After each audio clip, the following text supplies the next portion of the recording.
What's going on, buddy boyos? We are live.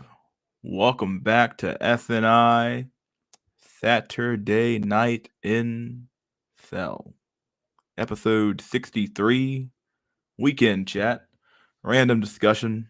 Here I am, your gracious host, host, Mystery Goddamn School. What's going on, guys? What's going on, buddy boyos? A few shoutouts, right? We got to shout out the Cope Gang for being in here, being involved, and being active. Shout out to the Mystery Gang for being in here, solving those mysteries, my dude. My duderinos, cappuccinos. What's going on, guys? You got 4 people in the chat so far. Pretty good numbers for the early chat. So started about 15, 14 minutes early, 13 minutes early, whatever. So yeah, we're starting a little early today, but yeah, we're doing it, doing our thing. 5 people so far, which is pretty good numbers there. I have a video I got posted an hour ago I want to show. So yeah, I want to check that out. It's my advice. Hopefully I don't get banned off the internet for fucking reposting it on my own channel, but it's basically saying talking about how they hunting down incel extremists, investigators. Vice News is about 10 minutes long. Interesting video. Let me here's the link in the chat for that. If you want to look at that yourself. But yeah, we're here. There's the link in the chat. Let me set up the screen share. Share system audio. Share that. Okay, we got the audio up. Good stuff. That's ready to go whenever I need it to go. Oh boy, what are we doing today? 4 o'clock already. 3:48 where I'm at. Doing pretty good. How's everybody doing, dude? Congrats on finding a wolf. You mean a wife, right? Currently at a wedding, boyos. It's over. Well, you got married, General's Clutch? Crazy, dude. God. Been over for a decade. At least a decade, yeah. We're like in the middle of the funk, the reality that it started a while ago.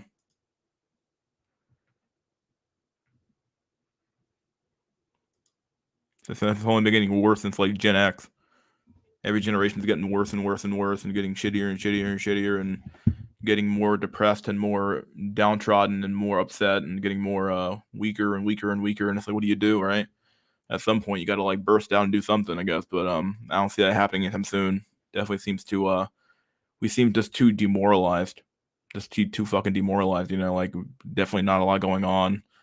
The economy fucking sucks right now. It's like we're like in this weird like stagflation shit again. Inflation's at the fucking ass. If you're making less than like if you're making less than like I don't know like 50, 60K a year, you're fucked, dude. Like you're getting screwed over hard. Like how about I would say even like a little more than that probably. Getting screwed over hard. Like I don't know how anybody can make it in this economy where like you're making the same amount of money, but but the price of your goods is going up like exponentially. Like what the fuck, dude? Shit's bullshit. Guys are getting screwed. I would say the other word too, but you're getting screwed. The average normie is now talking about stuff that was obvious 20 years ago. Oh boy, aren't you fucking telling me that? God, it's true though. Yeah. It takes them longer to catch up to this stuff than it does for us, I guess. People who are in the know tend to know, right? DiCaprio will soon be saying "Leave the West." Oh yeah, that was another bit. That was a big meme that came out this past week.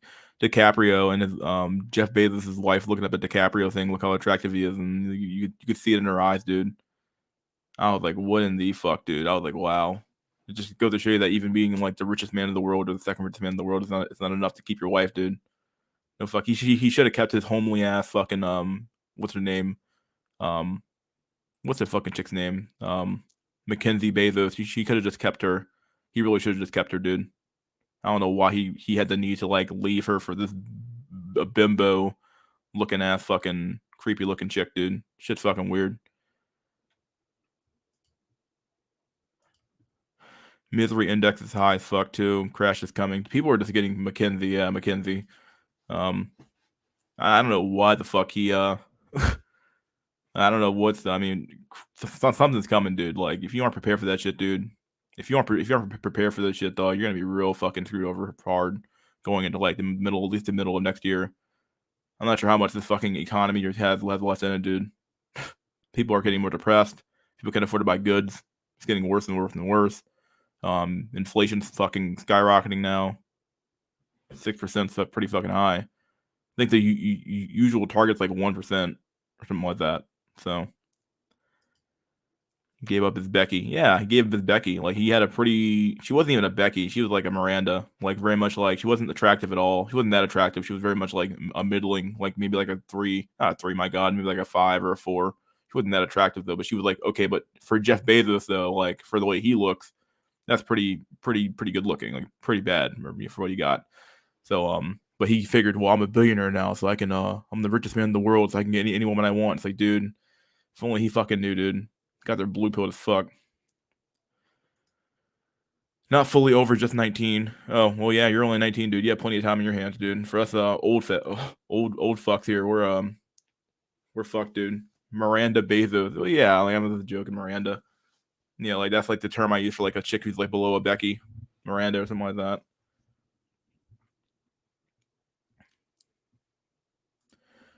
We're all screwed. It's completely over. 2012 was supposed to be the Mayan calendar year. They were off by a decade.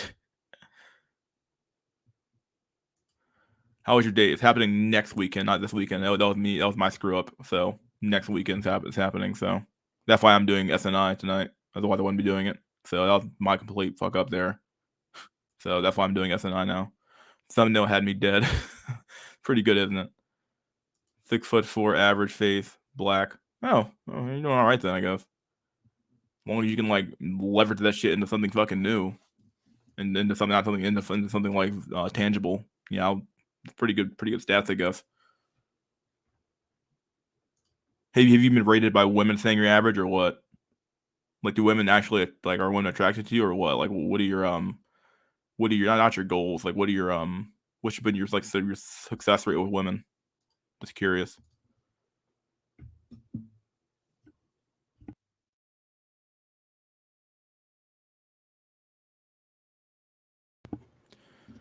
My family isn't even doing Thanksgiving this year. I assume most families are skipping it. Oh God, I didn't even think about that, but it's true. If you can't afford to buy the food, dog, like the fuck you gonna do? Like a turkey. I went out and bought a turkey, dog. Shit was $50 for a 20-pound turkey. I was like, what in the fuck, dude? Shit only cost like 30 bucks for a turkey. $50 for a turkey is insane, dude. Shit's fucking insane.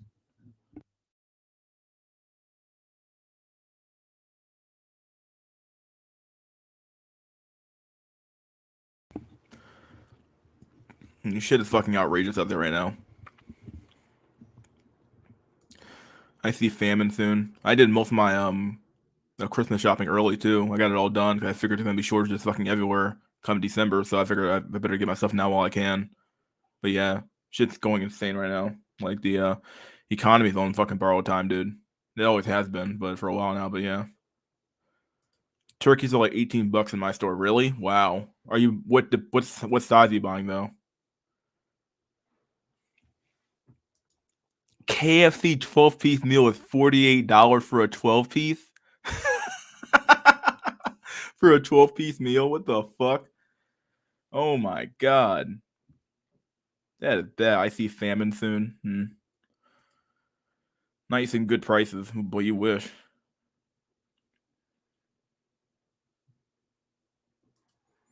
I did have a couple of women approach me during my middle of high school and high school years, but I feel like my slight autism messed up my chances.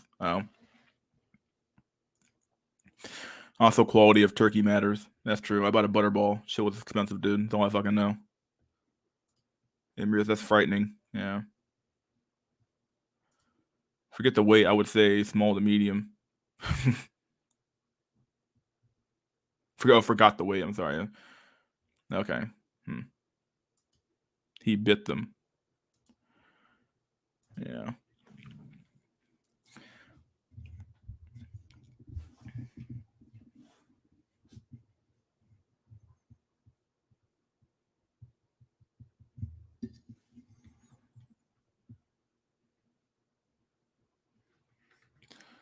Let me see what I got going on here.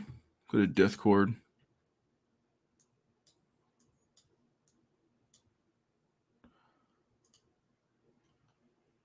Stop streaming. Da-na-na-na-na.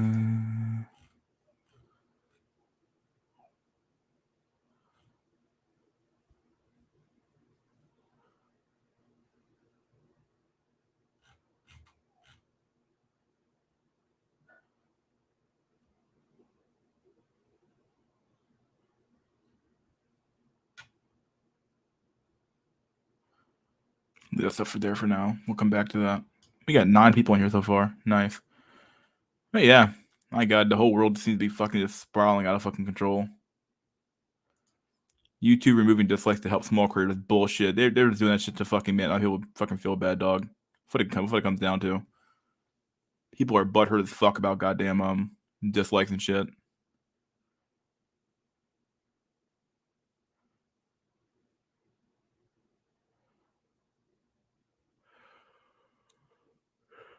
In reality, they're tied to people like Joe Biden getting fucking a dislike ratio every fucking time, dude. As I was telling Medican, I'm a 36-year-old virgin, so it's over for me. You young ones save yourselves. Yeah, I'm trying to. It's hard though, dude. Dating is fucking rough.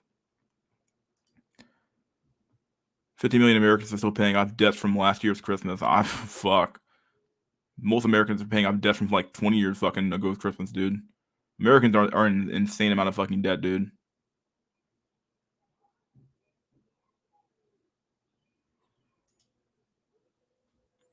I have such skinny hands that when I drew my hand turkey for Thanksgiving in kindergarten, I got mogged by other kids' hand size. I knew it was over then. Dang.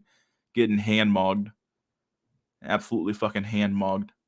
I'm damaged. I can't pair up. Oh boy. Hand turkey matching is going to be a thing in 2022. They don't want to. Sorry. Anyone who's discouraged the entire world from becoming content creators. Oh, whatever. It's really because politicians got dislike bombarded. Yeah. Most Americans will pay off their debt until they die. Yeah, basically, they'll be debt slaves. That's the new slavery now. Is debt slavery. Slavery never ends, and it never will end. Slavery can neither be created nor destroyed. It can only be transferred to something else. So instead of chattel slavery, we have debt slavery. Ooh, wow, so much better, guys. We did it. We improved the world because in the average dumb fuck American's mind, as long as you're getting a paycheck, you're not a slave, right? So whatever. El futuro es grim. Yeah, tell me about it. The future is grim.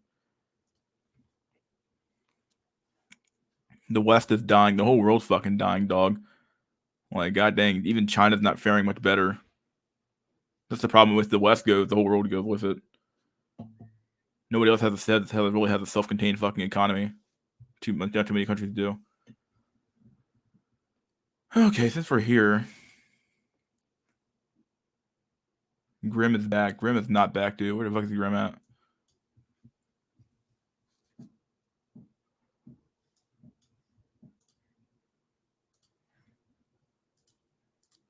When YouTube says people are disliking people they don't like, as if it's not the point of the button. Well, the point of I kind of understand what they're talking about, though. Like, the point of the button isn't to really dislike the person; it's to dislike the content. Now, just because like Joe Biden, you don't like Joe Biden, like I guess you could say you don't like the content of what he's saying, which I guess you could justify by saying that. But it's not so much the point of like you shouldn't dislike it because like I hate the person in the video. Like like it should be more of a matter of like I guess you could dislike it because of that, but like I guess the content, as long as it's part of the content, but the content of the video is what you're really disliking, not so much the person himself. Which if you hate the person enough, I guess the content, he is the content at that point. So who fucking knows? But I do get what they're saying there, but I don't agree with getting rid of the button though. That's for sure. Good big ass reset. We definitely need one, dude. Saw him comment on the video, Black Sheep, I think. Maybe he's done my channel. He's like, I'm done with this shit. After Xmas, the system will dump it. Dump it again. Think on the bright side, there's no need to buy a 12-pound butterball or Christmas gift for friends if you're all alone. Yeah, that's very true. I thought about that in the long run future, dude. Like when you have like no fucking like friends or family at all, like holidays become like nothing. You don't have to buy anything, dude. You don't gotta buy shit. You just like save your money up and just stack your bread, and it's like, what's the point though? It doesn't make life rather fucking hollow, but it's what it is. We were never supposed to have massive countries. That goes against human nature. I wouldn't say that. Like, you can have nations, you can have big nation states.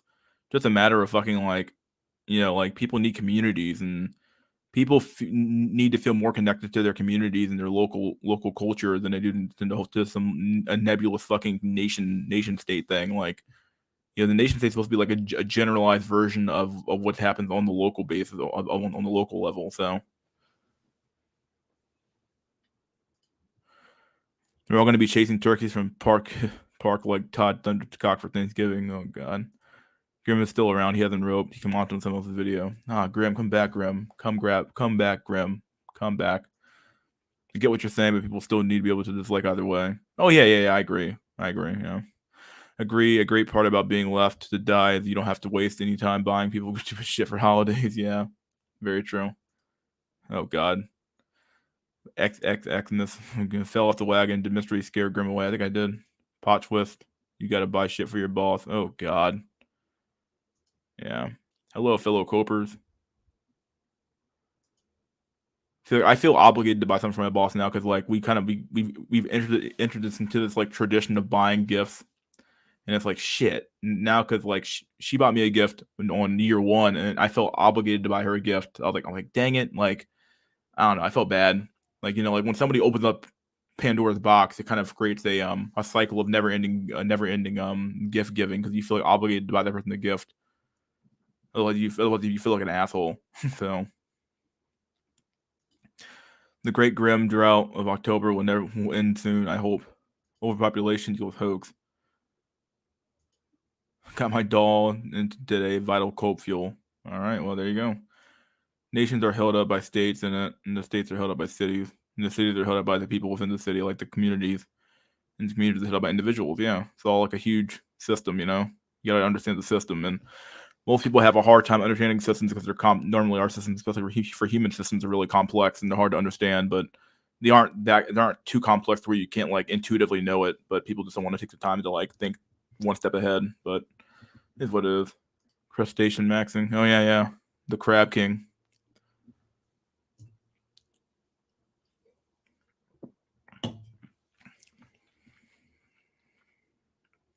What's your thoughts on the Rittenhouse trial? I hope he walked free. I really do.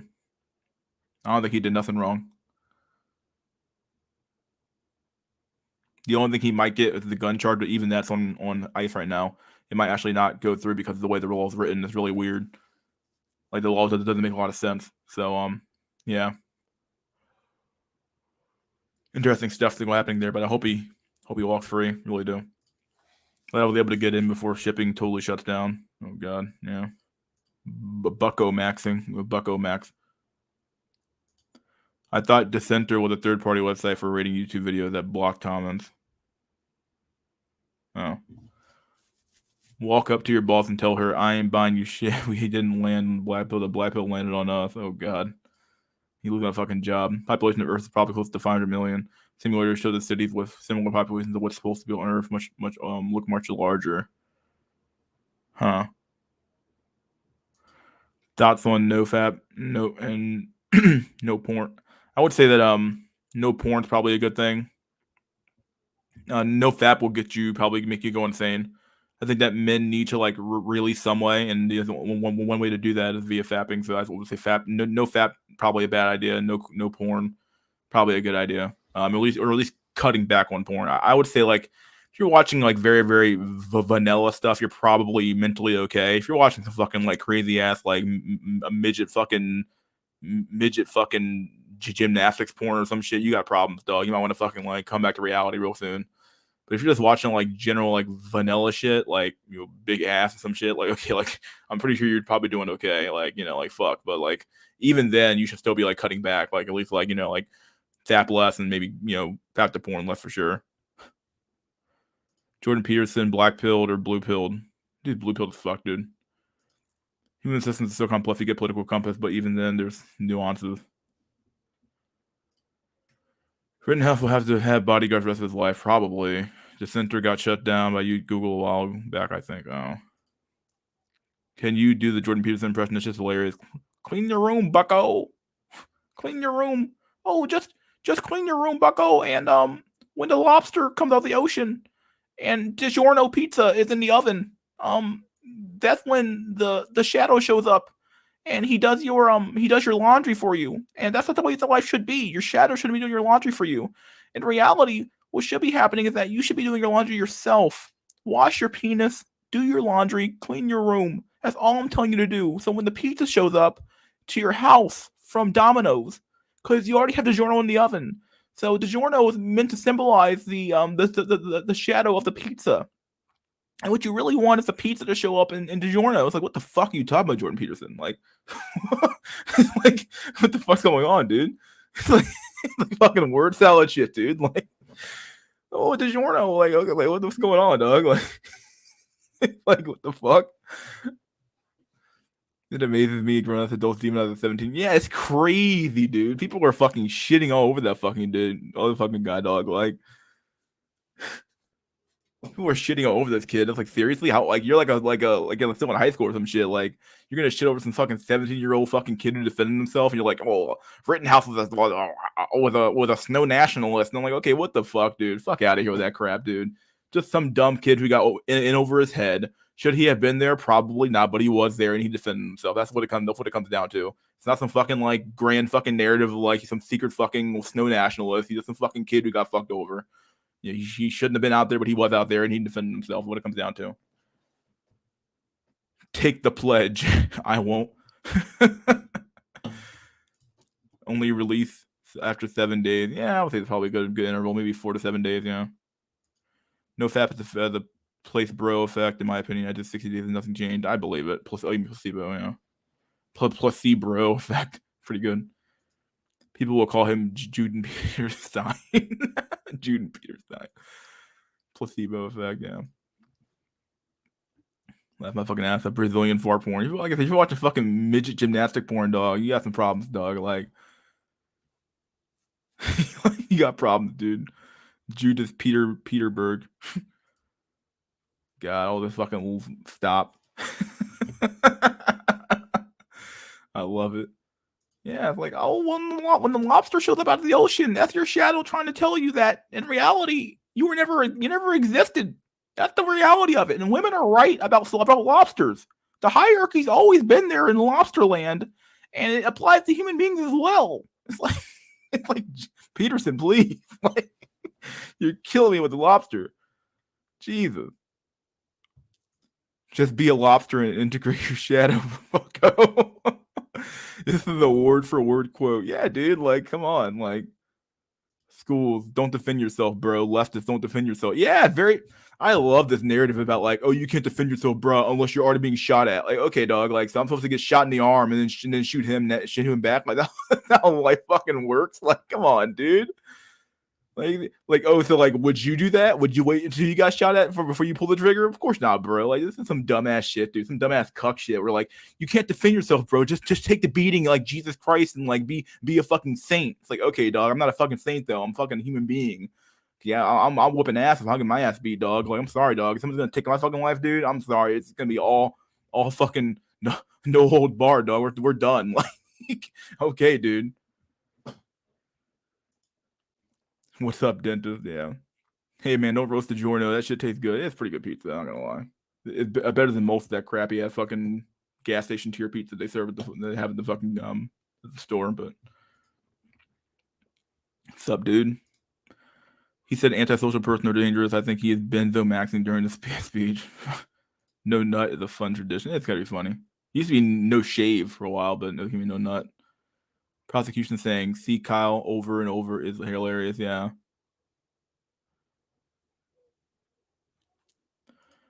Mystery streams in my prime is what it is. Yeah.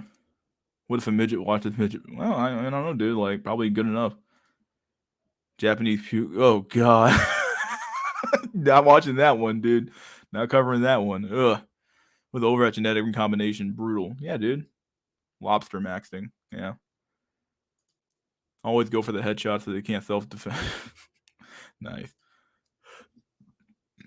Pinocchio's the one who spoke order out of Cosmogonic chaos, bucko. That's the logos.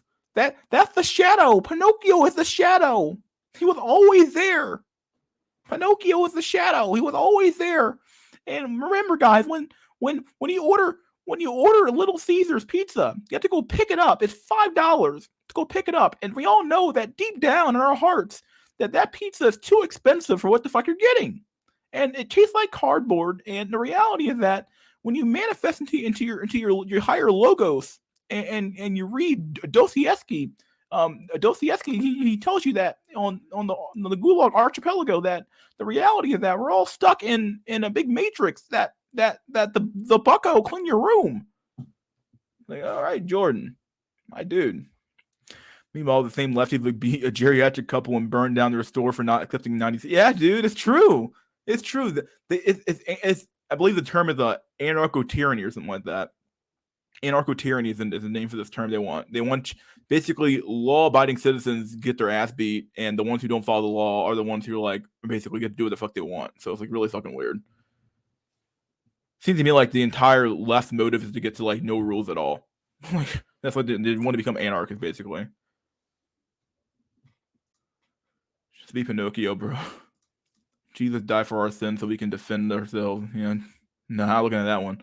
Jordan and Zoloft sucks, both suffering from bent over withdrawal. I wonder if the great professor is also getting IOIs in the bar by Stacy's. Oh god. Use the cult would believe in the rapture would take me from the black pill. Just integrate the shadow. Do it. My shadow mocked me. It has a better facial and frame ratio. Stuck in the bucko matrix. Just do it. Rescue your dominoes from the belly of the whale. Yeah, dude. Oh god. Pearson accent's killing me. Yeah, dude, what the fuck? Like, just do it. From the belly of the whale.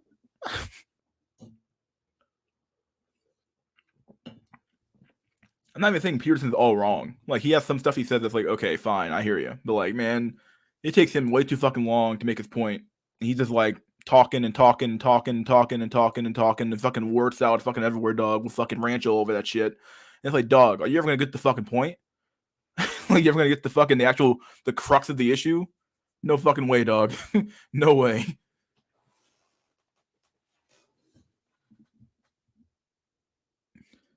I think the benzos fry Peterson's brain. He knows. He now thinks like a lobster for real. Chatky, I can't breathe. What's up, Medican? Speaking of Medican, he's always got a good reminder for you guys to fucking like the video, like the stream, like what's going on here. If you guys actually want to stay up for a while, fuck it. I disagree, Mystery. They want laws, this dumb laws. They want to ban guns and property. Yeah, you're right. They want people on some like weird even playing field where it's like, well, like the weird odd part is about guns is that guns actually even the playing field actually more than removing them does. But I don't know. Peterson's daughter was not knocked up by a lobster. Oh god, life maxing. All right, let's do some fucking memes real quick over here. So I got some memes to show. This one's pretty good. It's a GIF, so we're gonna. What the fuck? Come on, open up. There we go. Make sure there's nothing too raunchy here. You can't see anything, so she's pretty well dressed. Here we go. Pretty funny. Here we go. Look at the snake. Be gone, thought. Be gone, thought. You're like, ah. Get the fuck out of here, thought. Like, god dang. All right, there you go.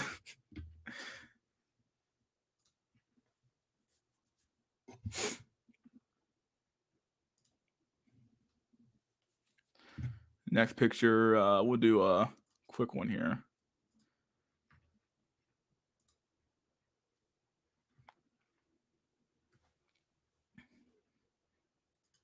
Based Cobra. Yeah, dude. Here we go.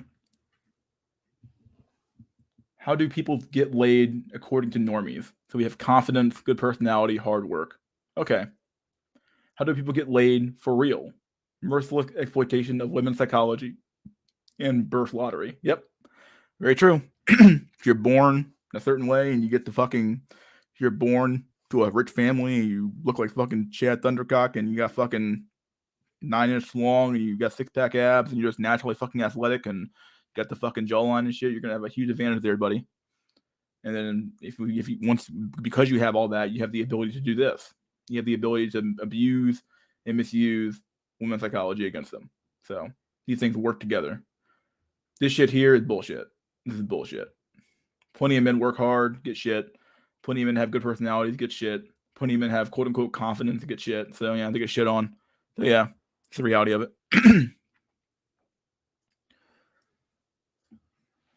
Let's do some dirty fucking memes here. Let's do some more memes.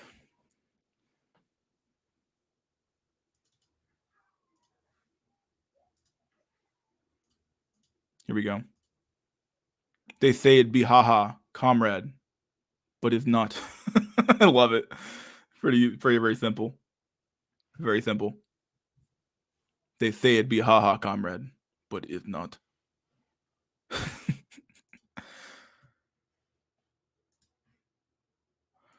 Wedges are not to scale, though. Yeah. It's true. To be born Chad, bro. Yep. Based graph. Born this way.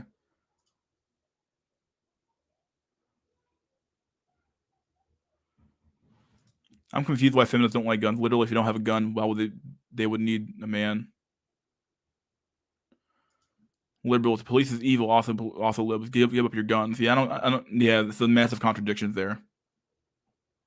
Well, basically, the liberal mantra that if they run the government will be good. Therefore, the police can keep their guns to defend the state.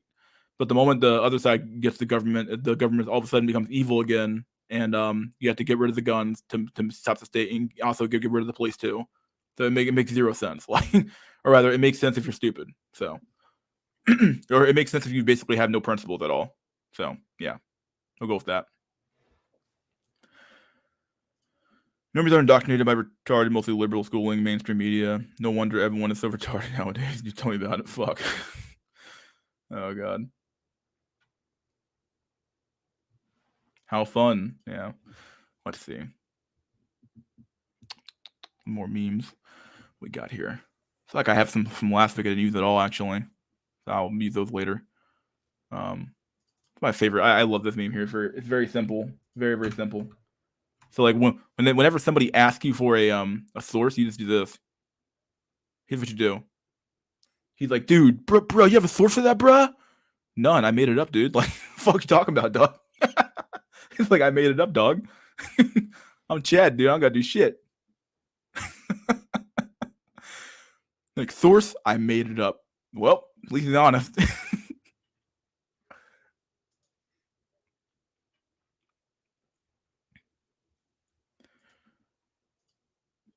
I don't know what's wrong with your young folks nowadays. You raise them. It's true.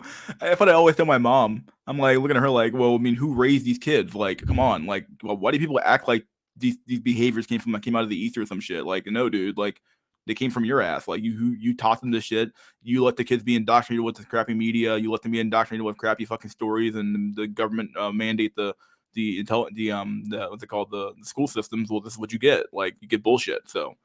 Get what you fucking deserve, dog. Why are my student loans not forgiven already? Because Joe Biden cucked out and said, fucking no, dude. He never was going to forgive that shit, dude. He used that for a voting fucking base. The last few videos have been thought-provoking, boyo. Keep it up if you still can. Stay safe out there in the wasteland for all our sakes. Yeah. The police started as slave patrols, you know. Liberals actually are the biggest supporters of the police. If you look up CNN recently, they're talking about taking away guns and adding more police. Oh, really? White Knight, the police, the sheriffs, the FBI, CIA got next door, 10 guys in her friend zone, and 3 Chads that she gets passed with. Yeah. Chad never elaborates, though. Yeah, he does that law. It's true, dude. He doesn't have to. He's like, I'm Chad. I don't give a fuck. Like, fuck the sources. Fucking Sigma grinds it right there. When somebody asks for a source, you just say you made it up.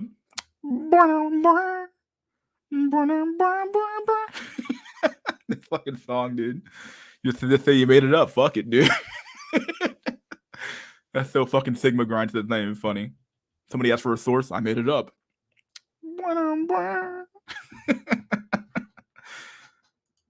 Also, the teacher's fault. Yeah. Well, it's the fault of every single adult that was around there in that time period. Really, they let it all happen, dude. As an ethnic, all my interactions with police are pleasant enough. I'm not necessarily pro cop because they're part of the system that oppresses male. Well, yeah, I'm not pro cop either, really. But I've never had a bad interaction with a police officer ever my whole life, and I'm black too, so yeah. I think your ideas on outing are based. You don't realize it is, in retrospect, that's true unless you're socially astute in high school or whatever. Most of the semi-autist, yeah. Your student loans are forgiven; they'll be inflated away to nothing. Actually, it's kind of true, depending on how yeah, they actually will be, believe it or not. Inflation gets too crazy, you'll be inflated away to nothing. Yeah. So glad I voted third party for fucking what? What's the point? Might as well not voted at all at that point. Yeah, I agree with this. Kids nowadays nonsense. It's the fault. It's their fault. It's the G-Dice cactus. Yeah. Just take away our student loans, bro. They'll be forgiven by the time you'll get done. They told this to my cousin, rest in peace, 40K in debt. Dang. Lack of males to guide us in terms of social dynamics is also one of the reasons for our failures. I think girls are at that point, we're more aware of what's going on around them. Let me see. Got another meme.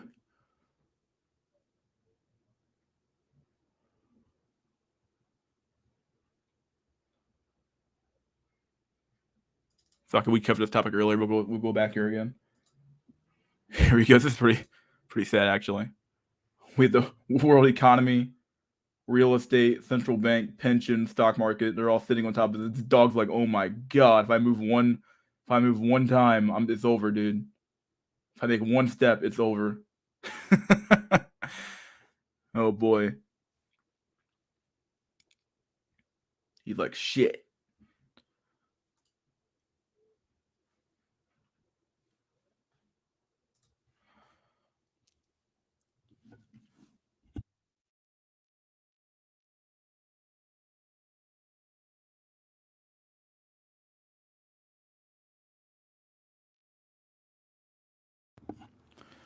Let's see. Don't pay off student loans. Just invest that money or something to make you money and leave the country. You have to learn they are inherited with it. Yeah. Boomers let the culture go to shit and then came back trying to sell self-help books. Yeah, imagine causing the problem and then fucking providing the solution, dog. Like, imagine like you called out the problem with all this free love, do as thou wilt shit, and then all of a sudden you come back later on and try to sell the self-help book and make some money off the fucking shit, dude. Fucking that crap. The funny meme. Nice. A rough situation. Ah, I see what you do. You just did their King Doge. Nice. Brutal dog pill. Yeah, dude. Tell me about it. Shoo away. Shoo. They also blame the later generation because they don't want to admit that they're the reason for the fall of humanity. They are, dude. The eternal boomer. Fuck, dude. Yeah, dude. Fuck. Google told me, hold on. Told me it's no to grow to dislike your parents. Long time no talk. Oh yeah, why computer power? Yeah. When I ever tried to have serious conversations with male teachers, they seemed standoffing, as if they might say something politically incorrect or they might incriminate themselves or something sad. Oh, that sucked, dude. Should we all go to Japan? Why the fuck would we do that? In fact, we're already all gonna be in Japan, dude. Just wait a few years. You'll see what Japan's like when we in like probably like 10 to 15 years, dude. It'll be just like Japan, dog. Be perfectly fine. You don't have to go to Japan to experience Japan, dog. You'll be right here in America. Should have put a girl in that meme. As tempting as thought to add to dog pill. Oh god. Still got your info from Google Hangouts, Dark Zone. Nice. Then again, a lot of male teachers are blue pilled or low testosterone beta with zero IQ. So I don't know what advice they could give. They are all victims of the system themselves, I guess. Yeah, dude. Donnie Vito Thurlone. In those. All right. Intel. Intel. I get it. I get it. Over for bark sales. Oh god. That dog so much as barks, the economy falls. And seldom hurts. Yeah. Boomers literally got mad. Or get mad if you think about war. This is the generation that became generous. But I'd rather have war. Yeah. Japan will be taken by China. Pete Davidson getting the Kim K life fuel for Jester Maxers who wants BBC sloppy thousands. Oh god. Ugh. Oh, he's getting with Kim K. Wow. Pete Davidson. We need to stop over empathizing. You really do. Empathy that can only get you so far. At some point, you really have to stop being like that and just start telling people what the fuck they need to fucking hear and stop being so fucking like, empathetic. Like, I get it. Like, you're a byproduct of your fucking environment, and I'm sorry this happened to you, but fuck, dude. Like, somebody had to see the fucking a writing on the wall somewhere and should have fucking said something, dude. But nobody, or maybe they did, and the reality is that just there's so much inertia going on. Like, there is by its own inertia, just kept going and going and going. There's not much you can do to stop it. So all you can do is like try to warn the ones who see it, and kind of like what we're doing now, actually, where you try to warn the ones who can see it, and then you just get it over with. Like, at the end of the day, you know what's going to happen. Yes, you can't stop society from doing stupid shit, but you can save yourself. So, and you try to save the ones you can. Facts. Actually, I had a principal who was buff. I am thinking of moving to NYC next year. China ain't shit, and they really ain't. Dog me reminded me of burning building from the dog inside saying it's fine. Oh yeah, this is fine. I can remember that meme. Good meme. World War III a way to reset society back to before with all this mess that was made in the sexual market. Is it? I don't know if I know, dude. Not too. I'm too dumb for that shit. Will you join the Tradcons to fight them? You don't need a real war. Any sort of genuine hardship will do that. I definitely agree with that. You probably don't.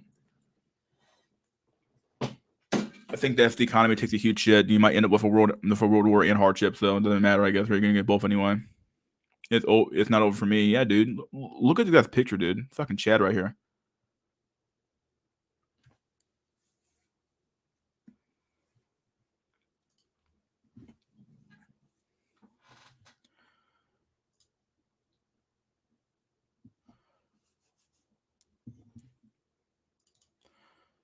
So the reality of the situation is this right here. The reality of this next meme is going to be very, very pertinent to what we're talking about. We're talking about trying to warn people and tell them how bad the system is right now, or trying to actually tell them how bad like the things are with the dating market or anything like that. This is the reality of the situation. This meme right here, attempting to reason with demoralized people. They are contaminated. They are programmed to think and react to certain stimuli in a certain pattern. You cannot change their minds, even if you expose them to authentic information. Even if you prove that white is white and black is black, you still cannot change the basic perception and the logic of behavior. In other words, these people, the process of demoralization is complete and irreversible. Yuri Bezmenov. Very true. This is very true. Like, there's some people who it's not even worth trying to like deprogram them. Your mom would just fucking leave their ass in the fucking in the fucking matrix and let them fucking die, dog. Like, fuck them. Like, there's no point in trying to save an idiot. Like, if the idiot won't see that a white is white and black is black, you just fucking like say like just fuck off and do something else. You know, just do something else and try to save other people. You know.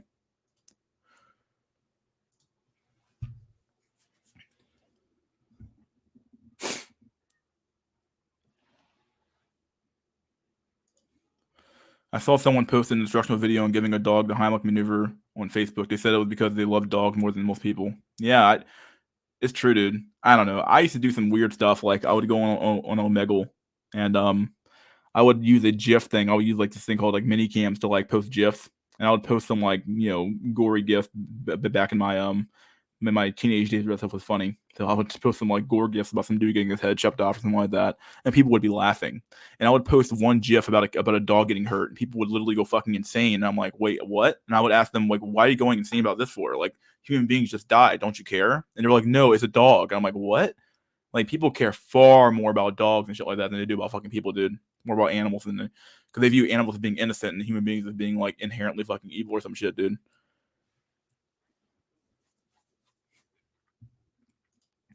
Animals are more important than men are. Yeah, they really do. They treat us like fucking garbage, dog.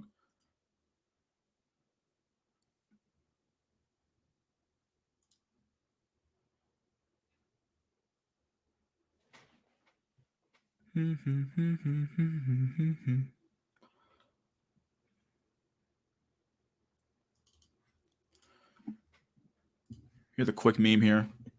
Quick meme. This you've all seen this graph before, actually. Share of men under age 30 who report 0 female partners since they turned 18. So it skyrocketed in 2018 for obvious reasons. Not for obvious reasons, actually, for like some other shit. 27%, probably up to like 50% now, but it's 27% now. This skyrocketed since 2008. And meanwhile, down here you have male civilian labor force participation rate United States from 1990 to 2020. Look at that fucking look at that rate, dog. Just going down like a fucking like just going down like the fucking economy in the next few fucking weeks, dog. Look at this shit, dude. Jesus Christ. Look at the graph.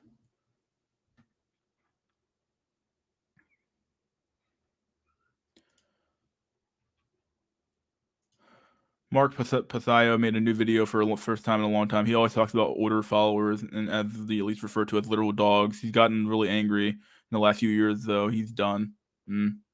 Cats will betray you. Yeah, they always will.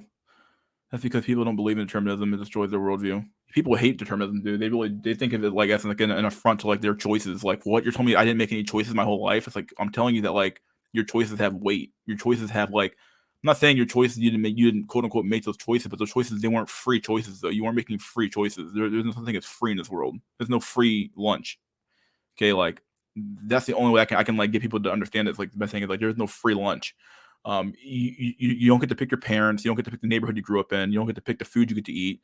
You don't get to pick the nation you grow up in. You don't get to pick the religion you're born into. You don't get to pick any of that shit. But somehow you think that like you make all these choices based on that information though. Like it's stuff. It makes zero sense to me how like being a free will believer. Like I don't know how you walk in this world and believe that to some extent. Like how do you parse that? Like so how can you say that the first logical, the first argument saying that like, okay, you acknowledge that all this stuff I said earlier that happened early on in your life, you had no control over, but all of a sudden when you hit age 18, you're a free agent to act? Like, no. You have the weight of all that crap behind you, but they won't do it.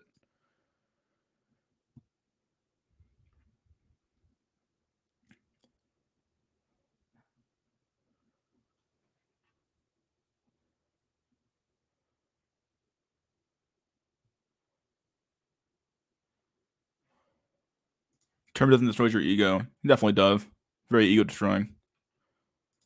I get why looks are emphasized in the BP, but placed by honestly the main issue is arrested development, which can be caused by looks or some other reason. Well, yeah, I think a lot of people are stuck in a weird like gray area where it's like they're adults, but they don't have like adult responsibilities yet. So like they're like honestly just like grown up man children with money now, which is honestly like that's actually perfect because that's what like I hate to say the elites, but like from a profit perspective, that's kind of what you want. You do want a bunch of grown up man children or grown up women children. You want a bunch of grown up people who have the mentality and therefore the the not the lack of I want what's the frivolousness of being a child, like not wanting to save money at all, just wanting to spend your money up and just because like think about it, when you're a kid, like you have no concept of saving. All you want to do is spend money, buy stuff, and stuff like that. Like I wish I was an adult so I could buy this and buy that and buy this and buy that. Well, the moment you hit that age, you have the ability to buy all that stuff now, and plus you still have the mentality of a child. It's perfect fucking free money at that point, dude. Because those people have like zero fucking restraint in saving money at all. Oh yeah. Choice is an illusion. Very true. Burn, ha ha ha. Watch the Matrix movie, will I? I don't think I want to. Do not care if it goes down the way. Watch it burn. Go monk, save myself first. Martyrless pill, mystery stream, damn. Truth be told, some upwelling from the past.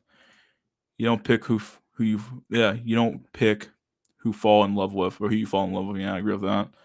Hurt people, hurt people. Yep. You don't choose to be born. Yep. You don't choose any of that. Just be Dr. Manhattan, bro. Maybe we need World War III. Who knows, dude? War, etc. won't change the laws. Yuri Bezmenov is right, however. History failed to recognize time and time again. Propaganda is a hell of a tool and a weapon for all. I agree, yeah. Even Dr. Manhattan got cooked. How the fuck do you get cooked to Dr. Manhattan, Doug? What the fuck? It's like, seriously? Like, you think I want to find out? Lifelong consumers. There you go. Yeah. Yeah, that's what they really want.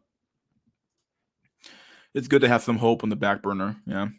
I'm a man child because there's certain aspects of adulthood I never went through. Yeah, very true. If you miss these milestones, like I think not Todd, what's that guy's name? Tim the Cyborg, he calls it missing the dance lessons. If you miss these like very, very, very crucial lessons of life, you're gonna be stuck in like arrested development your whole fucking life, dude. You're gonna be constantly like in this weird like gray area where like, okay, like I'm an adult, but I don't really have adult responsibilities. I don't really know what to do here, or here. There's a whole bunch of stuff like you weren't taught. And and it's not your fault per se, but the reality of that, like, it really is like you're fucked at that point. Like, what are you gonna do? You have a bunch of focus on yourself instead of focus on the family. Yep, a lot of that. As a 32-year-old, yep, yeah. In this world, it's a destiny of man cannot control by some transcendental entity or law. It's like the hand of God hovering above. We see this true that man has no control even over his own will. Yeah, sound based. I really don't want anything anymore as an adult except food. Food is the adulting cult. Yeah. All women do. Think about what women do. They fucking travel around. They buy fucking expensive ass food, and they don't do a lot. They buy makeup and shit and get fucked by Chad. Okay, so they're basically stuck in like their like 16, 17-year-old self. What do men do? They buy little toys. They buy video games. They cope with like MMOs. They hang out with other dudes, stuff like that. So they're stuck in like age like 13, 14 years old, fucking playing video games and shit. So like, yeah, like we're stuck in that fucking mindset, dog. Dr. Manhattan stopped to fuck his bitch. It was unavoidable. He knew it, and he knew it. Dang. The TV came out. It was over. You needed tech today to function. Free will is more of a moral concern. Ultimately, you make decisions to do right or wrong. Any other belief destroys the concept of justice. Yeah, but like, I don't know. Like, oh boy, is it more of a moral concern? I don't know. I'm talking more about like what's actually true and not so much of the morality of the situation. I think that even without like without like how do you decide what's right and wrong? I guess is another fucking thing. Get rabbit hole you have to go down here as well.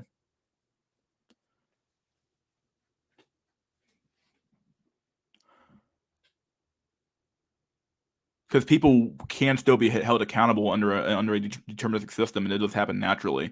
People will hold you accountable for your actions, whether you like it or not. Like it's action, reaction, action, reaction, action, reaction. So like you act, someone else reacts to your action. If you do something stupid or wrong, they're going to punish you and put you in jail. Like it doesn't destroy the concept of justice, really. But what it does do is that it provides context about why people do the actions they do. I think that's far more important, and it gives us more information than just saying they did it because they did it. Like who gives a fuck? That doesn't give us any information. That's a circular logic. Lay waste to this world. No Fap November. I mean, no Nut November, right? I spent too much time alone throughout my childhood and adolescence. Now I am poorly socialized and almost feel like a feral animal. It's weird, bro. Just be a monster, bro, bucko. I notice iPad or not parents who pay attention to their kids are superior. The problem is when they're raised to have arrested development by their parents. Yeah. A lot of parents, they kind of want you that way too. They want you to be at home, so when they get old as fuck, they want you to take care of them. Like a lot of these parents are like really just betting that their kids aren't going to be successful at all. They'll be at home when they're old as fuck, so they get to wipe their own ass. So when they get too old to wipe their own ass, they'll fucking have their kid do it for them. Shit's fucked, dude. The whole fucking system is really designed to fucking make sure the boomers fucking die in a nice, happy way. Could you go into detail? If you get on a GF, middle school, college, you're like fucking going to college and adulthood when it comes to women. Yeah. Well, I see. I agree. Feel with illusion. I'll do no November. If females do out of social media October. They won't do it, dog. I'm definitely a man child right now. I miss so many dance lessons. Yeah. I'm a neat and crypto whale. Don't care about the clown road anymore. Anyway. Okay. I mean, that's typical foot behavior. Women are socialist by nature. Yeah. Fuck MMO and sex Call of Duty Vanguard. Jesus. I don't want a family. I want to buy endless consumers bullshit and die a spinster. Yeah, basically, what these women are. That's what these women are basically saying. What's their behavior? In fact, I have a chart for that too. But that's basically what they're saying with their behavior. Whether they're having kids late in life or not at all. What they're saying. Oh, I'd rather just gorge myself on food and get fat and be lazy and travel around the world and get pumped down by Chad than fucking actually do anything productive for society. The most productive thing a woman can do for society is to fucking have kids, and they won't even do that shit. Like they can't even fulfill a biological imperative. Like imagine being that fucking pathetic, dog. I don't know. Like you have the ability to do so, and you still won't fucking engage in a biological imperative. Like fuck, like can only wait for the lessons to come randomly, if any at all. Yeah. Neuroscience are gonna help us see if free will is real or not. Kind of already have. They've done a few experiments on it before, but yourself accountable. Yeah. If you're a man, no matter what you're talking, taking account of, yeah. No matter what, like just because you don't agree free will doesn't exist or not doesn't mean like you don't be held accountable or not. It doesn't matter. Like the law still exists. They'll hold you accountable whether you like it or not. It doesn't matter whether or not like it's real or not, you'll be held accountable in the court of law, so it doesn't really matter. But choices can be determined before an individual is even aware of the decision. They've already done it in their brain scan. Yeah, seen it before. Well, facts, fetus deletus, yeah. There's a certain amount of free will you have to compare to others. The only people who have 100% free will is God, right? Goof. God, you say goofy, like goof. The goof troop. Fuck the boomers, repeal Social Security and Medicare. That's how I fucking feel sometimes, not gonna lie, dude. Vanguard is bald. Is that bad? I didn't buy it, so thank God. Dog pill is brutal. This is not financial advice. Okay. Nobody want to take on responsibility of a family. Nobody does, yeah. Dog pill is brutality. Oh god, women, we don't want to have kids. Also, women, you're sexy if you don't going to get married. Yeah, it doesn't make any sense, dude. Like, I've seen women on like, this is something that I'm gonna quote Aaron Clary. I'm not gonna quote him, but he talked about this a lot. Where like he had a video talking about like, do these women even like men on dating apps? Like, I don't know why these women are on dating apps at all. Like, they're on these dating apps and they're saying all this crazy ass shit that would never get them a man of value. But they're saying all this crazy ass shit like, I don't want to have kids, but I still want to get married. It's like, what's the marriage for then? Why am I marrying you for? If I don't want to marry a woman just to be your friend, fuck that shit, dude. I don't want to like, just have sex like a hedonist. If I want to just have sex, though, I would just hire a bunch of escorts to call it a day. Like, why the fuck would I want to shack up with a chick for fucking 50 years and hang out with her? Fuck that shit, dude. Like, I want something out of the deal. Like, reality does not exist as another form of control. To some extent, yeah, you're right. Yeah. I also feel like a man-child mom really strict. Plus, being a fat growing up didn't help. Yeah.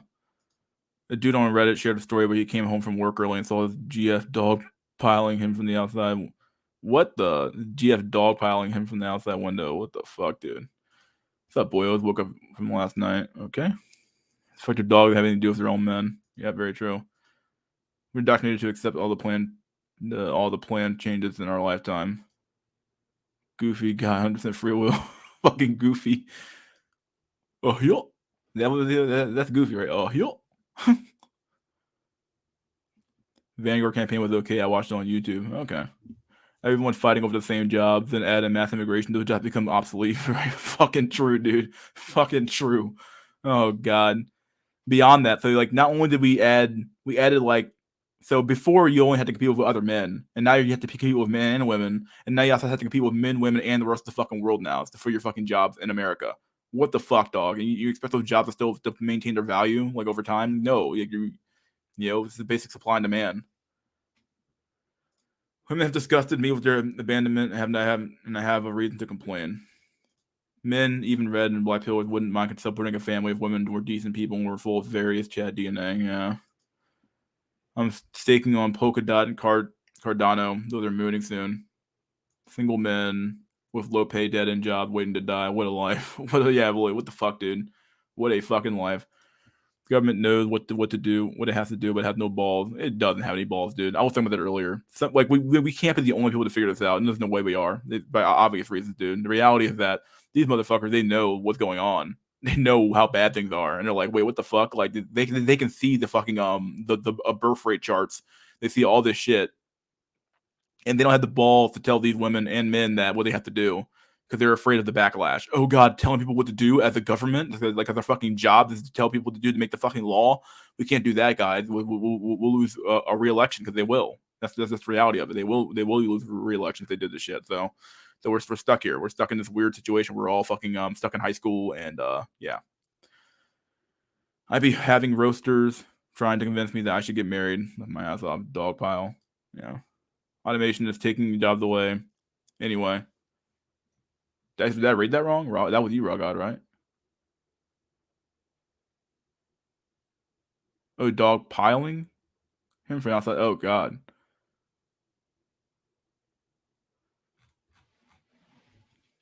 Dog pilling him. Oh God, I read that wrong. Ugh. Ew. Dude, fuck that crap, dog. Nah.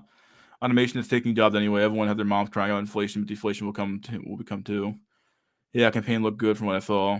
And AI. So with Justin Young. Inflation must go balls to the wall. We will suffer collateral, but the Sims must be defunded. Freeze like same mainly, but Dot and KSM keep making a career for funsies. compete with women, men. Carlos, goddamn it, yeah. Not even Carlos though. Compete with fucking Carlos and fucking that fucking guy's name and everybody from fucking India, fucking Pajit and fucking some dude from fucking Saudi Arabia, some guy from over there in Syria or some shit. You can compete with all those guys, dude. Pajits and everybody else. And Chang from fucking Korea or some shit. I don't know if it's called people Chang or from fucking China. And what's the fucking good Korean name? I have no fucking clue what the Korean names are. And Yui from fucking Japan or some shit. I don't fucking know. The whole world, when the whole world's connected, dude, you can compete with everybody at that point. Mama, do you think they'll drop the bomb? Hey, mama, don't you cry. Mother's gonna take care of you. Mother's gonna put all your fears into you. Mother's gonna make baby and cozy and warm. Libfoys smarter than confoys, more selfish. Confoys are pretty dumb. It's between the bad and the worst choice these days. Very true. Yeah. You see the latest sexual stats? No, I haven't. Post them up. Well, I guess you can't post them up. Never mind. Oh god, there's so many comments to read. Got 40 people in here so far. Am I the only game in town tonight or something or what? I can't be the only game in town.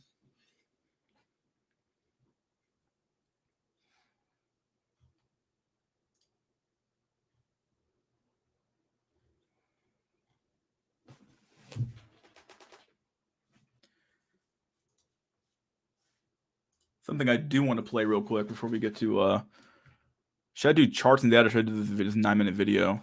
Let's do this 9-minute video. We'll just react to it live. Make it really small. I don't want to like get fucking banned. Hopefully this is from Vice. I hope I don't get fucking banned tonight to this fucking video.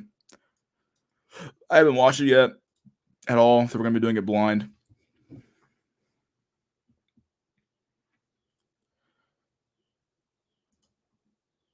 So hopefully you guys can hear this. Let me know if you guys can hear this or not.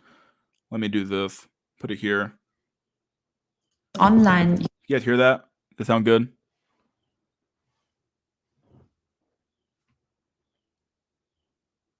You can find them on Faces, Discord, Ingles. Okay, I'll look them up there later. Can you guys hear that? That sound good? It's a 9-minute video, so it's on Vice. I posted the link earlier in the chat, but you guys can hear that fine? I hear yes, yeah. All right, let's watch this video. You can be anyone. I can be a far-right neo-Nazi, but I can also be a jihadist, and I can even be a man who's part of the Incels movement. Most of the world was introduced to Incels when Elliot Rodger killed 6 people at UC Santa Barbara in 2014. Police didn't have to search long to learn what motivated a 22-year-old gunman to kill 6 people and injure 7 others. Incel stands for involuntary celibates, and it was originally a forum on... We're already banned, guys. We're already banned here with the thing ER, but whatever, dude. We'll do it. Keep watching. Reddit that was basically set up for people who couldn't find a romantic or sexual partner. The Toronto van attacker posted a reference to Elliot Rodger online. He wasn't part of a terrorist group, but it may not be as simple as suggesting he was a lone wolf. I think it's extremely scary that literally anyone could get caught up in an extremist movement, could get radicalized and exploited by extremist recruiters. I guess, but the stuff you believe in extreme at all, though. Somehow you're like on the norm, but you know, it is what it is, right? That's how stuff typically goes, right? Like, what is the incel movement? What is the fucking movement here? Laying down and rotting, or what? Like, do we just lay down and rot? Is that the movement? LDAR, lay down and rot. And then a few crazies go out there and do some crazy ass shit. Like, what's the ideology here? What is the ideology? Tell me what it is, guys. I'm Julia Ebner, and I'm a researcher looking at far-right radicalization and terrorism. Part of my research is undercover within those groups, and I do these investigations partly because I want to understand better how they operate, because that's how you inform prevention and intervention programs, but also partly because I then work with security services to intercept their communication or to prevent terrorist attacks from. We're being watched, guys. We're being watched. We got 41 people here. Nah, it's really like 1,000 people in here. We're being watched, guys. The whole damn fucking stream's being watched. Here we go. Happening if I do see something being plotted. I actually initially started looking into jihadist terrorism when ISIS was at the height of its power, but then I saw that there was a strong backlash from the far right side of the spectrum. So I looked deeper into the far right's online subcultures and saw that they were really gaining traction, especially among young people. And I wanted to get insights, really first-hand insights, and understand what was driving them. When I was younger, I always wanted to become an actress, and I did a few acting trainings. So I guess that was then helpful for being just really just an amateur in pretending to be someone I'm not. But it helped me to for example, to fool neo-Nazi groups or also jihadist groups into thinking that I could be one of them. For my research, I went undercover on the one hand with ISIS hacker groups, but also with American neo-Nazis, with German far-right extremists, identitarians and white nationalists, also with misogynist groups and with conspiracy theory groups such as QAnon. A lot of people wouldn't really make the connection that actually neo-Nazis and far-right extremists are very similar to jihadists in the ways they operate, also in the ways they think.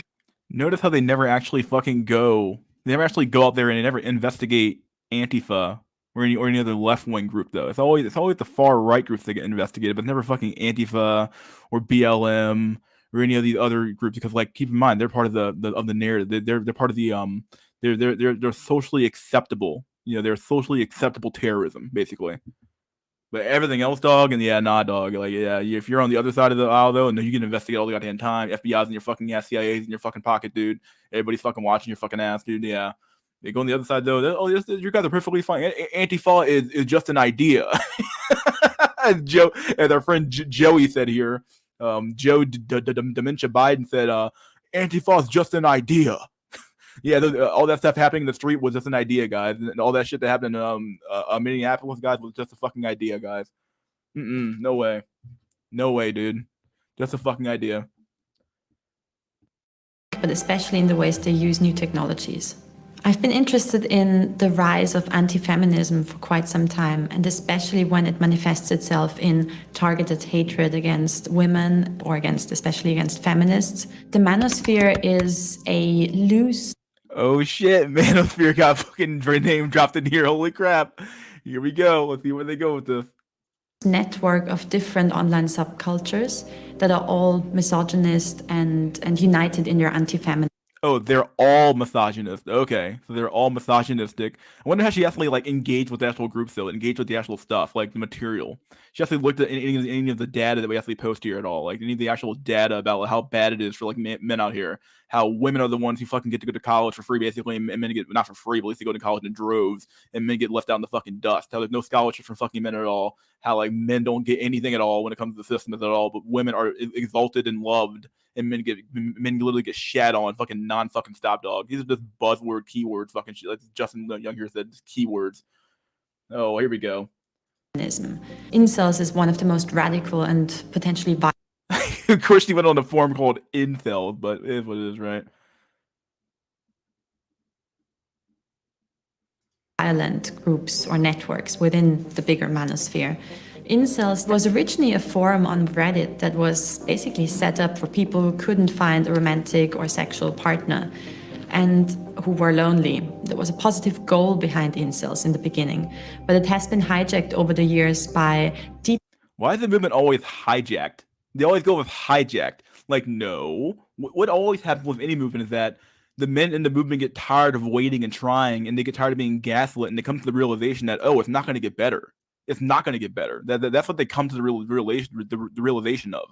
That's what it means to be blackpilled. Is that, you know, those men who come in there with like the twinkle in their eye, still thinking there's hope.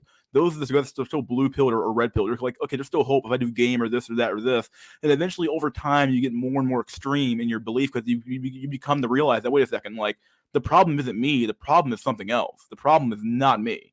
I've done everything they told me to do. I did the gym maxing. I did the confidence maxing. I did all the fucking the face maxing and the fucking all the coping I could possibly do, and all of it, it's still not good enough. So there must be something else wrong. Because if I'd done all your advice, all your blue pill advice, and all your red pill advice, and you told me it would work and it hasn't worked yet, well, there must be something else going on here, right?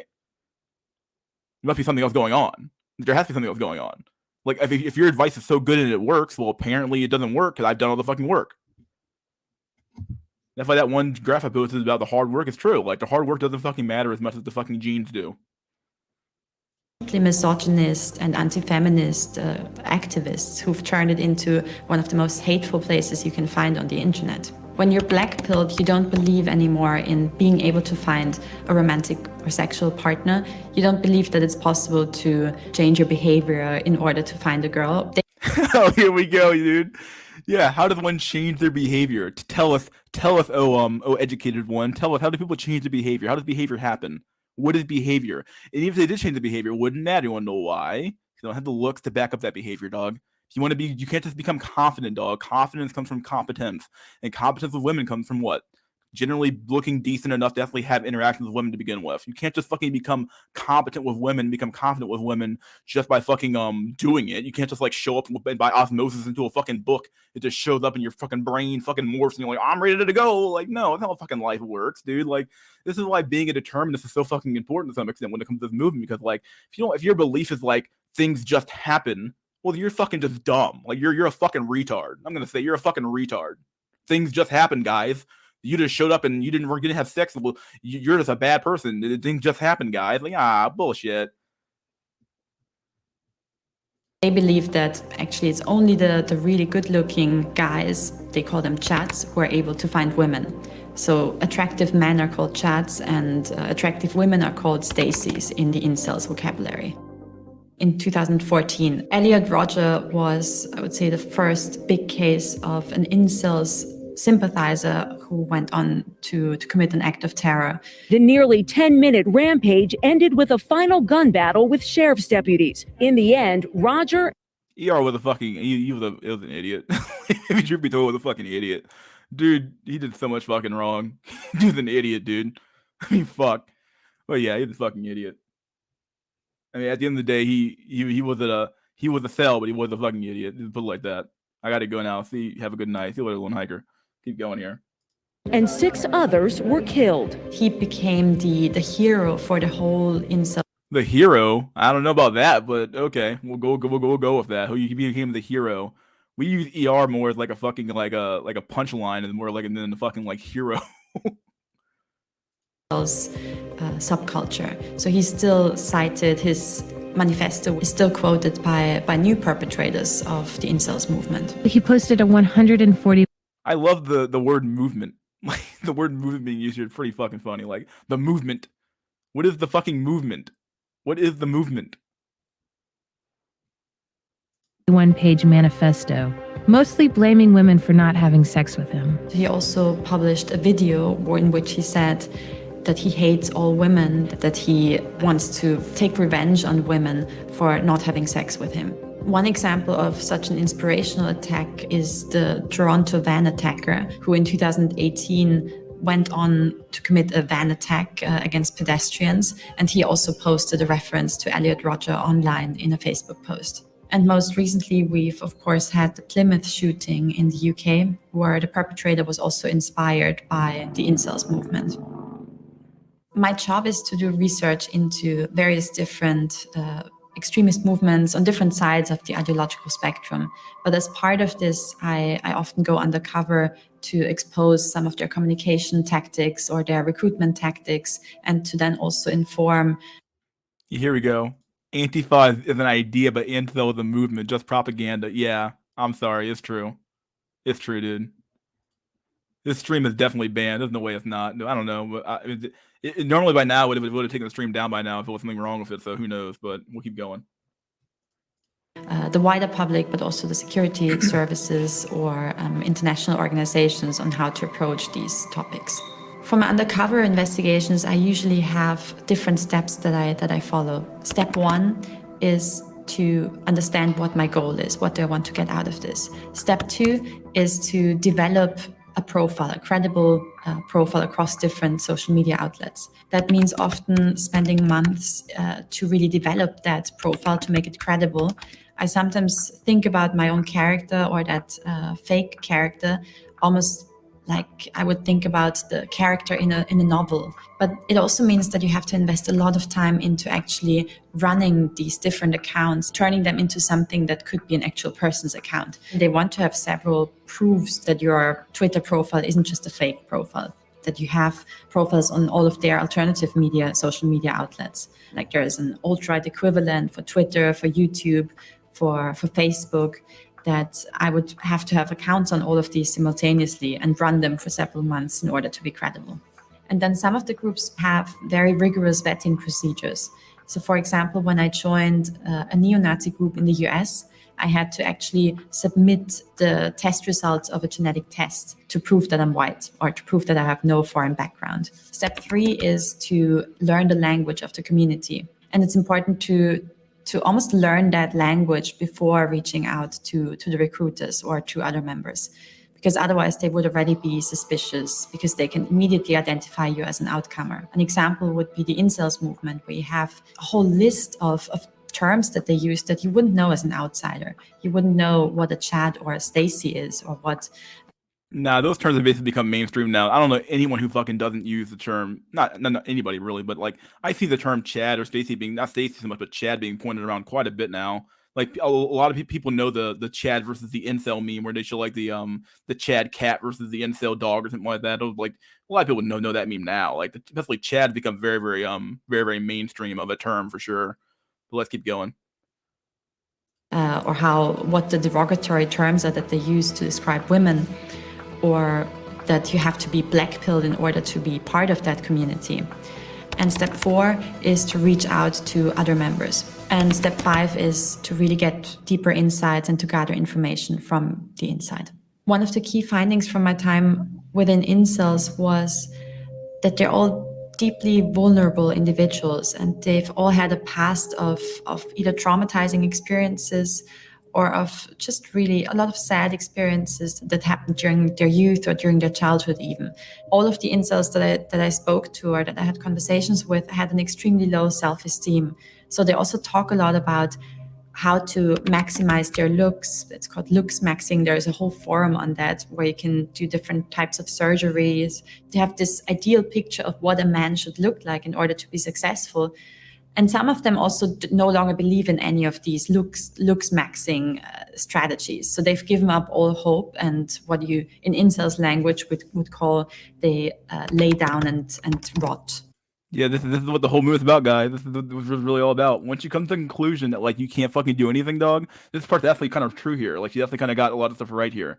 Like, okay, the look match. Once you get past the look matching, all the matching is done, dog. There's no other hope but to lay down the fucking route, dog. Just fucking lay down and do fucking nothing. Like, how is this a movement? Just fucking do nothing, dog. Just do nothing. Thank you. That's all we want to do is just do nothing. Let us rot in our fucking little condos in our fucking one-bedroom apartment, fuck pocket pussies, and die. Okay, like that's what we fucking want, dude.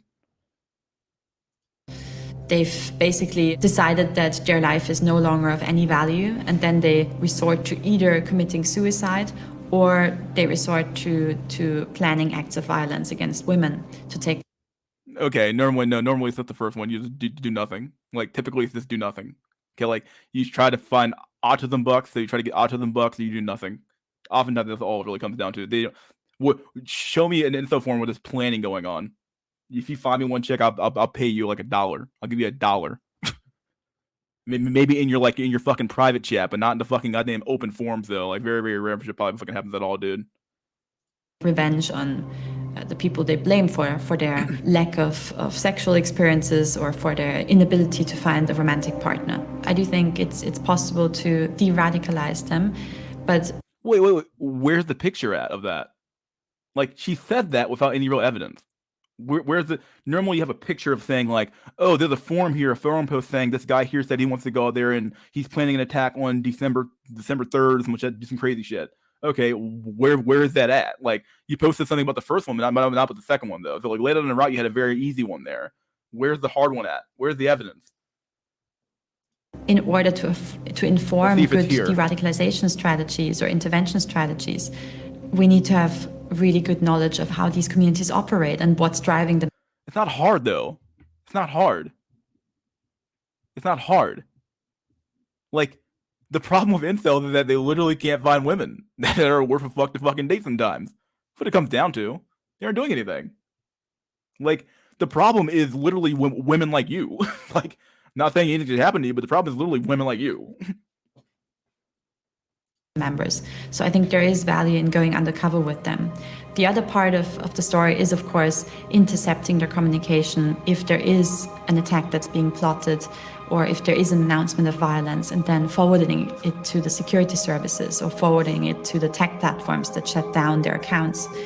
And I do think that's really important, and that's also what keeps me motivated in this job. That I think you can have an impact, however small it is, especially in doing investigative research in this area. Guess we're done here, but all right, we're done. That was a nice video, I guess.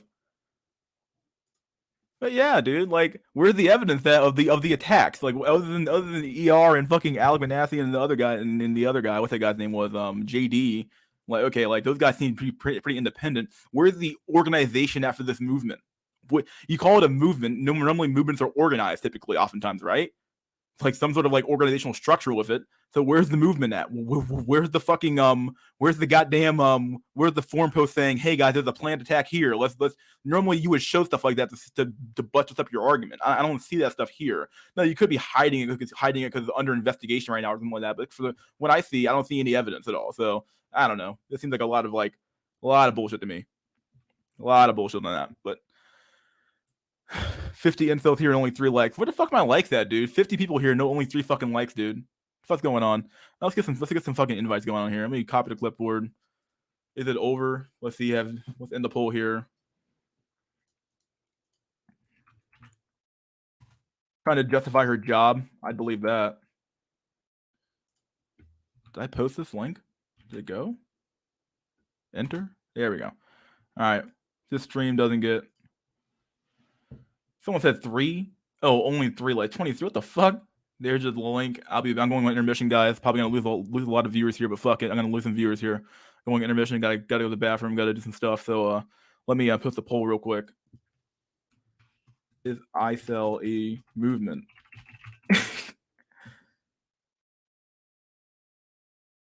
Let's do both actually.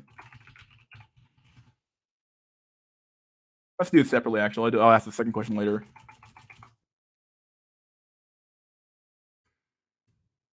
I'll be back. Let me get an intermission GIF going, or GIF, however you fucking say it. Who fucking knows how you say it?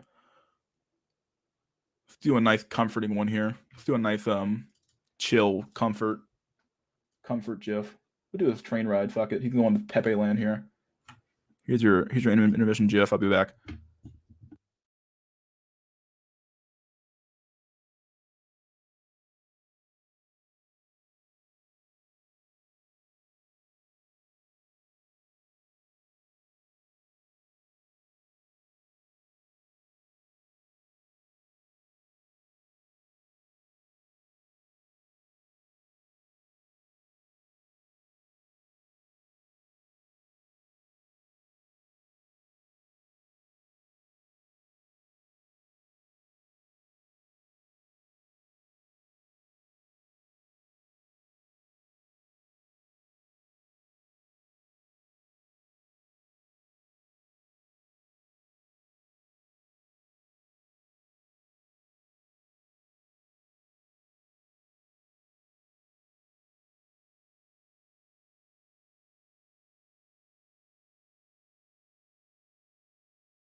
Here we go. I'm back.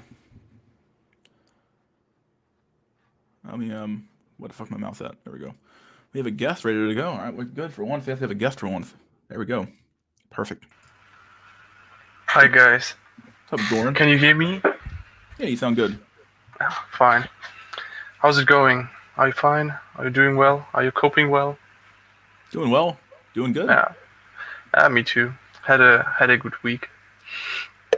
Yeah. So this video, the video was just disgusting. She was like bending words left and right. Like she oversimplified black pill. She just used incels and black pill as a talking point, just to not to do something useful, yeah, but just to do her job, because otherwise she will be obsolete, and that's so sad. And that's exactly what our society nowadays is all about. Like, lobbyists rig politicians to do the bidding of the corporations so that the corporations can max out their gains. It's fucking disgusting. Like, problems are being made where there are no problems. You can see it with the chat virus. How they just overcomplicate everything just to, like, to pay for anti-gene tests, the lateral flow tests, for PCR tests, and for the masks. It's fucking disgusting. Oh yeah, a lot of what that video talked about was like, the stuff she talked about within the community was like fairly true, like some of the terminology and stuff like that. But that stuff is easy though. That's like the easy work. That's like the basic stuff. Anybody can find out about that stuff very easily.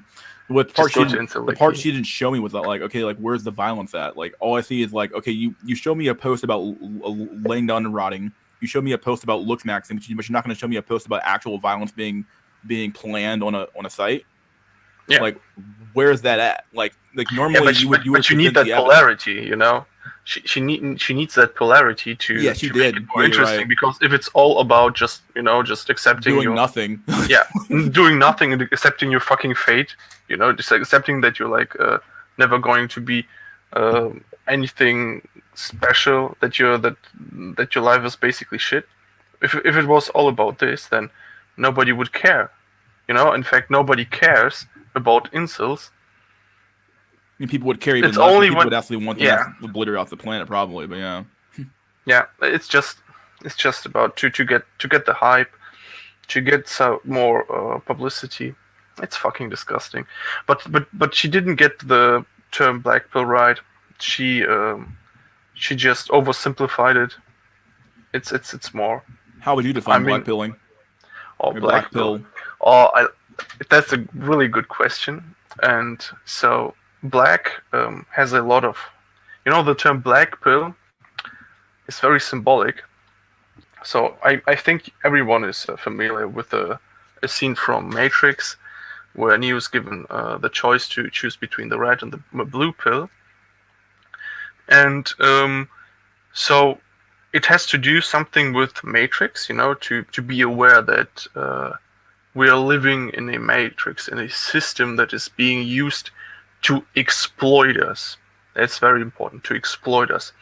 But instead of choosing the blue or the red pill, we choose the black pill. Now, why is the pill black? Well, black is the color of Saturn. I like astrology, so I'm going to take this approach. It's the color of Saturn, and Saturn deals with what? It deals with responsibility.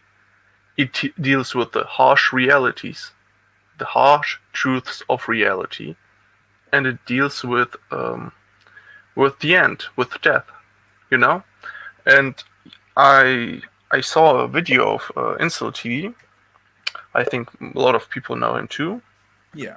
And he had this really great not a diagram, but like a picture, where he basically just had like the 5 stages of acceptance, or the 5 stages of how people cope with death and stuff like this, with inevitable death.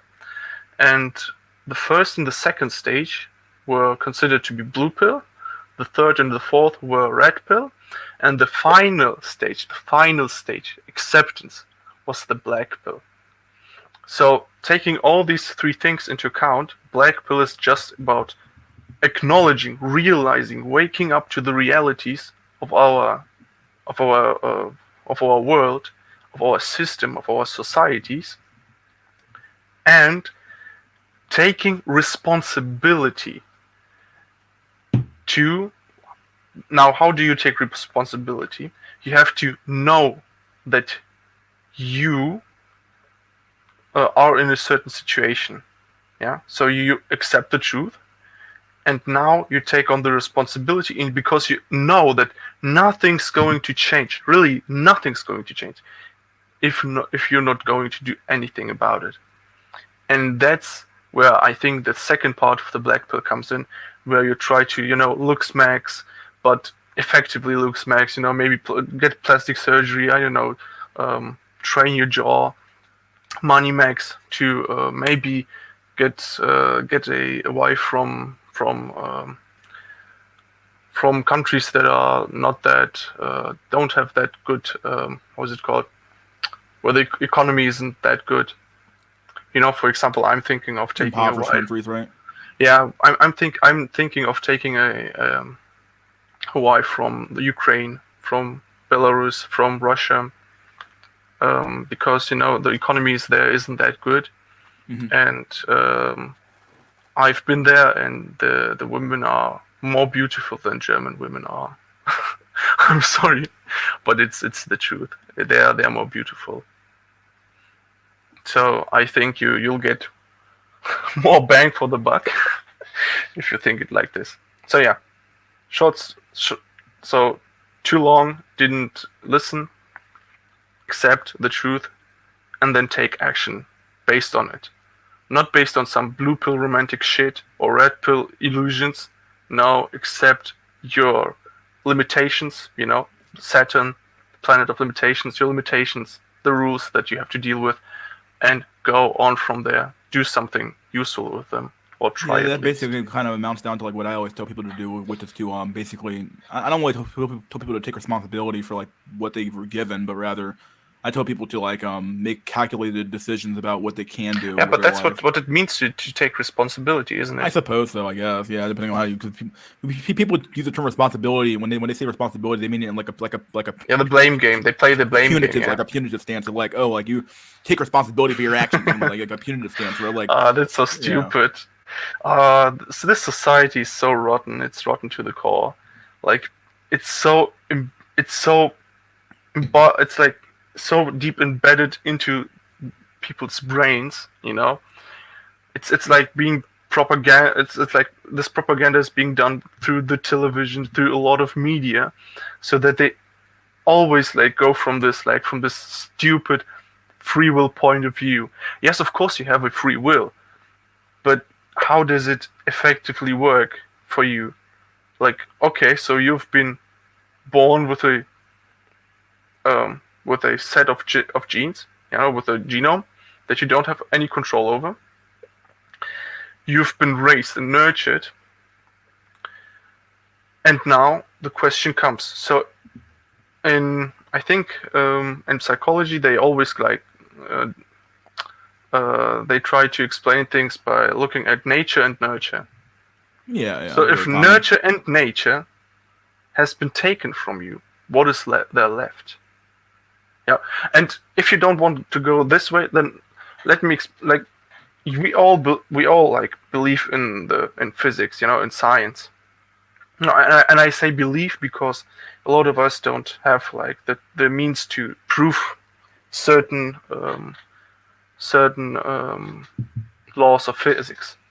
For example, if you haven't like done a certain experiment, then you couldn't be like you only have to believe that gravity exists, like in the way that it has been taught. But so that's not important. So basically, you believe in physics, and physics is a very deterministic science. It's either deterministic or it's random. but none of these are free will.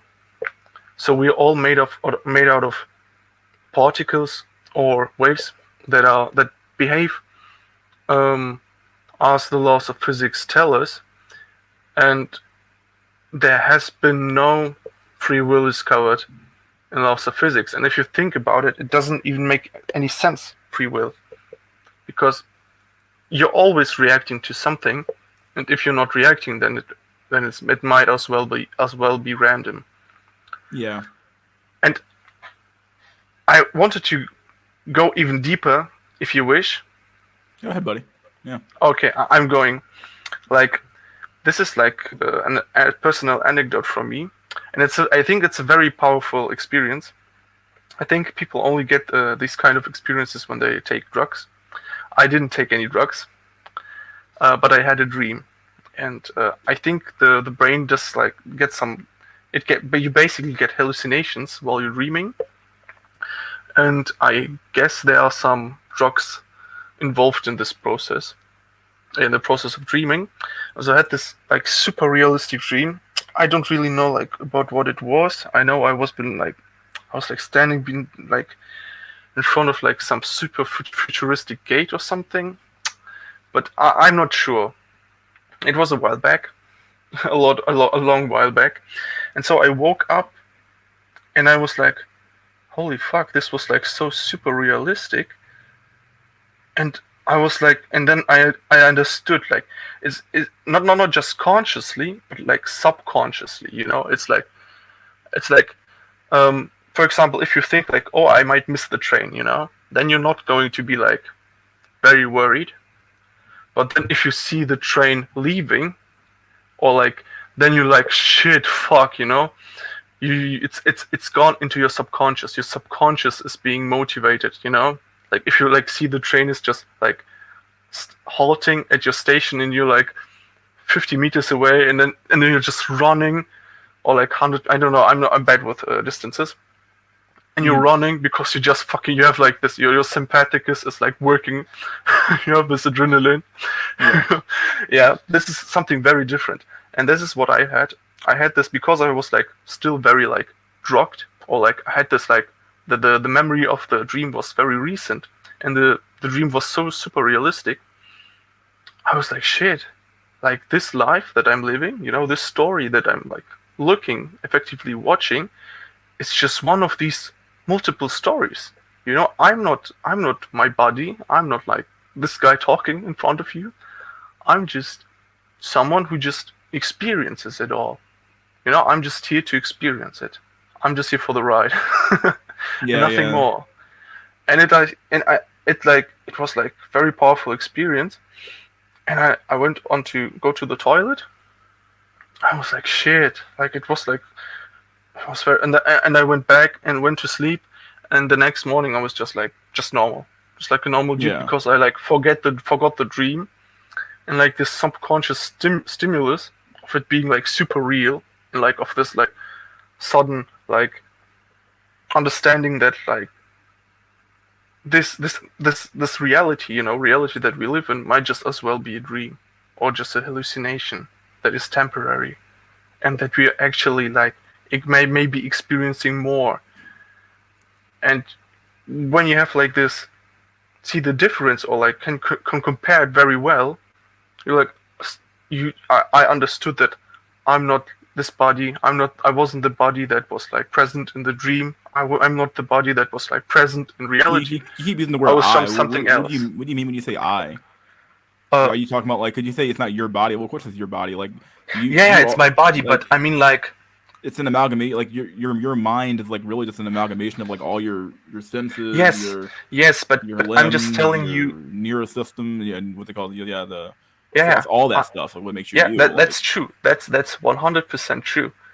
But it's like when you experience something like this, the dream felt just as real as reality did when I woke up. Sure. You know, so what's nothing, there's nothing that doesn't tell you that you might just as well wake up one more time and realize that all of this is just a dream as well. And when you like can compare like yeah, when you can compare experiences like this, you know, after just recently waking up, and you're like, shit, like there are some parallels, and you can like really like feel like your mind is somehow maybe separate from your body, from like your taste, from Something like from you your were touch. trying to like run for something like a soul here a little bit, right? Yeah, but I don't want to use the term soul because it might like, yeah, some, but that's what I like understood. Maybe it's soul. Yeah, you could say soul because like soul, sun, it's like very like it sees, it radiates out, you know. I mean, the astrological symbol for the sun, the soul in Latin, is the bull's eye. So, yeah, you could say soul. Let's just call it the soul. And so how does it relate to determinism and whatnot? So as you all also know is that I'm like very into like Kabbalah and stuff like this. I was like thinking like if there's like determinism, then you can't really change anything because everything is like preset. And I was like thinking, and I realized that if what I experienced, like the understanding that I experienced after waking up from this very surrealistic dream is true, then the power of the magician comes from him realizing with his soul, seeing with his soul, with his entire being, something which then will correspond with you, with what will happen in your reality. So let's say that's why you try to address the subconscious and do like rituals to like impress yourself and like really believe in what you're doing, because if you see it, it'll manifest. Yeah. And now how does all of this finally come together with determinism? I also realized that some people are just meant to realize stuff. Some have been just born with a set of genetics or have been nurtured to be more self-reflective, to see more, how is it called? To see more relationships between stuff. To see relationships. And it's only so the realization, the act of changing something, which I said is to see with your soul, to see with your soul, can only be achieved if you know that you have a choice. So only if you know that you have a choice, you can choose by seeing something into existence. Now this is, but then again, how the only way that you can see something, that you know that you have a choice, is if someone tells you that you have the choice, so you've been nurtured, or by some genetic predisposition, or by some, like, I don't know, by some fate, by destiny. Yeah, even that's not. You realize it somehow. Yeah. So it's also, everything's deterministic. And then the choice that you do is also deterministic, because it will be based upon what your past experiences are. So to know that you have a choice is deterministic. Yeah. And then to make the choice, then the result of this choice, to accept or to decline or to do something different, is also deterministic. Yep, it's all and there. The act of choice is just to see with your soul that there are branching paths in your reality. Like the choice, will I move my arm or will I move it not? And then seeing it. And then it will happen. Are you talking about like basically like doing some like foreshadowing, like the ability to like, okay, so I see No, I'm just very like, I'm talking about like very like fundamental stuff, like that what I just said, I believe it to be like the most fundamental like thing of choice. Like every choice you do will happen according to this scheme. You have to realize that you have this choice, and then you have to see it into existence with your soul. When you say see it into, what do you mean when you say see it into existence? What's that mean? Describe it. You have to like experience it. You have to like. What do you mean by experience it? Like, what are you talking about? Like, literally, like in your mind, like live it. Like, are you talking like foreshadowing? Like seeing the future? Yeah. Maybe. Okay. I got your question. That's like a good question. Like, I would have called that. I think foreshadowing is the term for that. Where like you basically like that's what I typically do. Yeah. Like, I look at decision A and I say, okay, like if A leads to B, leads to C, leads to D, which is knowing everything I know about the world. When I know about the condition, let's say I'm talking to my boss. I'm trying to ask for a day off. I'm like, okay, well, I know what, like, either I have A or B. So A is asking for a day off, or B is not asking for a day off. So I know if I do A will lead to B, which will lead to C, which will lead to she'll probably ask me a question. I'll have to answer that question back. I'll have to help with a reason why I need a day off, yada yada yada, et cetera, et cetera. Like that's what I call just basic foreshadowing here. Like but I didn't get into foreshadowing yet because it was like. I think it's foreshadowing. It's more planning ahead, I guess. What we call it, I guess.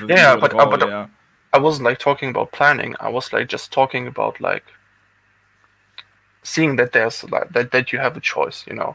Because sometimes it feels like you don't have any choice. Of course you like. Yeah. The thing is that like, of course you have a quote unquote choice, but the choices aren't free. That's all it really comes down to. Yeah. The choices don't. That's also what I said. You have to because. Whether you see the choice is determined, is deterministic, and what choice you take is also deterministic. Yeah. But which choice you take, this goes into the realm of foreshadowing. That's right. But I wasn't like explicitly talking about foreshadowing. I was just like talking about like how people take choice, that you have to like see that you have a choice first, and then when you take the choice. To actively take the choice, you have to like feel it, like you have to like experience it. Your soul has to experience it, and as it experiences the choice, it manifests into reality. Like you feel that your arm is moving, and as you feel it, your arm will be moved. Huh. Yeah. But I wasn't talking about like foreshadowing. Yeah, I'm like really you're losing me here when it comes to this weird like experience. You have to experience it before you experience it. Like what's they even mean? Like are you talking about like dreaming and like lucid dreaming? No, you have to feel it. You have to like feel it. Yeah, not dream. You have to like feel it. Like you know how people like talk. Like I think I have heard that like businessmen that are like what is it called, like erfolgreich, successful businessmen. Yeah, sure. They change paradigms. They like change their mindsets. You know to appear more like relaxed or aggressive or like I don't know. And to do this, you have to know how it feels to be aggressive. Yeah. Exactly. And so let's say you're in the relaxed state, and your soul sees like, I have a choice. I can be relaxed, or I can change into aggression mode. Yeah. So yes. And then let's say you want to, you have done some foreshadowing. I don't know how it like. Then we won't talk about like how foreshadowing like exactly works. We can talk about it later. And so you have done your foreshadowing, and then you say, okay, I want to go into aggression mode. And to go into aggression mode, your soul has to feel it. You know how you have to like feel like this paradigm. You have to feel like this aggression. It sounds like you're talking about like to acting. get into aggression. Are you acting? No. But it sounds like acting though. Like for example, like I can easily put myself into like an aggressive mood right now. Like pretend to be aggressive right now. But it's like it wouldn't be like a legitimate feeling though. Like how would somebody how would an outside observer be able to tell the difference between the two? I feel like I could have contributed to this shit if I had actually came on time. Yeah, you have time now. I'll just shut up. If you have like some questions, you can ask me, and I'll. No, you good. I'm like, I came in the middle of the conversation and shit, so it's like, all right, everybody already took up to the high IQ shit, and I got to catch up for 30 minutes. I'm sorry. Describe how you can unconsciously experience before you consciously perceive. Oh, well, that's not necessarily hard to do, at least in my mind. Like, yeah, but the cue is you have to like you have to experience it in some way, like consciously before, and you have to like memorize it. Oh, like, yeah. remember Like, how it almost feels. like the, it's kind of like, I hate to use the Dark Souls analogy, but almost like soul memory in a way. Like you remember like your mind or your soul remembers being in that mode, and you're able to like consciously you can pull it out of that. You can pull that mode out of your mind and say like, I think this is probably just to go into an incel topic here real quick. Just like this is probably why a lot of dudes can't experience a lot of stuff with women, because like they don't have the actual programming in the back of their mind to pull it out. Like they don't have it there. It doesn't exist.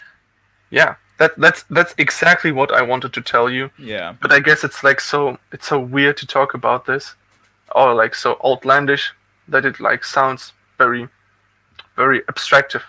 Like right, just how it is hard to like back up stuff to like a different level. I know what you're talking about now though. Yeah, it makes sense. Okay, so like like not having to be experiencing something one time basically gives you the ability to do it again and then do it again, and then you can activate that mode anytime you want to do it the next time around, something like that. Yeah, so. but you have to like experience it consciously, and you have to like know that it's linked to this, and like there's a lot of stuff. It looks very easy, but if you're like going on autopilot for your life, you might never like achieve what you could have achieved if you would be that's really scary too, because like a lot of people don't have the ability to like self-reflect.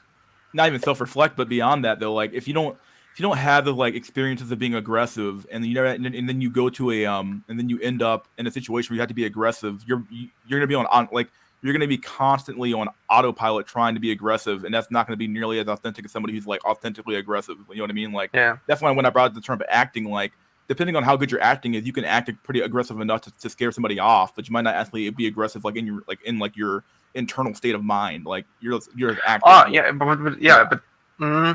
but this is like you're like not going. But I think when businessmen do it, I think they like really can experience it. Like, they want to say like they get into that mode of like, oh yeah, I have to be aggressive here now. I can't just like let this guy walk over me now. I have to be aggressive.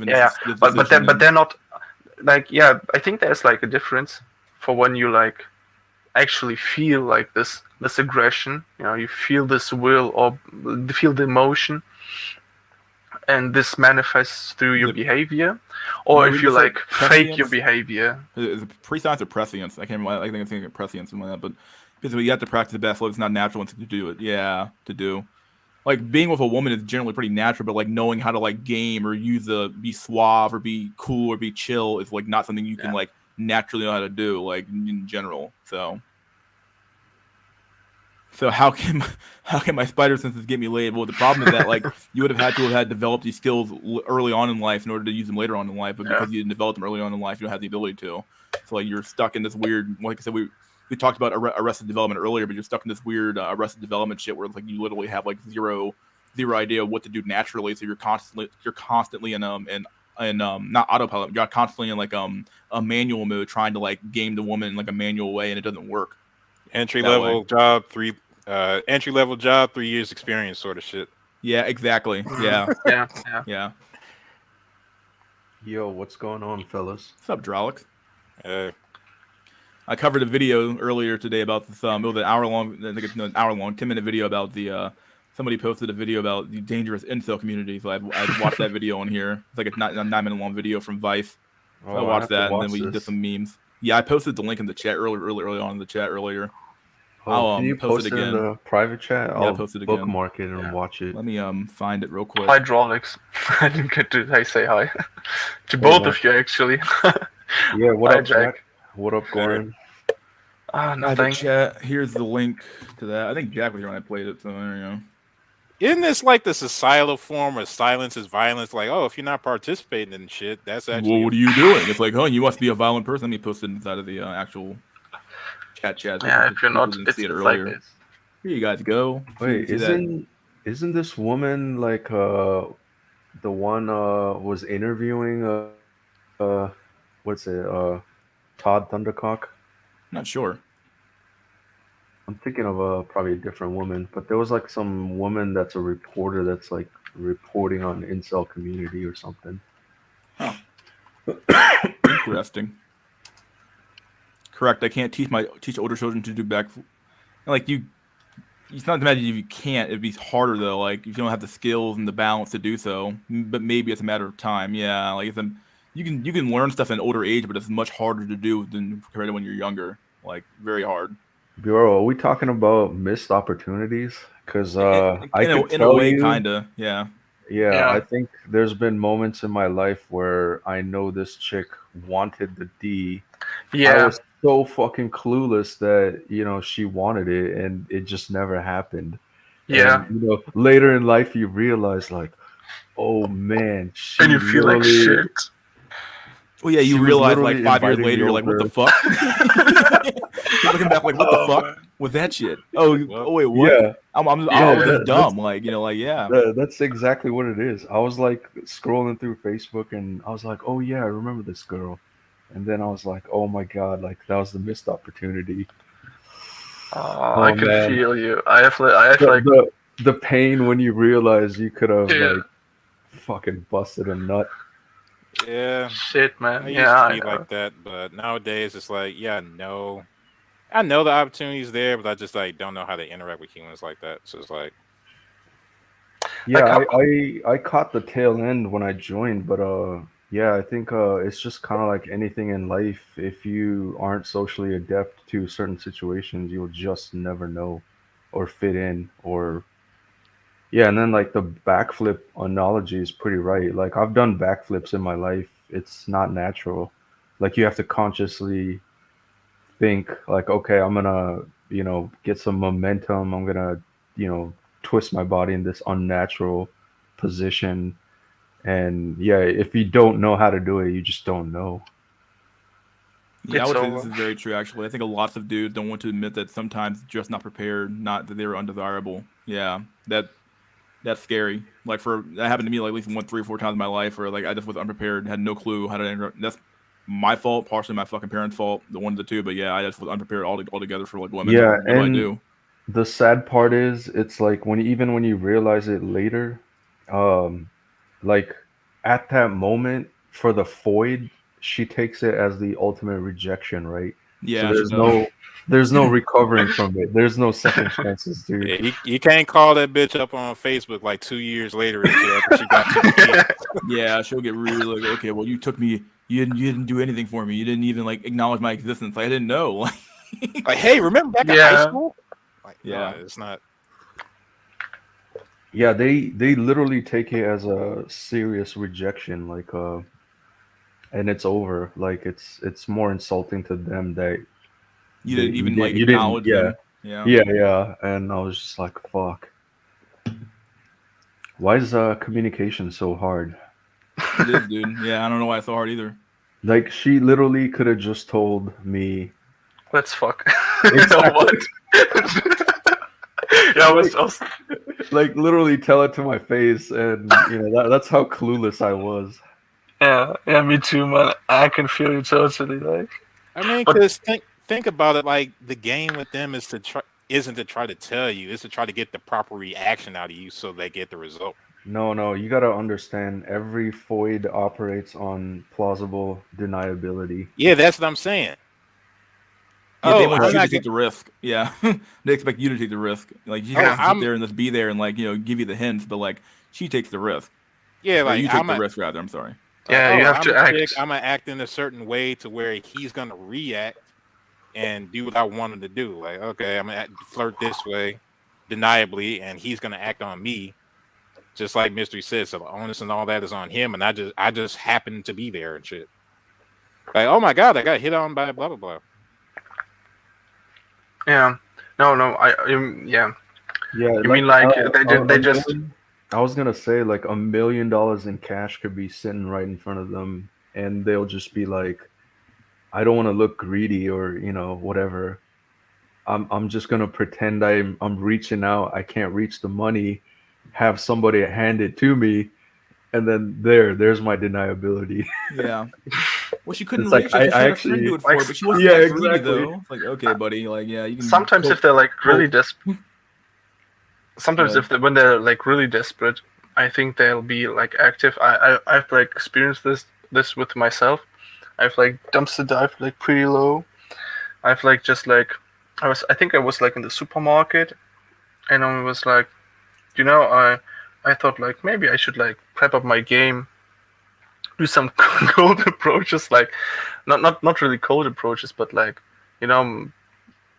train like how to like wink to a woman or something like this, to not like feel like fucking awkward like a robot, like a robot when I wink.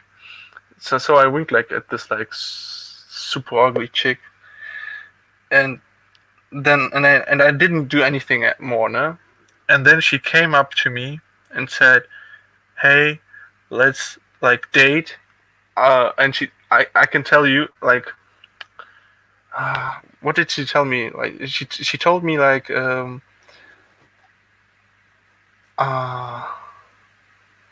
yes, yeah, I think she was with her brother or like her father or something, and like her father or her brother saw this, and they told her, yeah, don't be a little girl, go and talk to this guy. And then she told me this. I was like, fuck, what the fuck? I really just winked at her, and she like came to me.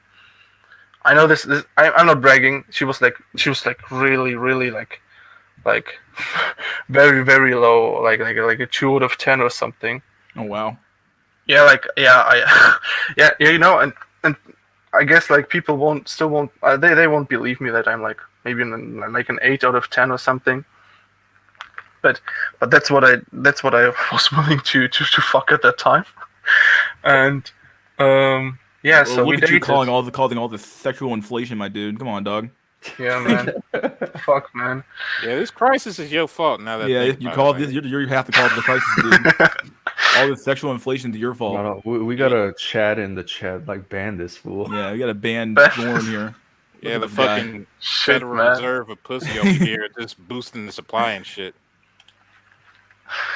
Nah, yeah. But then again, I think like a lot of times when I just didn't see the clues was because I was like bullied to hell in school. Like there was like some stupid, like some really fucking shit that was going on in my school. Like I know we had like PE, it's like sports class, I think. Yeah, that's what PE is. And I mean, you call it PE, yes, physical education or something. So I had PE. Yeah. Oh, and hey, I was hold like, up. I gotta drop real quick. My internet is acting up. I'll be back in like a few minutes. All right, my dude. Oh fuck, man. Yeah. So anyway, I was like sitting on the bench, and I was like tired, and I took like this natural like position that humans take when they're like tired. They just like lean forward and man spread. And so I was like this like effectively like man spreading, if you wanted to call it like this. And I happened to touch with mine. I happened to touch a knee of my co-ed with my knee, and she just immediately like screamed like, "Don't touch me, you freak!" Well, that's sexual assault. Yes. She thought this was like sexual assault or something. I was like shocked. I was like, that was sexual assault. You came within the dude. You cannot even interact with the fucking energetic field of a female. Oh, that's so. But this is so stupid. I was like fucking tired. I was like dealing with this physical activity. I was tired of it, and I came to the bench because to rest. Yeah. I think this was like some team sports game, and so I sat down. I just took this natural position, and I happened to touch her knee, and she just exploded. I was like, holy fuck! And then anytime that I like try to talk to like even to certain males, certain boys, they were just like shut up! Nobody wants to talk with you. Like, go away. And it's not like one time or two times. It was like a lot of times. It was like fucking. But I didn't like. I guess I was like somewhat like depressed, but not to an extent that I was like maybe like thinking of like killing myself or shit like this. I had it like, guess I had it like easier than a lot of other guys, but still this just and like this this feeling that people don't want to talk with me, it lasted like I think like up until I got to the university, and when I experienced that people can actually be kind to me. And that's when I was like, oh shit, like why are they also so kind to me and stuff like this? And this was because they didn't really know me. Like for my bad reputation, I had like a very bad reputation in school, and that's why they were like nice to me. And to be honest, when I came like out of like, I think I hit puberty a little bit later, and so when I came out of puberty like after 10th class, but my reputation was like torn to shit, and there was like this one guy that just kept annoying me. This like fucking left fuck that just kept on annoying me. Yeah, and so I never really got out. Only when I like left school and went to university. Why is this chat always full of Chads and Tyrones? It always is, dude. I mean, the Incels won't come on, dude. Well, I don't know what they won't come on for. Let's cover some data. I'll let Jackie have something we want to say real quick, but cover some data real quick. I ain't got shit to say. But all right. Here we go. Here's some data. Hold on. The 2005. That's the 2005. Yeah, I know. I'm looking at. I want to show the comparison here. How bad it gets. Let me put it here. How bad it gets. Here's 2005, guys. For the I'll use my state as an example here. 32.2%. Everybody knows wherever I'm from, so this is fine. The West Coast, he's 35.7. Look at Mississippi, 49.4. Man, this is horrible. Look at Louisiana, 48%. Florida, 42.8%. This is pretty bad, right? Oh, we get a 2019 boy. Look at this map, bro. Look at this fucking map, dog.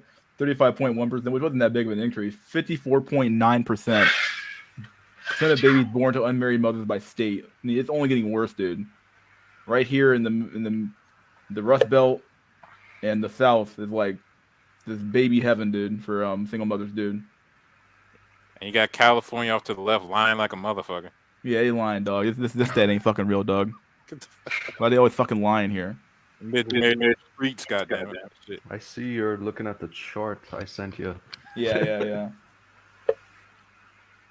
The implication here is that you're all going to become single fathers, right? Or you're going to be not single fathers, you're going to be stepfathers, right? Take care of all these babies being born. And then we go to the Pixar movie. So. Oh God, I forgot all about that. I covered that on the Pixar movie. Which Pixar movie? Oh God, the Pixar movie about Wasn't it literally named Stepfather? It was named Stepfather, yeah, about a black stepfather who takes care of a Chinese or Asian chick's kids, which is like insane to me. Which like offended two races at once, because the black dude's got representation by a stepfather, and the Asians got representation by a dead father and shit. Like, it's fucked up. Oh hey, Mystery, did you show the other chart? I will, yeah, but I have it already queued up right now. You may need to step up over for Bible Belt cells, yeah. How about Maryland? Maryland's a shithole. Fuck out of here. I hate Maryland. Let me pull up Maryland real quick, actually. Give me a sec. Hold on. What's that? It was CDC, right? CDC, percent of babies born.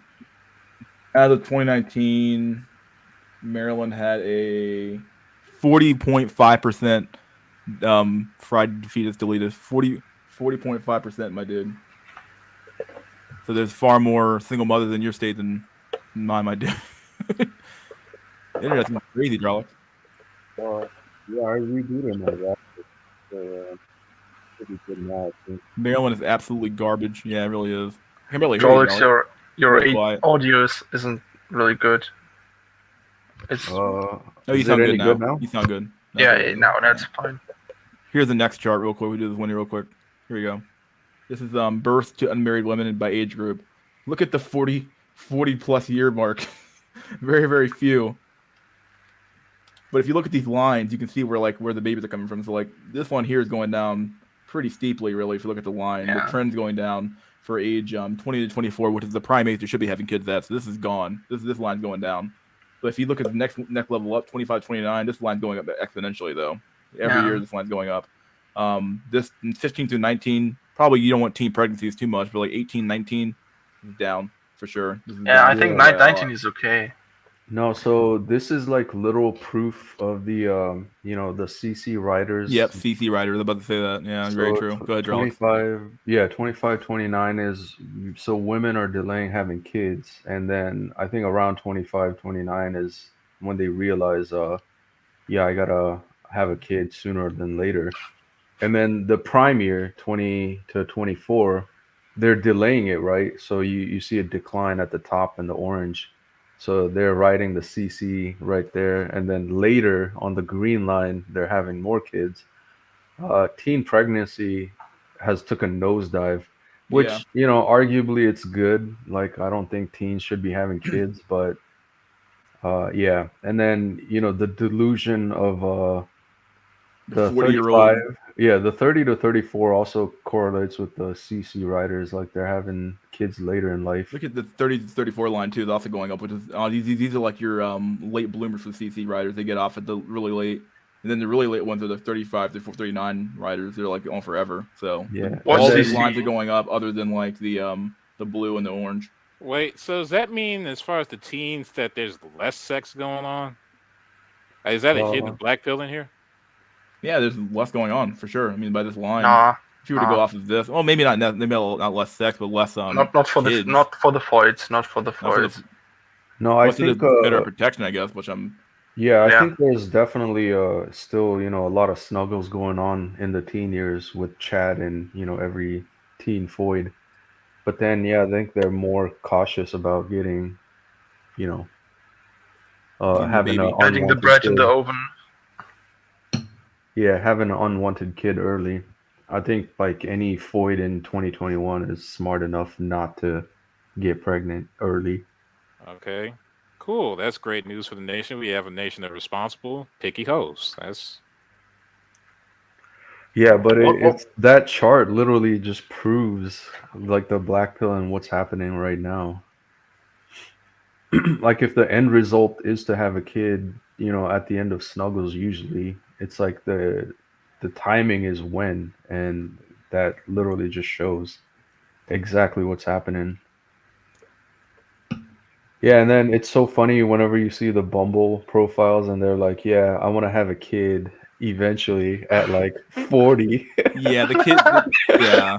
Or like the profiles either say like I don't know yet, or like I'm like, what do you mean you don't fucking know by age 20 fucking 8? Like what do you what the fuck are you waiting on? What, Christmas? Like you want She was busy. She was busy comparing all the genetic information from the chats around.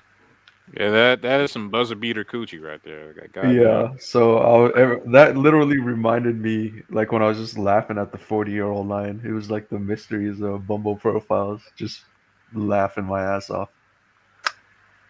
I think there was like, I don't know where I saw it. I guess maybe also on the SNI stream, where there was like this 50-year-old like Void that was like thinking about having a child someday. It's fucking stupid. 50 years old. Yeah, you're Oh my way god. too old. I'm looking at her like, Or what like 48 or something. I don't know, but like approaching 50, it's stupid. That's like Yeah, I think, they're not. They might not be too old to get a child, but it might go wrong. It might go Bro, horribly no, wrong. that So- kid is coming here. Like it's a wrap. No. So the percentage of like, let's say a teen pregnancy, like the rate or the chances of a Ford getting pregnant is like, I think like 30 or 25% at, between your teens. And then the optimal age, like 25 or 20 to 25 is like 20%. And then from 25 to 30, it's like, 15%. And then past like 35, it literally nosedives to like 8%. And then at 40, it's like 2%. So, So if you try 100 times, you'll get 2 pregnancies. something like that. So, yeah, like the rate at 40 is just almost non-existent. So even on the graph, there's definitely women that get pregnant at that age, but it's just kind of like it's you're already at such a hard statistic to get pregnant at that age. All right, y'all ain't looking at the silver lining though. Tell us what it is, buddy. I just got back, so Easy sub count. Y'all just need to turn on that monetization. Yeah. Yeah, your comment on Jolix's post was pretty hilarious. Yeah. It was true. It's true. It's true, but Planned Parenthood, stay busy. Wait, what's the comment you're talking about? When your Planned Parenthood stays busy, like, well, yeah, full of Pookies and Ray Rays. Someone said, so not even Robocop had the chance in Baltimore, dude. Baltimore's a shithole. I'm not even say it, dude. I'll just say it. B-More is a shithole city. It's probably one of the worst cities I've ever seen in my whole fucking life. It's so fucking bad, Baltimore, dog. You have no fucking clue. If you ever watch the fucking Wire, you take the Wire and then like make it 10 times worse now, dude. Baltimore's ratchet city. That place fucking sucks. It's Baltimore, Atlanta, culturally. What else? Detroit, I hear, is probably one of the worst cities around. Detroit's bombed. It's like a bombed down fucking city from like World War II. Detroit was like heavy with industry, and Detroit is like post gentrified. Like first you had the state that came in and like took all the goddamn money. They basically back in 2000, they basically fucked up the schools and shit, and then they sent us the bill. So it's like,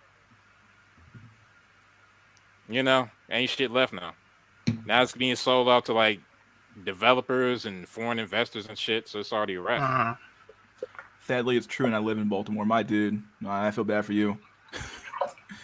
You live in the worst city ever.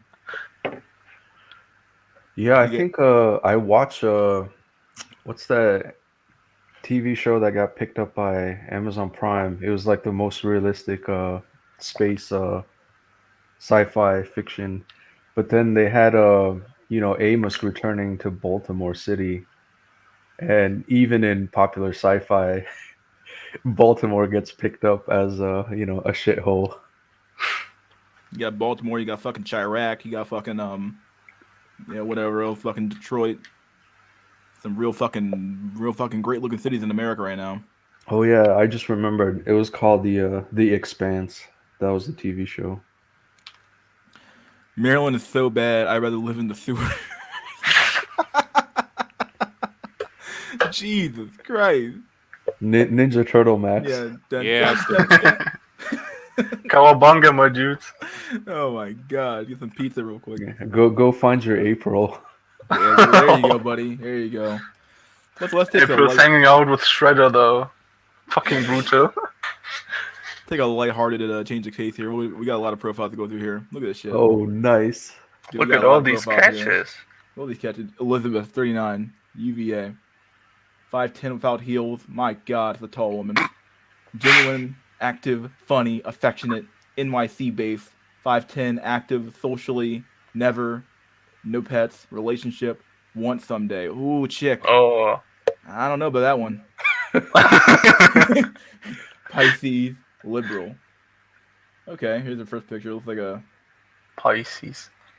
Here we have our next profile here. We'll go through a few of these. I'm not going to go through all of them, but we have Kat, 39, physician at postgrad. Well, what do you know? She doesn't look that bad. I don't know, whatever. But she's old. You can see. Yeah, you can see the lines, dude. Yeah, she's like a.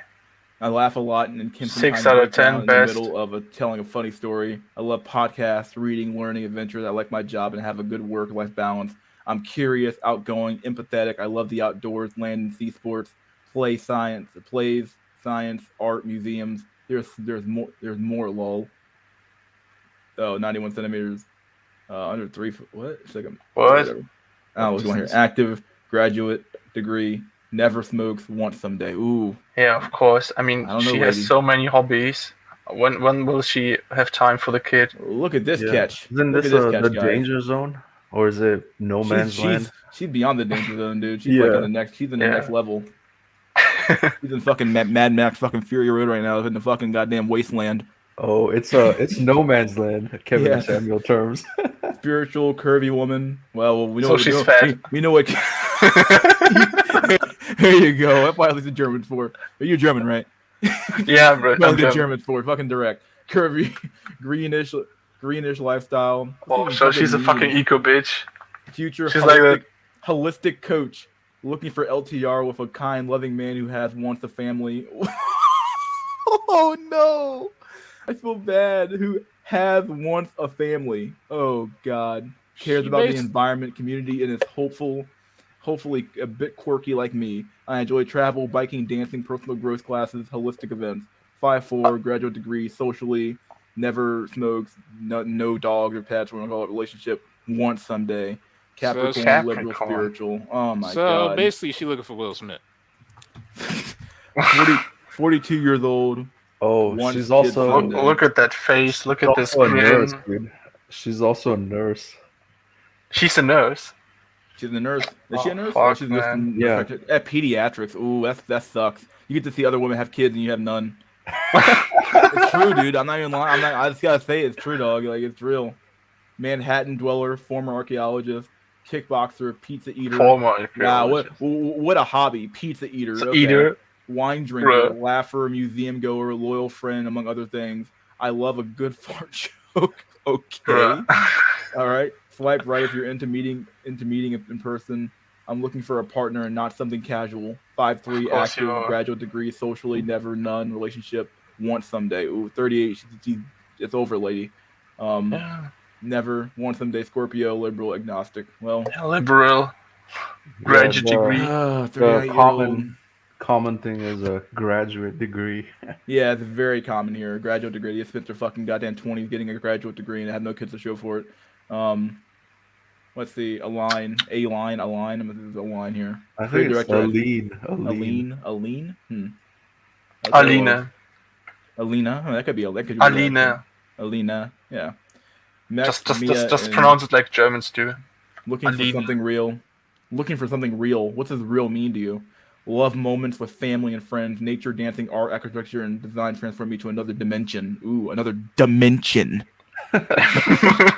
Traveling, cooking, eating, outdoor, indoors, yoga, bike ride, swimming in the ocean. Okay. Breathing. Deep, smart conversations. What does this mean? What does this mean? Wait, hold on. What? Is this a hobby? Yes. Yo, and then swimming in the ocean as opposed to like swimming in the pool, I guess, like what body? I don't understand. We have to stop here. What the fuck is breathing?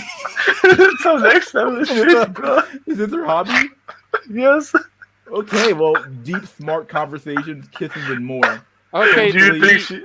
Hold on. At its most generous, you could assume some yoga shit or whatever. But then again, I'm beyond the point of generosity, so that bitch gonna have to clear it up. She gonna have to clear it up, yeah, at some point. Socially, can we translate her what she just wrote down, her description real quick? When she's talking about looking for something real, she wants to feel Chad's big bad cock every night inside of her. That's what she means something by real. Yeah. Yeah, love. Really. Really enormous and large. Yes, well, you're just better boxing for her.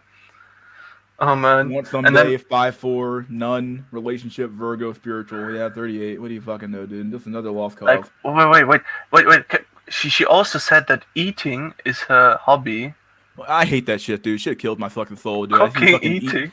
Eating and breathing oxygen. Look at this shit. Eats food and breathes oxygen, fully vaxxed, no Trumpers. Yeah, basically, when you got it right there. It's not wrong. Yeah, Richie got it right. Rosa, 37. Never socially. They have a fucking profile they're even gonna laugh at. Probably too smart for this place. Doesn't look too bad, but she doesn't look pretty old. Yeah. Never socially, 5'3", active, dogs, want someday, Virgo, Christian, lady. Hold on. Do I even need to say it? 37 years old. Do I? Hold on. Dog stop. pill? Exactly. I got it. Yeah, fuck, right man. Oh shit. It says dogs. Oh fuck. Does she have a doctor too?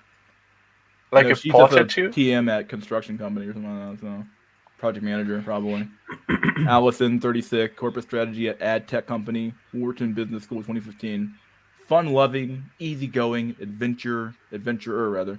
Looking for something serious with someone who doesn't take themselves too serious. Okay. So she's been run through Chad and like could never chain them down.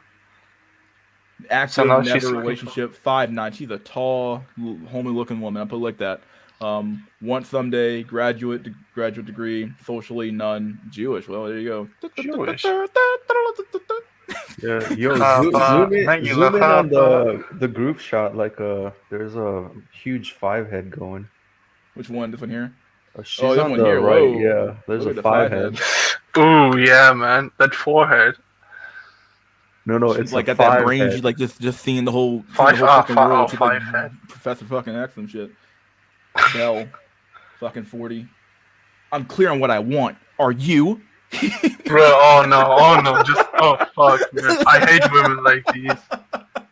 Like they just like pretend that they're like feisty and they're like. I can just see it in her face. This is her voice. She's like, a man who has certainty, who is grounded and knows his mission in life is extremely sexy.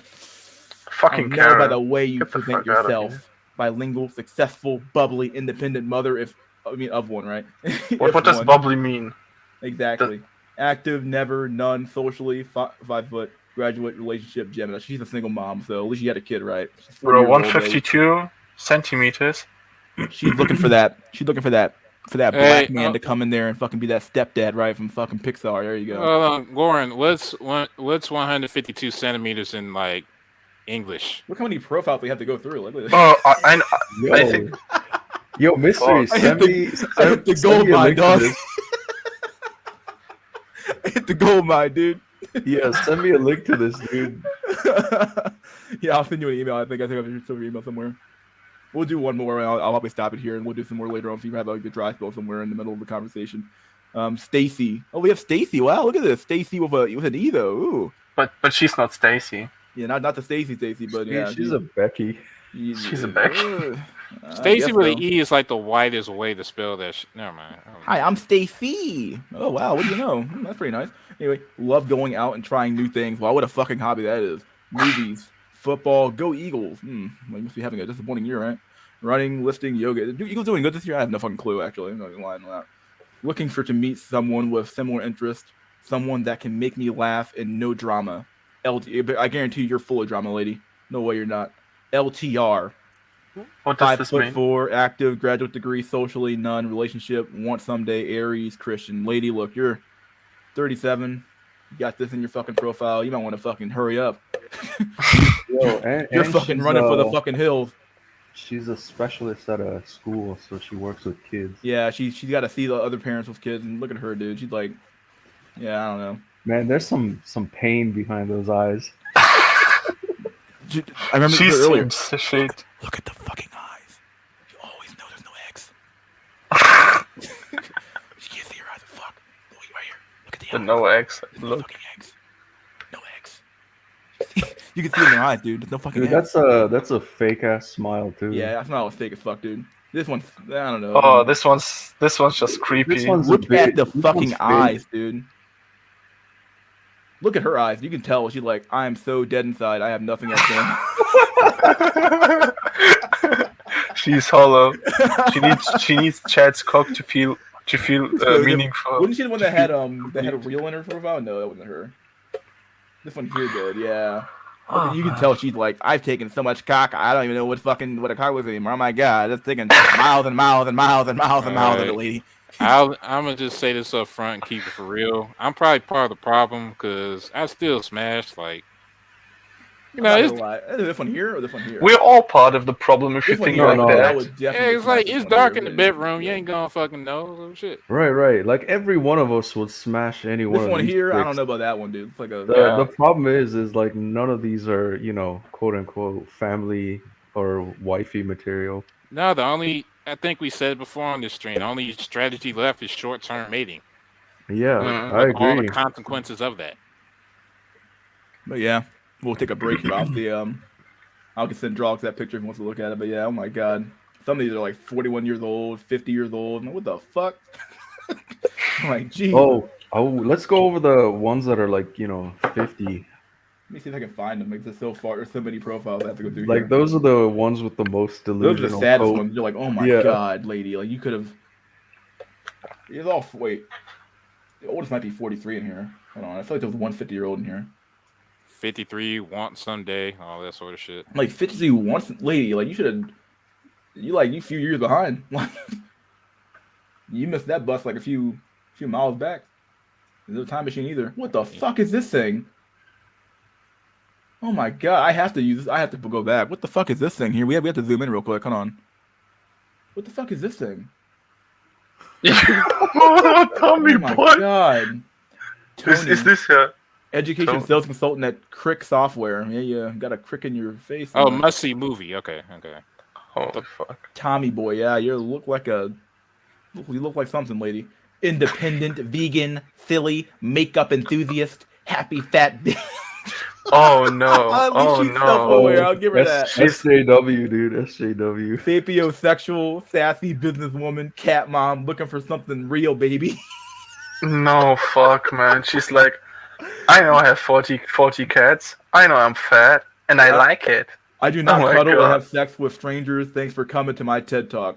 Sometime Bro. undergraduate, socially, relationship, liberal, 5'1", socially, cats. Who wants to have kids with this thing, dog? This kid will Sadly, grow a up so lot fucked of up, people, dog. we know where we are at the game, man. Come on now. I mean, Yeah, like, gotta be liberal too. and she's 24. You couldn't convince me. This chick ain't 24, dog. This is a hard looking 24, dog. This is a she's hard been 24. through some shit. She's Alright. taking crack or something. Fucking meat grinder, fucking 24 right there, dude. No Now, way. hold on. Now, let's take the face value for a second. Face value is right here, No, dog. no, Like, no. you mean taking that face value, dog? No, hear me. No, just hear me out. Here you go, buddy.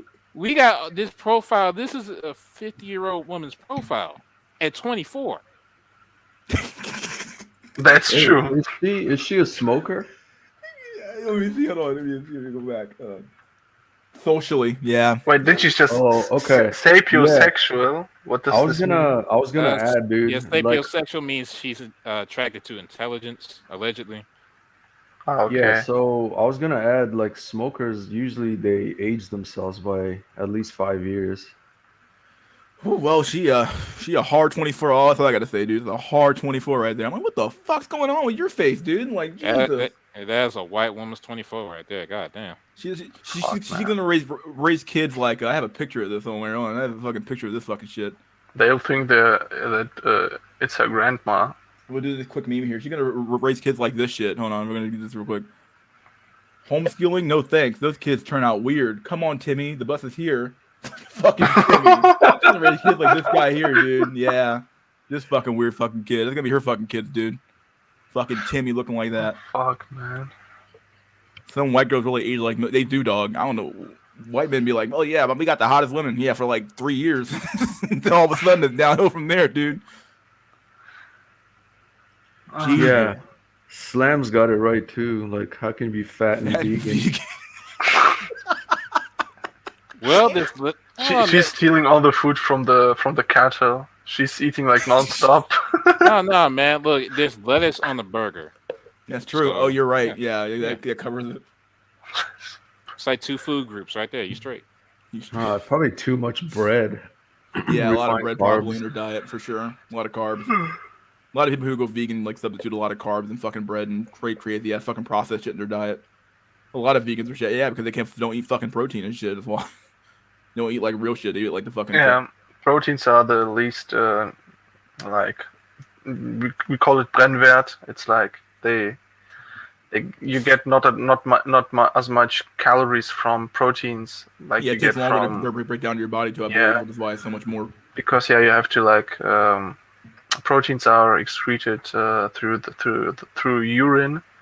So when you like process proteins, you have to do a lot of reactions. Your body has to undergo a lot of reactions, or do a lot of reactions to get like Harnstoff.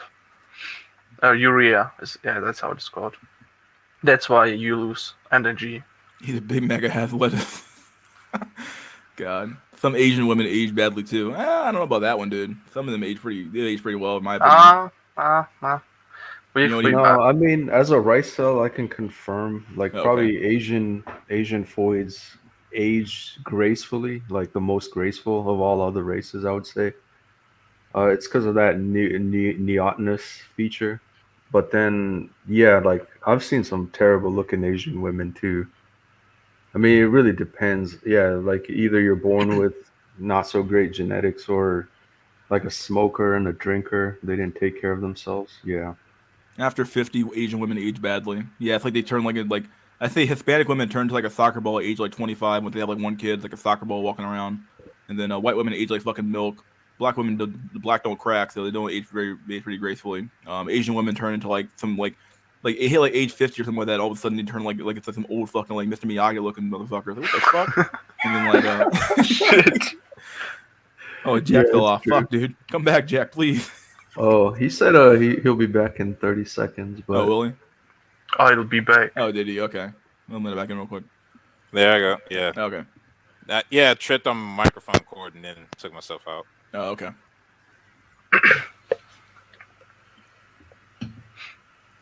Black don't crack, Asian don't raisin. Pretty funny. Pretty good. Oh, all right. To be fair, now there's some black people that's born cracked like a motherfucker, but that's old. Yeah. Damn, them bitches getting here and they get knocked up and become they become gremlins basically. Yeah, the Asian like Hispanic women, they look fine when they got no kids, dog. But when they get one kid, dog, it's over. It's like they turn to fucking gremlins or soccer balls, dude. Walking soccer balls, fucking insane. I don't think that white women actually age that badly. I don't know, dog. I don't know. Maybe it's like maybe it's like regional. Bruh. Like maybe it's regional because, I mean, I live in Germany where you have mostly white women, and they don't. I don't know. I don't think that they age like badly. I would say European white void takes better care than say American white void. Yeah, possibly us. Maybe it's just our culture with the bad food, the fast food, and the fucking goddamn Yeah, smoking that might everywhere. be. I mean, you have a lot more overweight people. Yeah, for sure. Yeah, and I don't know, smoke or voids that smoke is like such a turn off, and like you could tell they're just aging faster. Yeah. Can't stand smokers, dude. Short Latina women get fat as fuck. It's hilarious. Yeah. they get huge. Fucking soccer ball walking around, literally soccer balls. Asian women look 18, 21 till they're 40 more consistently. Yeah, it's animated Obasan real quick, dog. White woman get crow's feet and wrinkle. Oh yeah. White skin ages faster than sun exposition or exposure. I mean, probably. Yeah. We got Wally. Okay. Wally. I still need to see that. To be honest, it's a good movie. I like Wally. Yeah, actually, I haven't seen that from start to finish. I've seen like parts of it. I've seen it. I liked it. You know what's fucked up about that though? Wally is our best case scenario. Oh yeah, of a fat, overweight fucking people that can't move anymore. Yeah, like at least we made it. You know, like. Oh, you know what? It reminds me. That channel. What's it called? A Film Theory. Yeah, Film Theory. It's pretty popular. He does some really good shit, and I think I remember watching that one for Wally. I think he was arguing that basically it's like Soylent Green. Wait a minute. They liquefy the dead and feed it to the fat living people. Soylent Green is people. He just dies. He gets taken away. Yeah, because essentially, isn't it a last of humanity, a ship that's like floating around Earth or something? And it's like, how do you sustain a population without actual like proper food? It's like Matrix, liquefy the dead and feed them intravenously. Yummy. Recycling. Yep, we're green cycling. We're getting rid of the dead and making them No, actually, yeah, like you know the trip to Mars round trip is like 5 years, so 2.5 years you're stuck on a spaceship trying to get there. Like imagine you'd be drinking your recycled piss and sweat the entire time. I mean, shit, we do that now. It's called the sewer system. Yeah. That's exactly what I was thinking. No. I mean, natural processes. Like, yeah, we sanitize them. It gets dumped to the ocean. You know, it evaporates, goes in the cloud, rains back down. It's clear, clean. I'm talking like straight up just recycling a piss through some filter machine and drinking that stuff. Hey I mean, man, it was But in fucking in shit you the gotta end, do to make it to Mars, right? yeah, but it was in the Drinking. movie for the Dune in the Fremen suit, like Oh basically. yeah, the still suit. Yeah, Yeah. yeah. It pays to read the book. I'll have to read it. I also have to watch it. I haven't watched it. But I won't ruin it for you then. my prediction is that this astronauts or whatever going to Mars, they'll probably kill each other before even getting there. Can you imagine 2.5 years stuck in the ship? Oh, my Yeah, life but, wouldn't change. My life wouldn't change. They'll just send incels. No, Hold the on, wait. Y'all insanity. gotta consider something. I told y'all it's gonna be pink hair on Mars. Can you imagine leaving the entire fucking planet and coming back to the same shit? Yeah, I'd leave the planet. Yeah, can you imagine coming to Martian feminism? Can you imagine the hell that shit would be? No, I would probably Wait, what? create Feminism on Mars? Yeah. No, That it sounds like depends. sacrilege. It depends on who they send, right? So, like, if they send me, you just take those chicks out back and put a bullet, and you quell that shit before it can even start. I mean, Without faces are statistically, you're gonna pointless. be Okay. outnumbered by soys. Oh, my bad. No, I'm gonna show my face today. Here, give me a second, guys. Hold on. Start camera. Here we go. 3, 2, 1. I don't have a camera anyway, so here's Let's my go. face. Here's my face real quick. Yeah, there you go. There's my face. Go fuck off. Okay. You know, no one says you gotta be here, dude. Anyway, moving on. Go ahead, move forward, dude. Wait, what? Yeah, Some dudes like team matters like streams without faces are pointless, dude. Like I don't give a fuck. Like, Yeah, I'm on camera, man. My face is the letter J. So why don't you come on here and show us your face? Yeah. Yeah, do it, dude. Show us your face. Why be on YouTube? Your face? Why not? There's plenty of like fucking people with animal avatars everywhere. Why can't I have a fucking hand holding a fucking pill?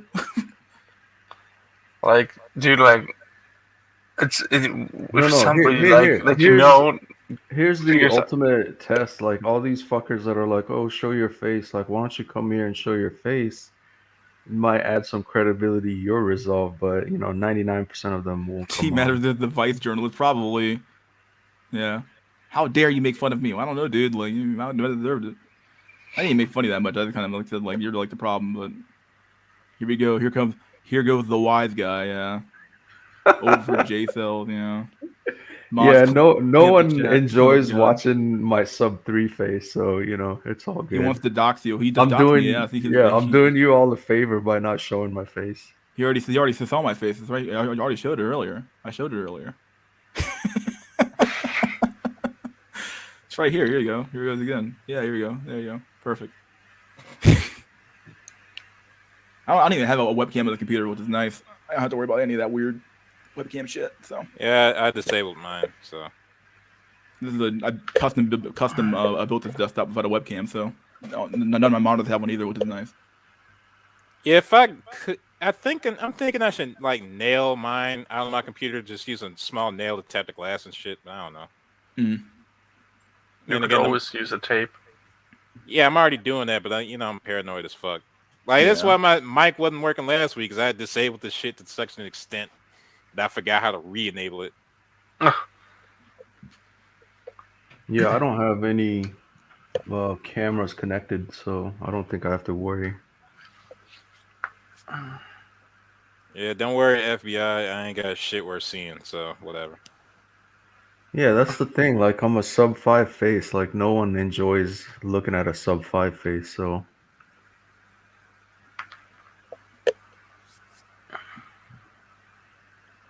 Let's see. We got another meme here.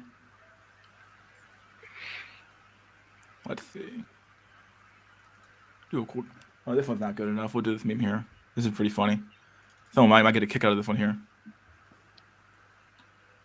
It was pretty good. In the U.S., you have Chad. Oh, this is good. Oh my boy. Oh god. Shit. Is this like Photoshop? It's gotta be Photoshop. Yeah. I can't tell which one's real though. Which is the real one? Probably this one here. This one looks most natural. These look so like made up. I don't know, man. I think the right looks real to me. Yeah, I think it's the one on the right. Look at this guy, dude.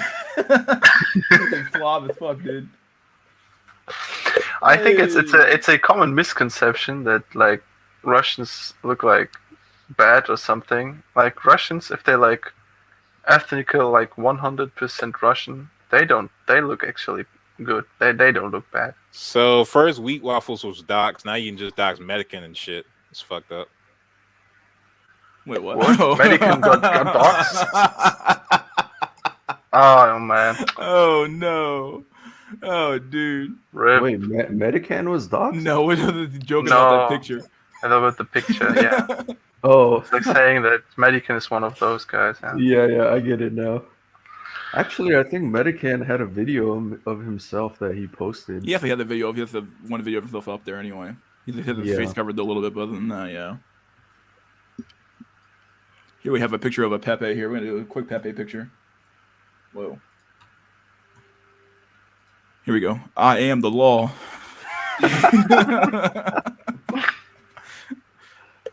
That's pretty good. Judge Pep. Hey, that was a good movie though, even though I've never seen it. What? Hey man, good enough. Good enough for me, dude. If you like Wait, Judge Dredd, I like Judge Dredd. there's two movies, I think. Yeah, I never saw either one. So yeah, because the one with Stallone wasn't as good as the other one.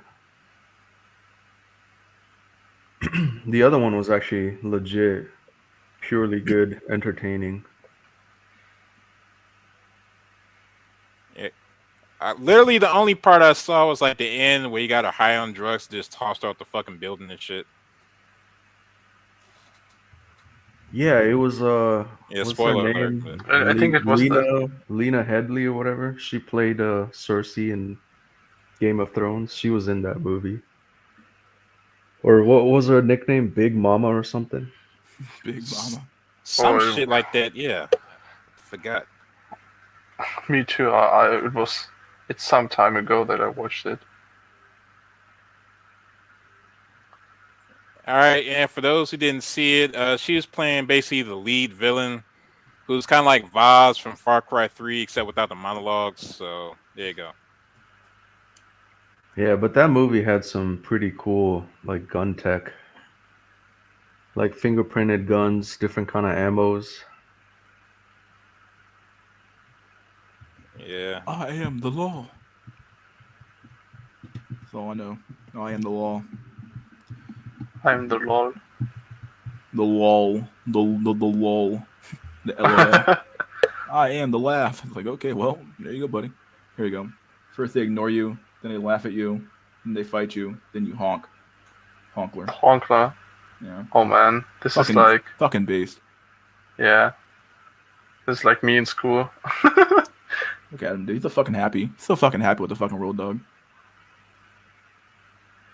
God damn it. I wish I could honk like Honkler. Honkler. Honk. You honk. Honkler.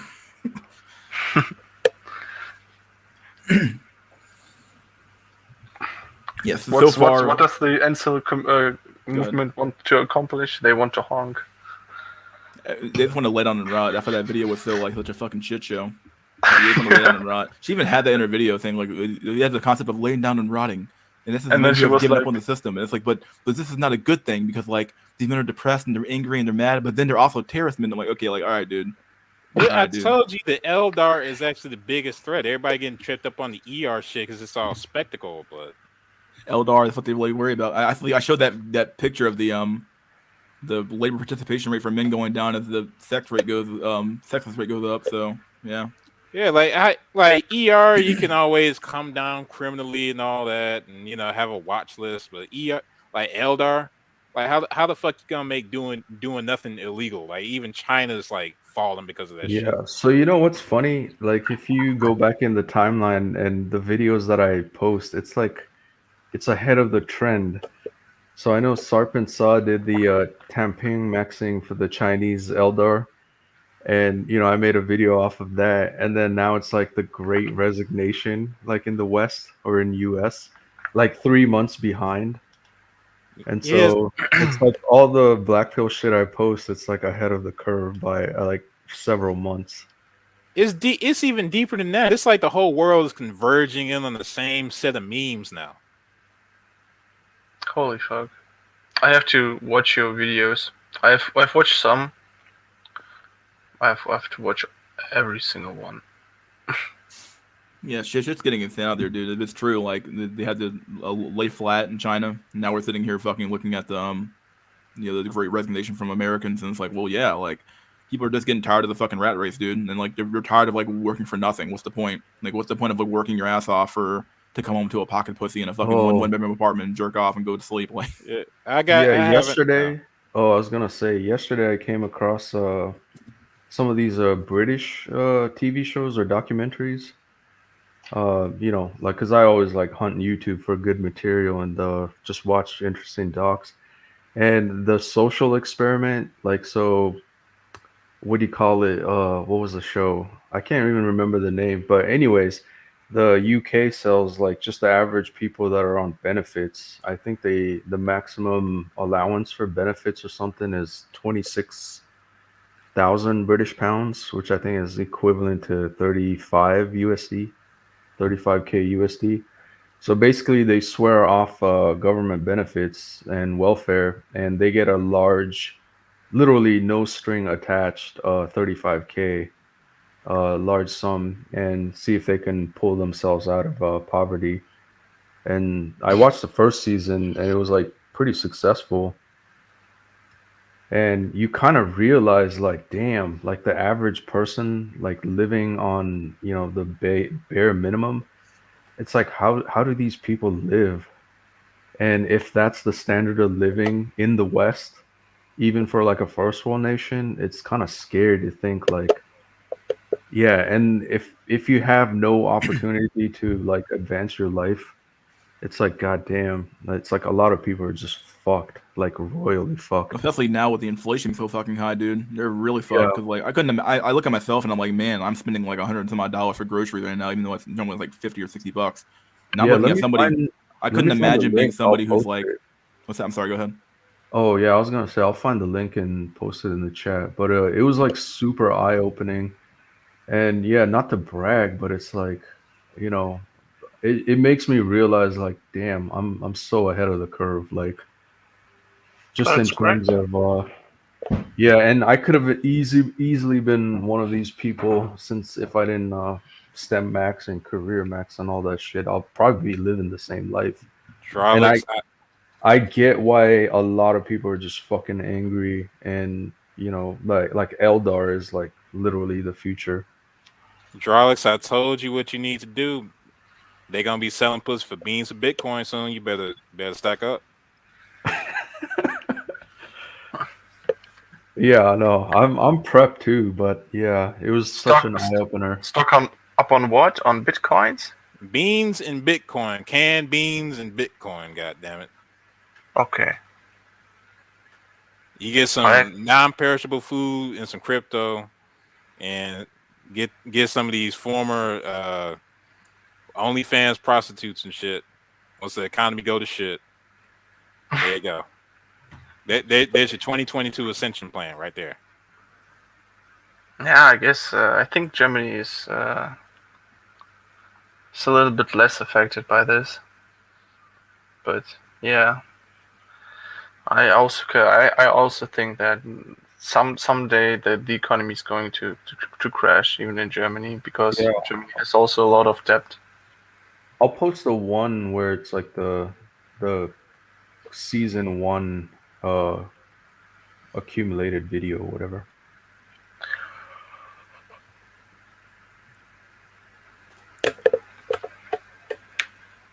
He's gone again.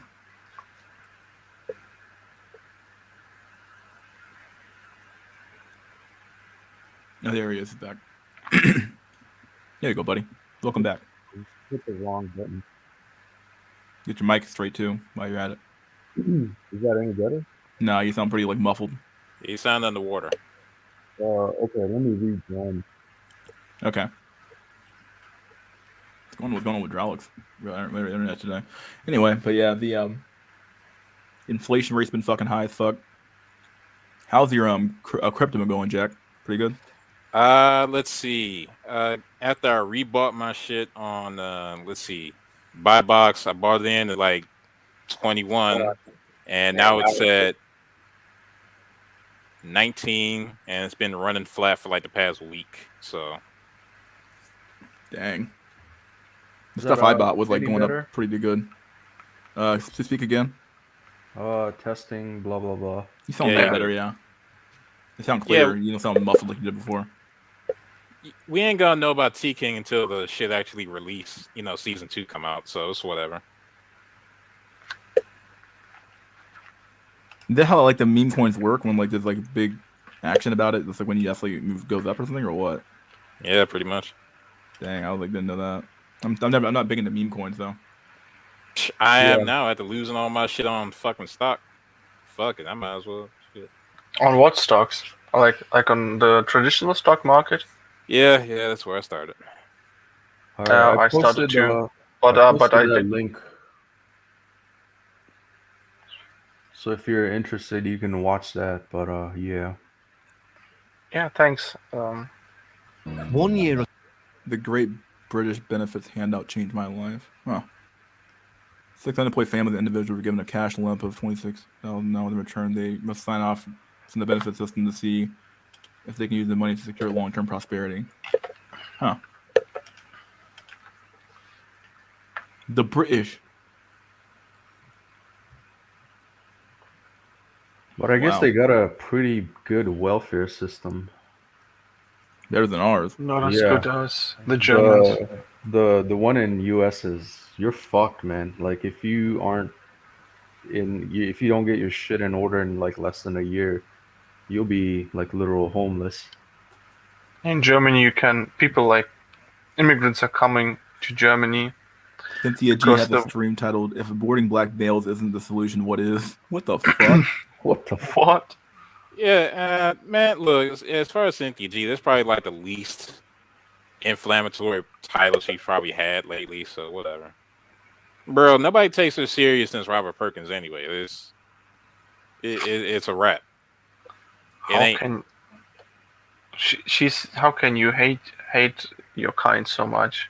She's like hating, but then you're like only hating like only men, like only half of your own people. That's like fucking stupid.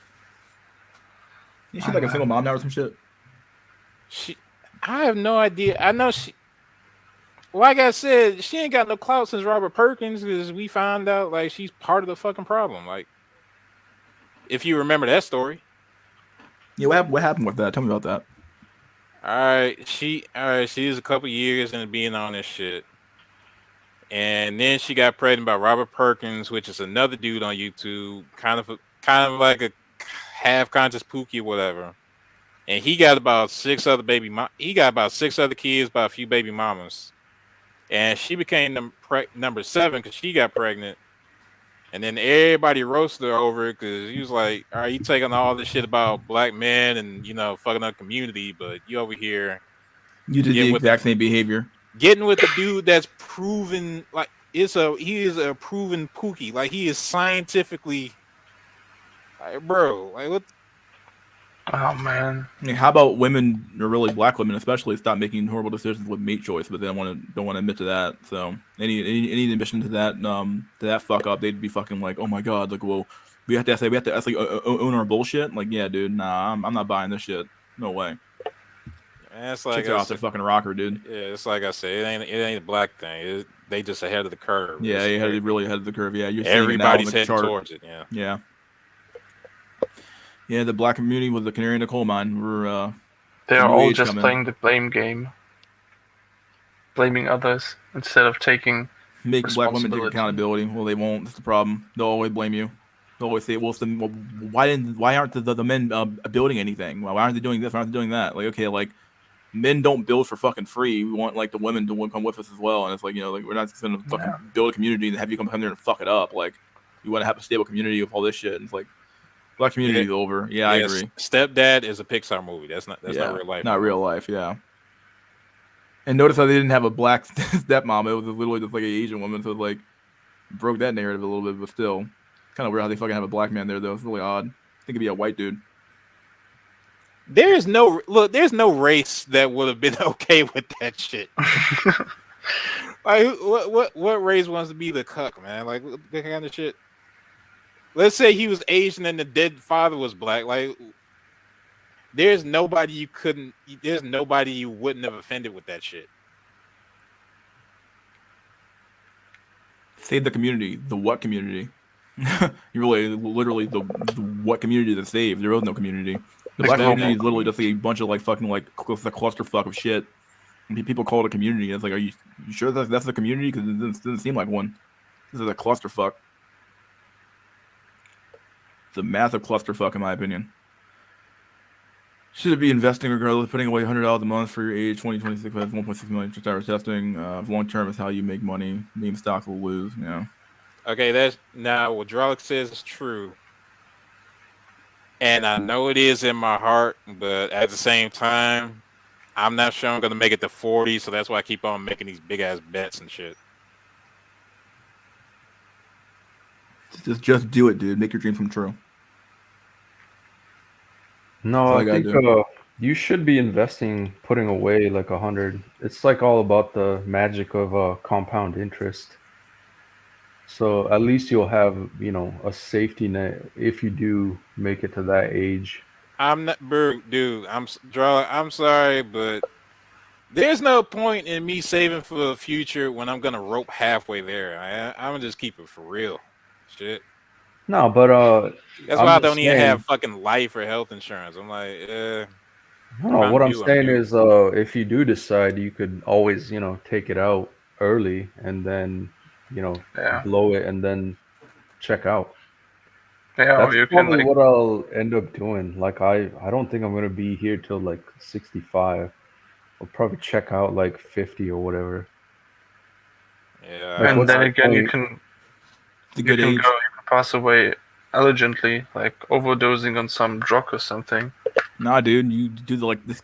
You move to a state that has assisted suicide and go there and get the fucking drug all today, dude. That's what I would do. I think you probably got to be there for like 5 years, some shit like that. Okay, like you move there, you're 45. If you have enough cash saved up, you can probably just live there without having a job. Just waste all your money up for like 5 years, and then wait to the 5th year, pay for the money for the assisted suicide, and go out like a boss, dude.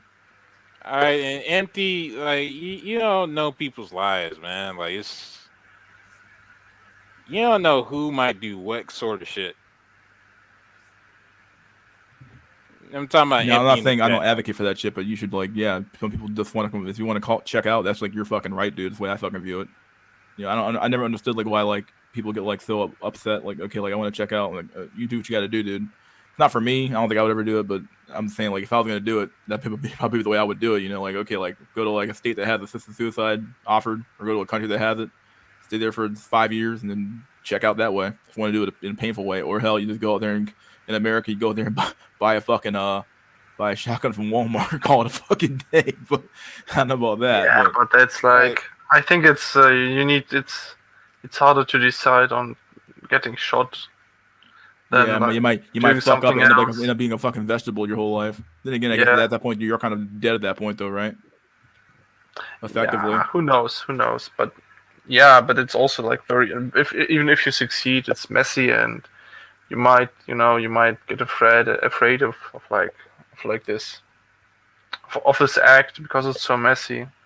It's easier to you could become a junkie, and then just overdose someday. Too much work. Take a bunch of sleeping pills and just never wake up. Simple. Yeah, or like this. But then when you're a junkie, you'll have fun. That's the difference. I don't know, dude. I think don't check out, just be miserable, bro. Yeah, basically what he's saying. Yeah. ODing is I hear a terrible way to go. You actually suffer before you die. RIP. I'm a bad pharmacist.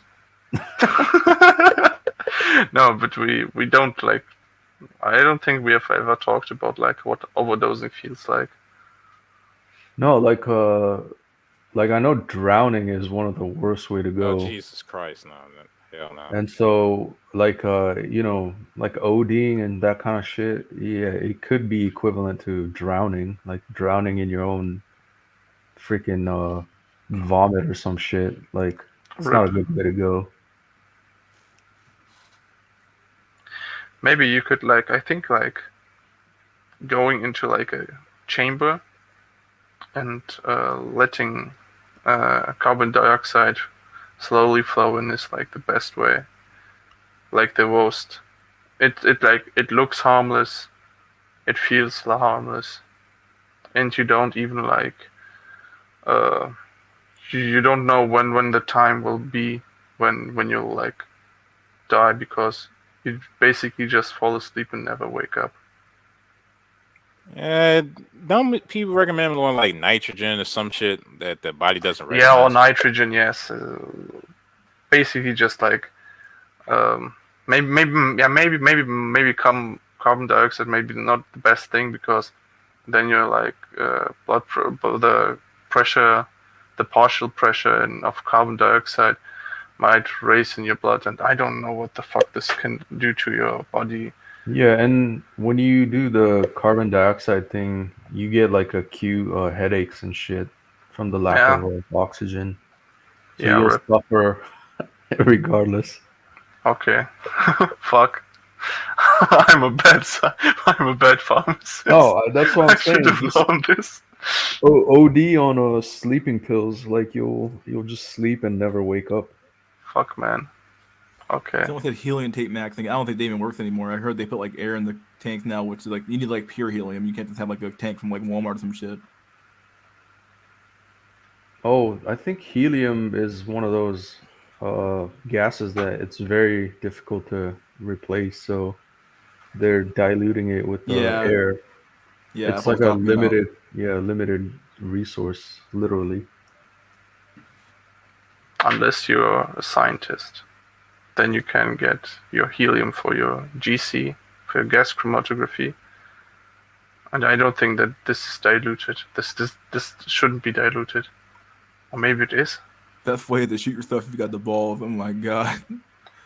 Nah, there's already a story on incels.is where a dude kind of like fucked that up, and now he's like fucked for life. Yeah, I mean, that's how they execute death row. They put you to sleep and then they inject you with sodium pentanol, whatever that causes cardiac arrest. But then at that point, you're already asleep and you just Nah, die in your sleep. there's a bunch of issues with lethal injection on death row. Like even Yeah. cases of the wrong dosages, or people not falling asleep, or people going through torturous experiences. Tookie Williams went through that shit. He got fucked up, but I guess better than the electrocution method.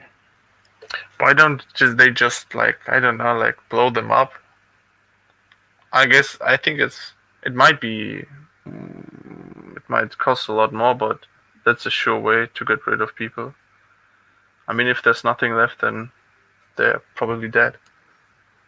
because look, if we're talking about state executions, it's just as much about the conscious. It's just as much as about the conscience of the public as it is, and probably more importantly than the actual person being executed. Oh, okay. Like, so even if blown up war is more efficient and more foolproof, it'd still be an issue because the images in people's minds will be squicky, and then they wouldn't personally want to be associated with, like, oh my God, he went through People are such and fucking such. stupid. By extension, I'm a bad person because I, consented to it, like whatever. Like, I think you could be based as the CCP cells. They just like AK back at the back of the head, done. And they'll build a family for the bullet. I don't know how true that is, but yeah. Build it with a bullet. Damn. It's like you owe us $1 for the bullet that it costs to execute your relative.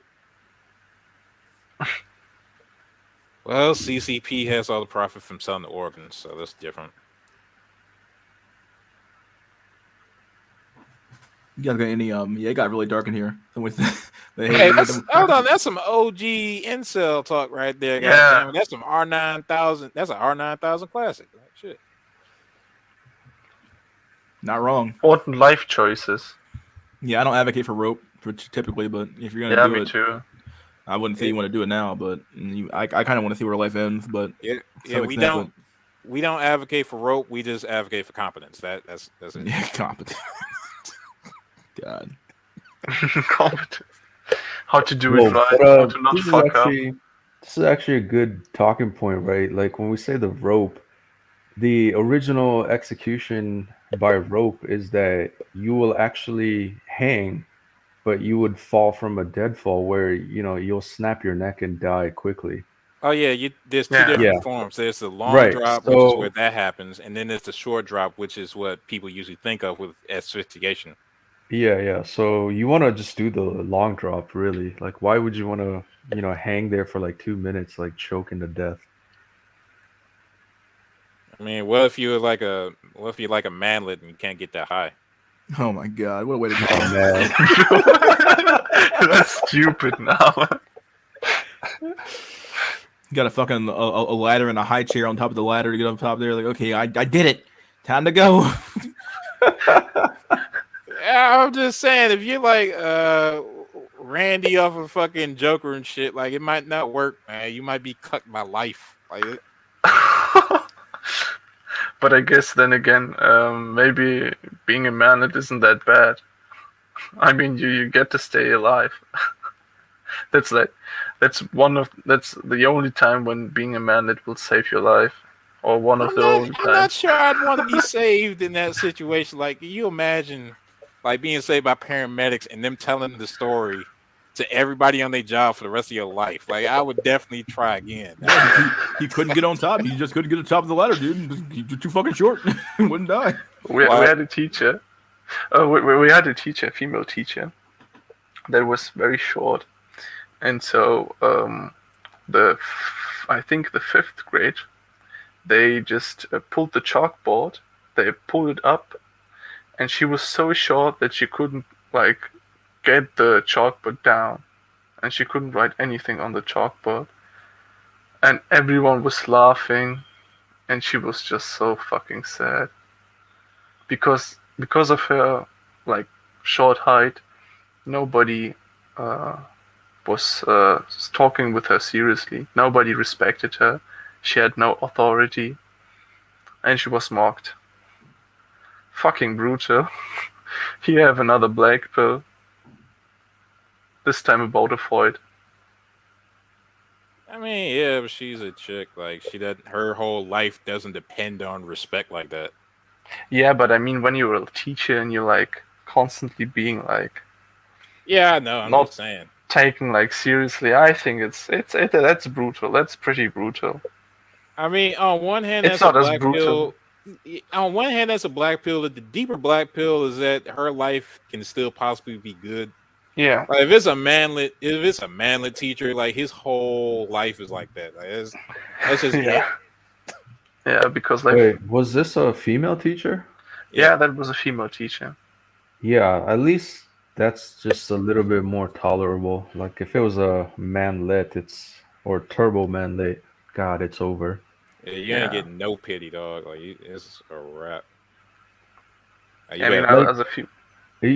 Just even in daily life, when I do encounter manlets, it's just like there's a level of sympathy that comes from me. But then when I see a turbo foidlet or whatever, it's like I don't even bat an eye. It's like, whatever. She's a short girl. Who cares?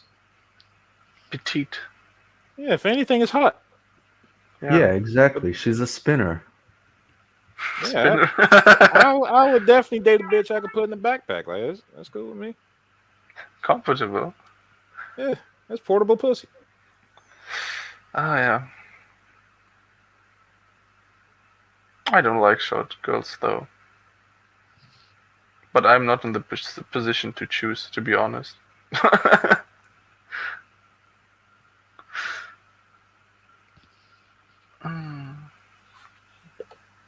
I'm just saying I would, but I'm crazy anyway, so whatever. Now, I ain't saying midget or whatever. Oh, midget. What? At the same time, beggars can't be choosers. So I don't know. Like, whatever. I'll deal with that shit when I come to it. Yeah. Then again, look, I think there's always like some like freaks that are like onto like crazy shit like legless women and like women that are like have like the most bizarre abnormalities. For one, you kind of late because VVS already had these conversations years ago as a normie and shit. So, and two, there's no such thing as a woman that doesn't have a sexual audience. There is always somebody out there. It don't matter what's going on. Like you see the internet with all these fucked up fetishes. There's even fetishes for like ugly women. You cannot lose. Like, I'm sorry. Yeah, man. But it's not like this for women. For men, like clearly not. Hell no. Yeah. There might be some, but no, not as much as it is for men. No, I'm not. I wouldn't go as far as to say that there are like no women that are into weird shit like this, because there will be like one in some country, but then this is not relevant. No, at that point you talked about this bitch has genetic issues. That's why she's attracted to ugly dudes like that. Yeah, like some very weird nurturing. I don't know. Yeah, like some Saya no Uta shit on reverse, and I don't know. No, dude. I think Face and LMS already proved even with deformities, women will still get men. Period. We said it before. Not even just men, like normies and like Chad lights.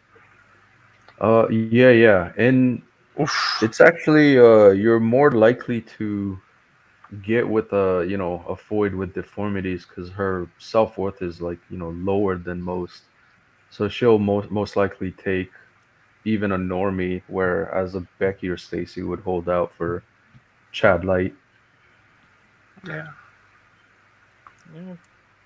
Yeah, that fucking episode where what was it, like this disabled wheelchaired fucking midget woman went out on a date with a normie and she's like, yeah, I'm not attracted to him, I'm still holding out for Chad. No way. You know how fucked up it is that even Katawa Shujo is gall, cold, dude. Holy fuck. That's like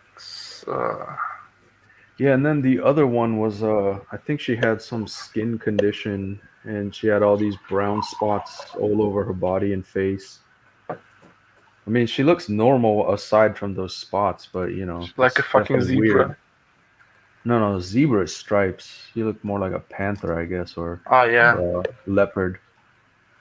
But yeah, even with all that, she still has a high-tier normie boyfriend. I'm just like, fuck. There's a bag of dicks for every woman. Some women don't like the bag of dicks they can get. I told y'all. Also, the Nomad, British Jack Tisson dropped off the fucking planet. Nobody knows. He just stopped showing up one day. Literally. He was an agent, obviously. Yeah, at least he did say. Yeah. No, he did say that he deletes or disables his YouTube account from time to time or something. But yeah, he's MIA since the last time. He's really interesting guy for sure. Liked him a lot. Yeah. It's like he was like a white Ronin and shit. It's crazy. I wonder how much longer. I guess. Do you think we're actually seeing the effects of lay on the rot right now, Jack, or do you think this is happening it's going to happen in the next 5 to 10 years? Wait, what do you mean? You think we're seeing the effects of it right now with the great a resignation where people are leaving their jobs? Do you think we're seeing the effects of laid on the rot now, or do you think we're going to start seeing it in the next 5 to 10 years, like the real effects of it? Obviously, people are doing it now, but like when does it become like a mass phenomenon where like people just not going to be working as hard as they used to? All right, you're seeing it now for like different reasons, but the sexual type we're talking about, it hasn't reached its peak yet. Yeah, I can agree with that. I wonder what kind of world that looks like though for the government, for tax revenue, for everything. Like, it's gonna be so interesting to see. Like, oh yeah, because X group isn't working, we aren't getting enough tax revenue from that, so we can't. You can't tax the income that doesn't exist. Like type shit. So. Nah, what are you going to do about this? Not a damn thing. Now you got to add that in with something else though. You're gonna have hold on, whose mic is that? I think it's I don't know. me. Yo, can you hear? Yeah, you sound. Yeah, double. Let me mute myself. Hello. Oh. Yeah, it's definitely me. I'll rejoin. Okay, buddy. I think my fucking internet's acting up today. Rip. All right. I'll find that. Yeah, what was I saying? You were talking about the Great Resignation and how we're seeing the effects of lay down and rot. Oh yeah. Now I remember. The one thing you had to add in as far as the future is people trying to use crypto to dodge taxes, especially men. If you had this sort of bachelor tax shit going on, because you do have things like Monero where they hide the history. Yeah. So imagine you already not getting taxes, then you have a lot more people who can plausibly dodge taxes. So it's going to be an entire shit show. Be very interesting to see the tax dodging strategies for next generation for sure. They're already talking about taxing unrealized gains. Like I think they see what's coming. Like, oh shit, we're not gonna have enough tax revenue coming in the next few years to cover our fucking expenses. Right now they've been you might not even have enough tax revenue to cover the fucking interest on the fucking debt, which is insane. Like, imagine that. Like, you can't even cover the interest on the debt you already have. So it's like, oh shit. This is probably why they're trying to rush through all these bills, because this might be the last hurrah they have before they fucking have to taper on and start pulling back on government for sure. So yeah. So what do you think? How can they still get the taxes in? What are they going to do? Well, the thing is that I think it's actually unconstitutional for them to even do that, to tax unrealized gains. They're gonna have to come up with a wealth tax, the only way to do it, which is going to be very, very unpopular, and it's also going to be very, very. How do you even tax wealth? It's obviously going to apply to the middle class too at some point, because it always does. So maybe they could introduce a carbon footprint tax. Yeah, there's a whole bunch of stuff they could tax, but I forgot what the rules are for taxation in America. I always forget what the rules are for them. There's like a rule in the I think written within the Constitution saying you can't what the hell? There's a particular way you have to say it, like a particular term for it, like derived from the Constitution. Someone laughing at or crying. If we even have the Constitution anymore, no one can give a fuck about it anymore. But yeah, there's always a way to circumvent the Constitution. Like if push comes to shove, they're going to make it happen. Yeah, let's see. It says gives Congress. This is Article 1, Section 8. Gives Congress the power to lay and collect taxes, duties imposed, and exercise to pay, and excises to pay the debts and provide for the common defense, general welfare of the United States. This is referred to as the tax and spending clause. And then I believe it has to be from direct and indirect taxes. There we go. I'm trying to read up on my indirect taxes. So direct taxes, which must be apportioned among the states in proportion to their populations. Indirect taxes, specifically duties, imposts, and excises, must be uniform throughout the country. Income taxes on humans as opposed to businesses or anything must be supplied to income derived from a source.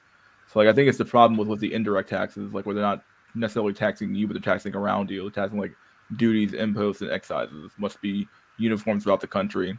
So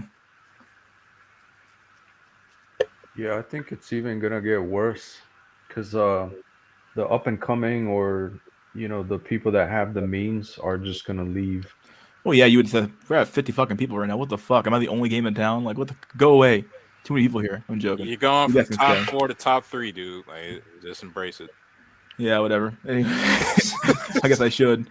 Anyway, but yeah, we're gonna see a whole lot of weird shit happening in the next few years. Because I mean, It's only the logical choice. Like, stack your bread in the West. It's a loot dungeon, and then just leave. Yeah. Now my thinking is, I'm thinking we should do the same thing with the metaverse too. No, and then my thing was it's like, if you look at actually what's happening, like say Hong Kong or Dubai or other places like 20, 30 years ago, I mean, this was just a desert patch or some rural backwater village. Now it's like a economic hub, right, or a zone, kind of like Singapore too. So you'll probably see a rise in more of these like quote unquote economic zones.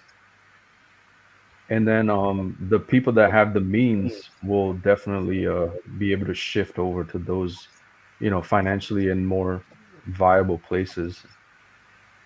So the fact, like, say, quote unquote, living in the West as a first world is probably going to dissolve to basically you got skills, you're going to be able to move to these economic hubs or zones. And that's probably going to be the new standard.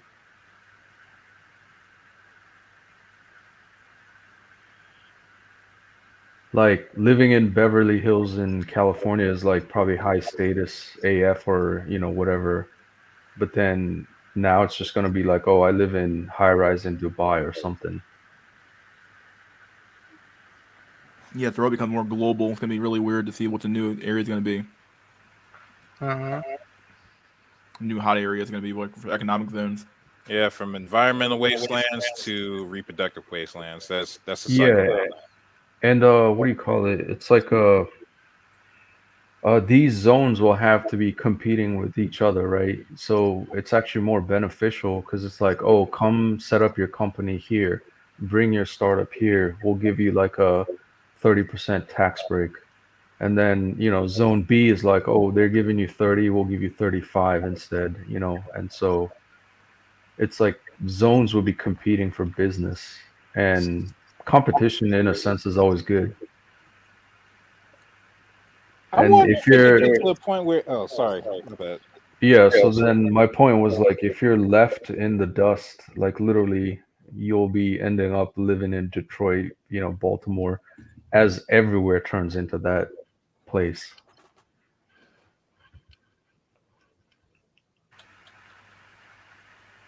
Am I the only one who hears the echo? I think so. Possibly. I don't think I'm getting an echo. I'm not hearing echo at all. Yeah, I've muted myself and I still hear the echo. How's that possible? I don't know. That is so weird. But anyway, yeah, You could probably try dropping and then try dropping rejoining. out and come back in. Maybe that'll work. Yeah, I'm pretty tired already. I think I'll drop out and I'll leave.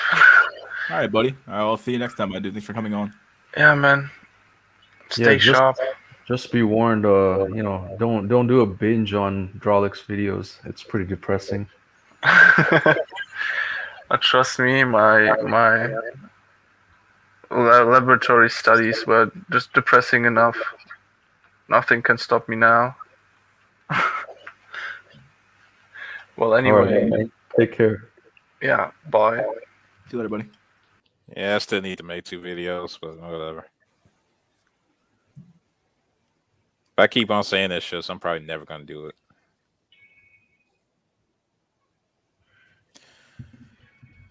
Oh, buddy, 3:29, 3 hours 29 minutes. We're doing pretty good. Let's see. I'm losing motivation to make videos. Can't say I blame my dude. Just some quick memes here. We go. Here's a quick meme. If they know the outcome will lead to outrage, why don't they just change the verdict? It's clear Rittenhouse is guilty. Heather, she, they. Let's see. Black trans. What is with this Black Trans Lives Matter thing? What the fuck is up with that? It's so fucking weird. Anti-fascist Lake Show. Yep, there you go. It's not weird. It's deliberate conflation. Like no black person ever fucking asked for that shit. You know how fucking oddly conservative black people are about sex. Yeah. Oh, yo, I wasn't following the trials. Like, wasn't there already a verdict or something? No, not quite yet. It's happening on maybe Monday or Tuesday, depending on how long the jury's out for. But they're doing jury instruction on not jury instruction. I think they're doing the closing arguments, and then jury instruction on Monday, I believe, whatever they call it, jury instruction, I guess. But doing it on Monday, so the jury's going to deliberate Monday, and then hopefully he's found innocent. But the trial has been basically been a big clusterfuck for the prosecution. Yeah, I was watching till Wednesday-ish, but I forgot after Thursday, Friday. So at this point, there's no such thing as a good verdict either way. It's gonna be some bullshit. Riots if he does go to jail, riots if he doesn't, whatever. Yeah, basically.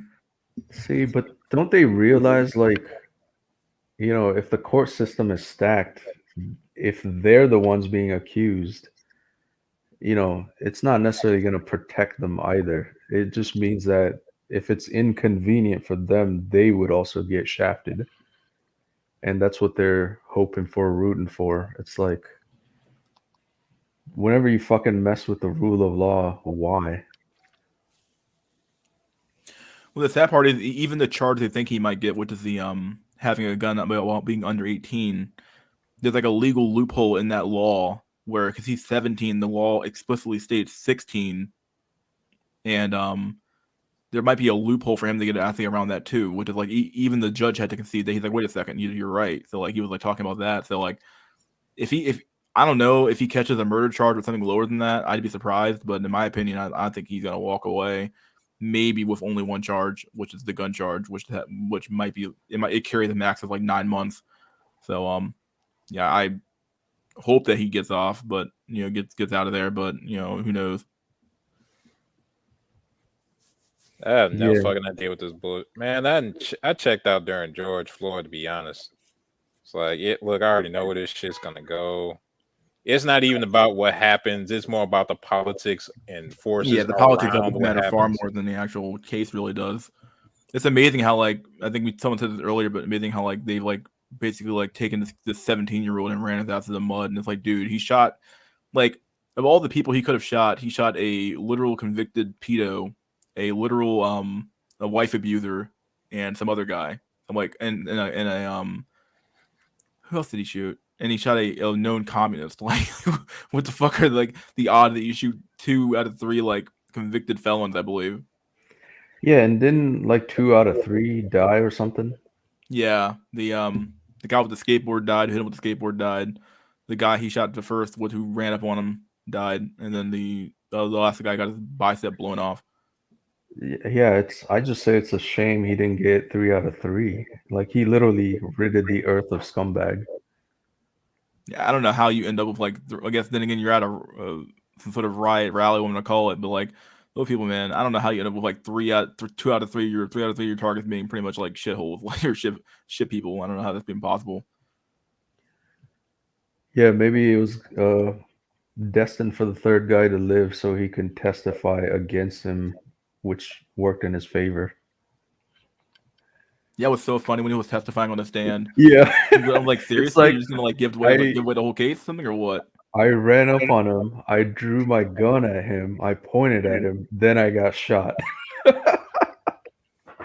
Right? It's like, yeah. I'm like, well, that's an open and shut case. It's like, so it was only after you threatened him with deadly force that you got shot. Okay, it makes sense now. Also, spec streaming, it's not just motherfuckers like that never pick one side. They're always on like both somehow. It's like the motherfuckers that always say, "Oh, Trump was gonna free us." No, Trump was a part of the. Like, just saying, like the way they operate, it's always, it's like the Zanato's gambit in TV tropes. Either way, I'm coming out ahead. It's just a matter of which way I'm coming out ahead.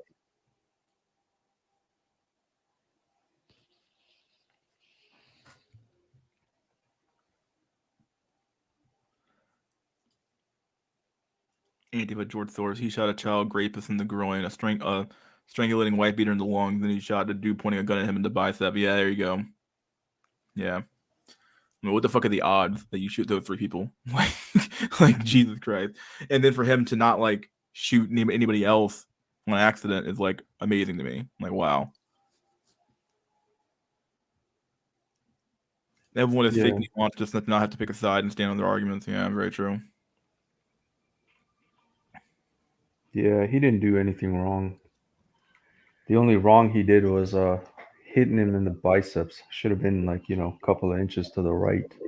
Arguably, he shouldn't have been out there in the first place, but like that's beside the point because they already dropped the curfew charge anyway because it's kind of a moot point. He's already out there, so kind of comes down at that point. It's kind of like a moot point when it's like when everyone the grandma's outside. So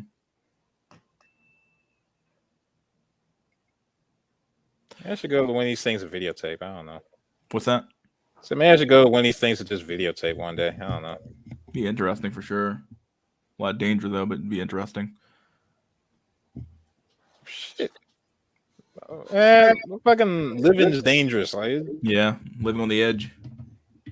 Just living in general. All right, what was disagreeable for to say? Hold on. This for the demonstrates that gun sales will only use the guns on other civilians. I mean, if you go up against the police or the military, a civilian with a gun is destined to lose. Unless highly organized, like a militia, but that's probably not going to happen. Well, it depends on what kind of violence we're talking about. If we're just talking about like head to head, that's one thing. If you're talking about like insurrection sort of shit, then like 4chan already had the threads on it. Like, okay, if you're trying to take down the electrical system, like it's actually not that hard. Or if you're trying to like destroy infrastructure, then yeah, that's actually very doable. Yeah. Also, I'd like to chime in that I love America. I would never, I don't advocate for that. I actually voted, so don't arrest me. Yeah, every day I play America and play the American anthem in my house. I don't want to like get accused of being an anti-American sympathizer. Yeah, I'll have y'all know I jerked off to Kamala being elected vice president. Wow, dude, that's some next level shit. Wow, next TMI, shit. Bro. TMI. I cried from my eyes and my penis. Oh shit. No, like in this digital age, you could do far more harm, like say taking down the internet or the traffics or power plants than a bunch of people rioting. I mean, low key, like we don't fund infrastructure hardly. Like that shit's probably gonna fall anyway. Yeah, it's already crumbling. Yeah, that's the whole point of Biden's bill and shit. Like you can say what they want about that is some necessary shit, even if we don't really have a way to pay for it, to be honest. But it's kind of like damned if you do, damned if you don't, sort of thing. Yeah, that's why both I said earlier, where it's like they're trying to get all the money in now while they can because they know they're going to be having a shrinking population in the next few years with less tax revenue, so they're going to have to fucking do something. Yeah, China's kind of in the same boat, except for on the military side. Yeah. Well, the whole point of the right to bear arms is to protect civilians from the government. Self-preservation hunting is also cool, but anything else is idiocy. We are living in a tyranny. Do you own any 2A, any guns, my dude? Oh, disagreeable. I was asking him. I wasn't sure if he owns anything or not.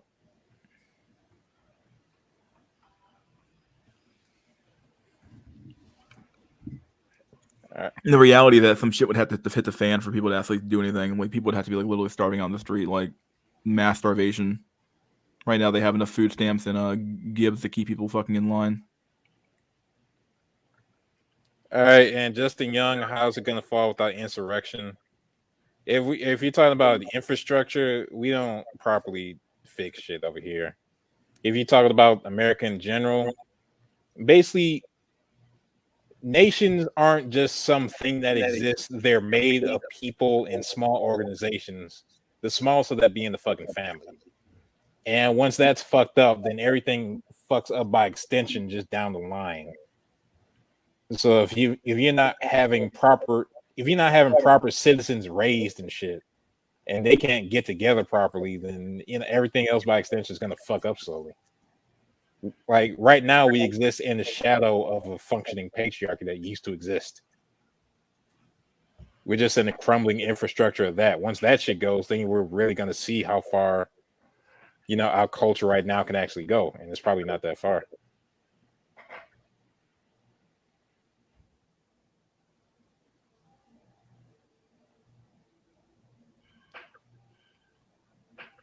Yeah, it's soy society.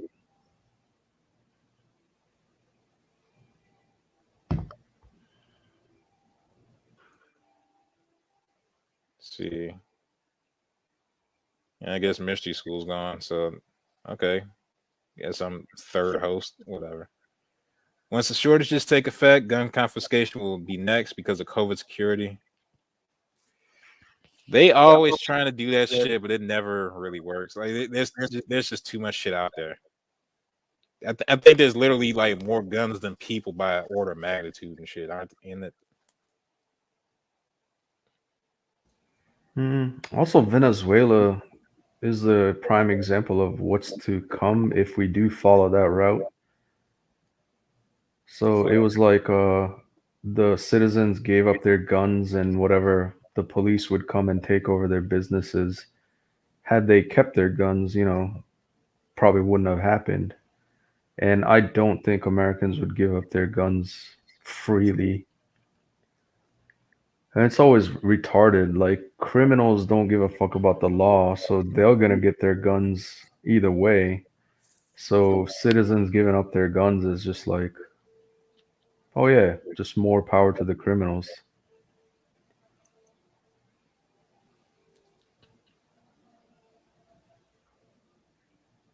Let's see. Biden is trying to get gun files. Trying to get files on all registered gun owners right now. What do you think is next? Well, yeah, it's always increasingly towards. As far as the Democrats, they're always going to increasingly go towards trying to take guns away from society, for better or worse. So it's no mystery there. However, directly or indirectly, they're aiming for a gun-free country.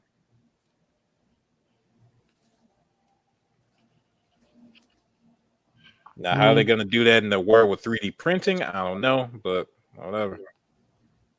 Yeah, and this other thing about, oh, they have files on you as a registered gun owner, like, oh, you're in some sort of group, like, so, it's like the IP address meme. Like, if you're in IT, it's like, oh, I know your IP. Like, bro, like, IP is nothing special.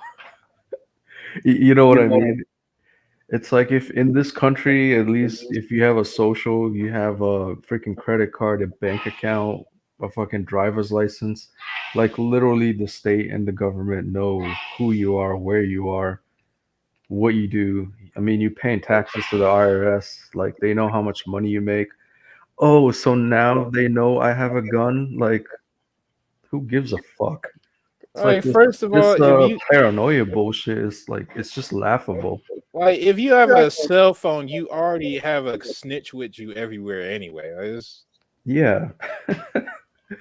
So it's just funny to me when people are like, "Oh, now they gotta have a file on you. Oh, they know your IP." Like, Jesus Christ! Like, they already know your face. They'll everything. probably every time you walk into an airport, they know you've already walked in there before you even know you walked in there.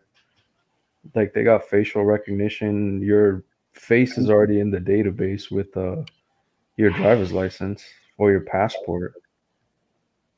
It's like people are just dumb. Well, it's not usually a lot of like lateral thinking about the shit they already give up, really. It's like, Yeah, oh, like this next stage is gonna be the one that gets me in trouble. Meanwhile, you like already like 2 feet deep in it. you literally have to be born, natural birth, not in a hospital, no birth certificate, and you live the rest of your life in the woods, like literal off grid. No fingerprints, no nothing, never been arrested.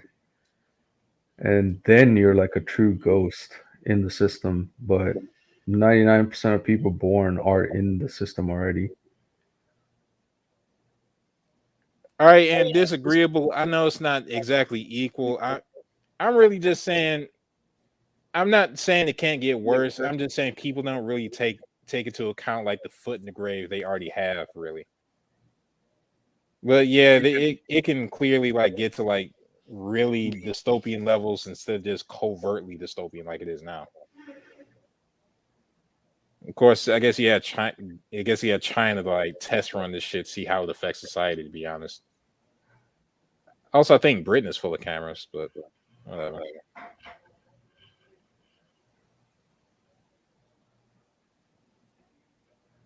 Yo, is my audio still messed up? Hold on. Testing 1, 2, 3. Not really. I kind of like hear myself in the back, but it's low. Okay. I mean, I could drop again, but I think in mysteries Sound pretty good to me. Yeah, I came back. Oh no, white computer power says I hear people grunting.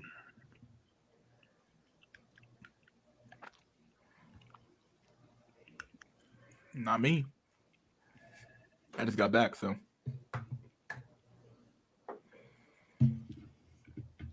What's been the topic of discussion? That's still the good gun shit.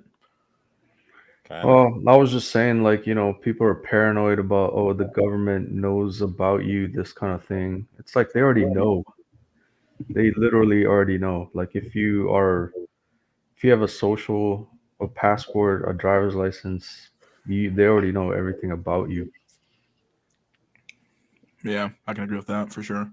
Yeah, I would say the real next step that's probably closer than people think is that jump from cell phone to like implanted chip, like on the Neuralink side of the game, not the regular RFID bullshit everybody's worried about.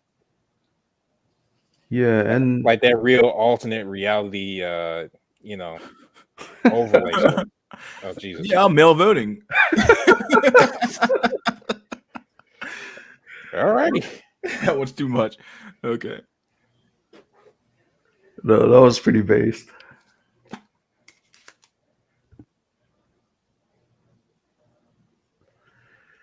Yeah, I mean, if you have a debit card, credit card, they literally already know down to the last penny what you're spending your money on.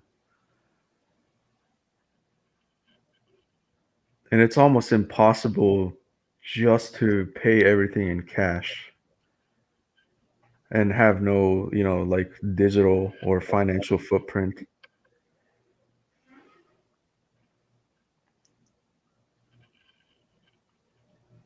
I'm trying to think of how you could do it.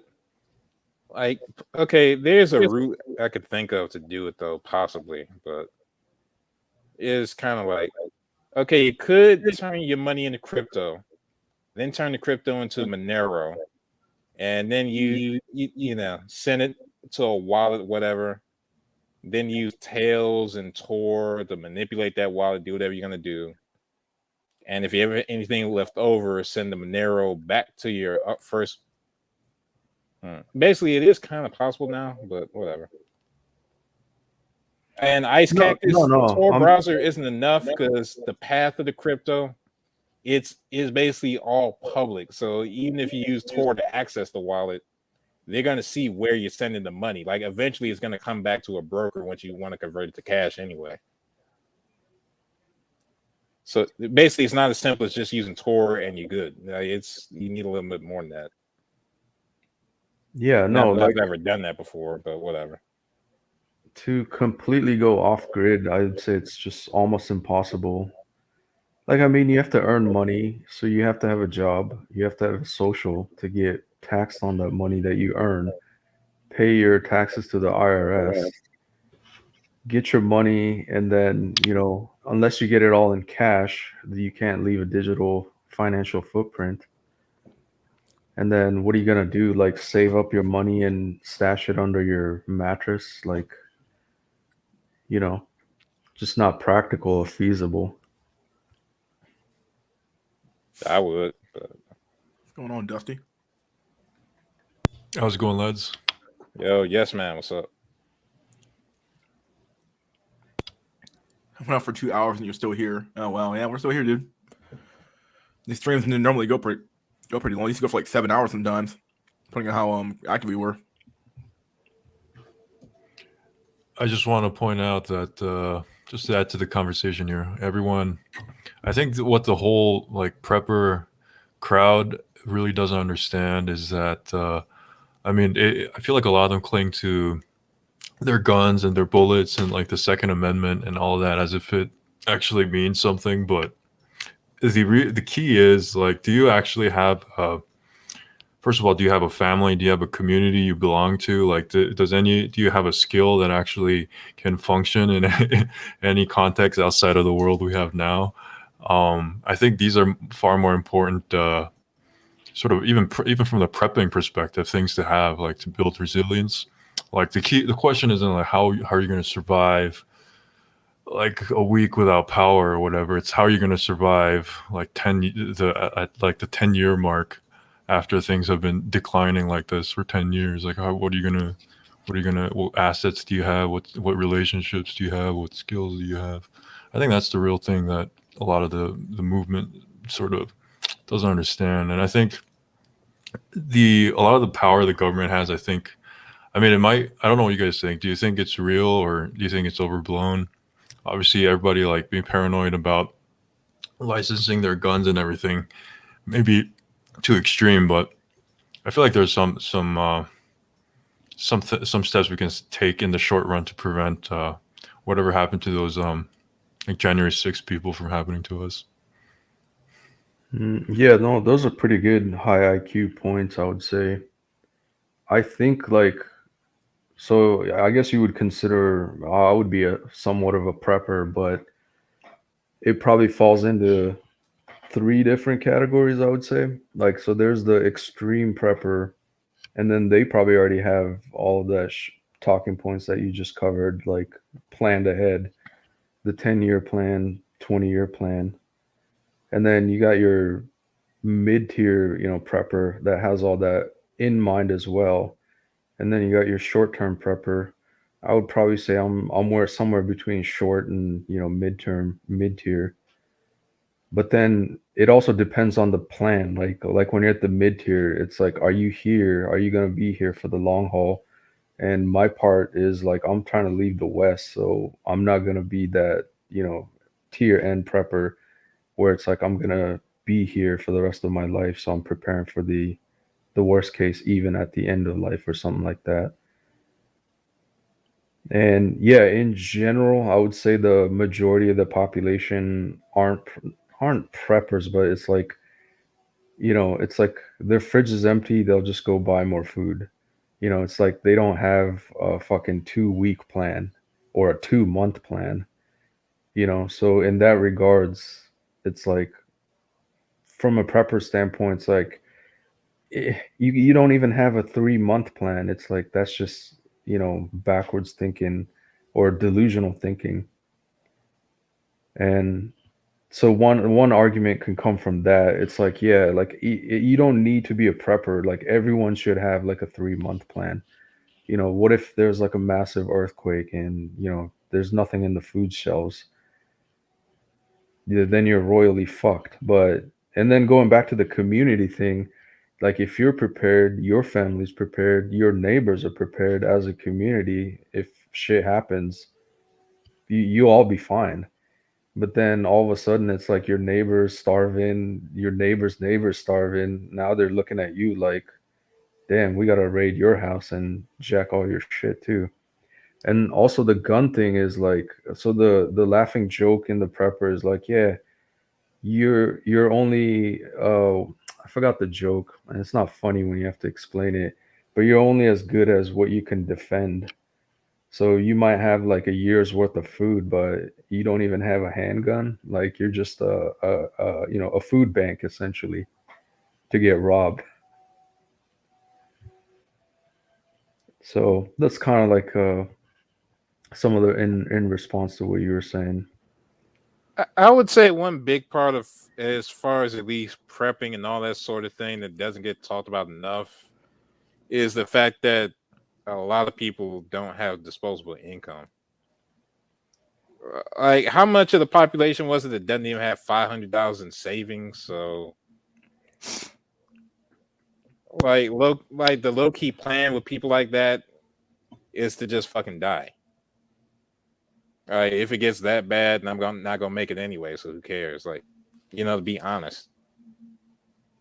Now, as far as like working class and middle class and above, like I could see that happening, but there also has to be taken into account. And I'm saying, as far as what the social landscape is going to be, that there are going to be a lot of people that either can't or feel like there's no point. So there's like the barbarian hordes that pop up are going to be huge by the time something really happens in a few years, if it does get to that point. Yeah, and I mean, if it gets super bad, like you bring up a good point, like there is always gonna be a popular segment of the population that can't prep because it does take, a little bit of financial well-being to be able to prep for the future. But like if you're middle class, average, you can afford a little bit more, like there's no reason why you shouldn't have like a 2 week or a 2 month plan.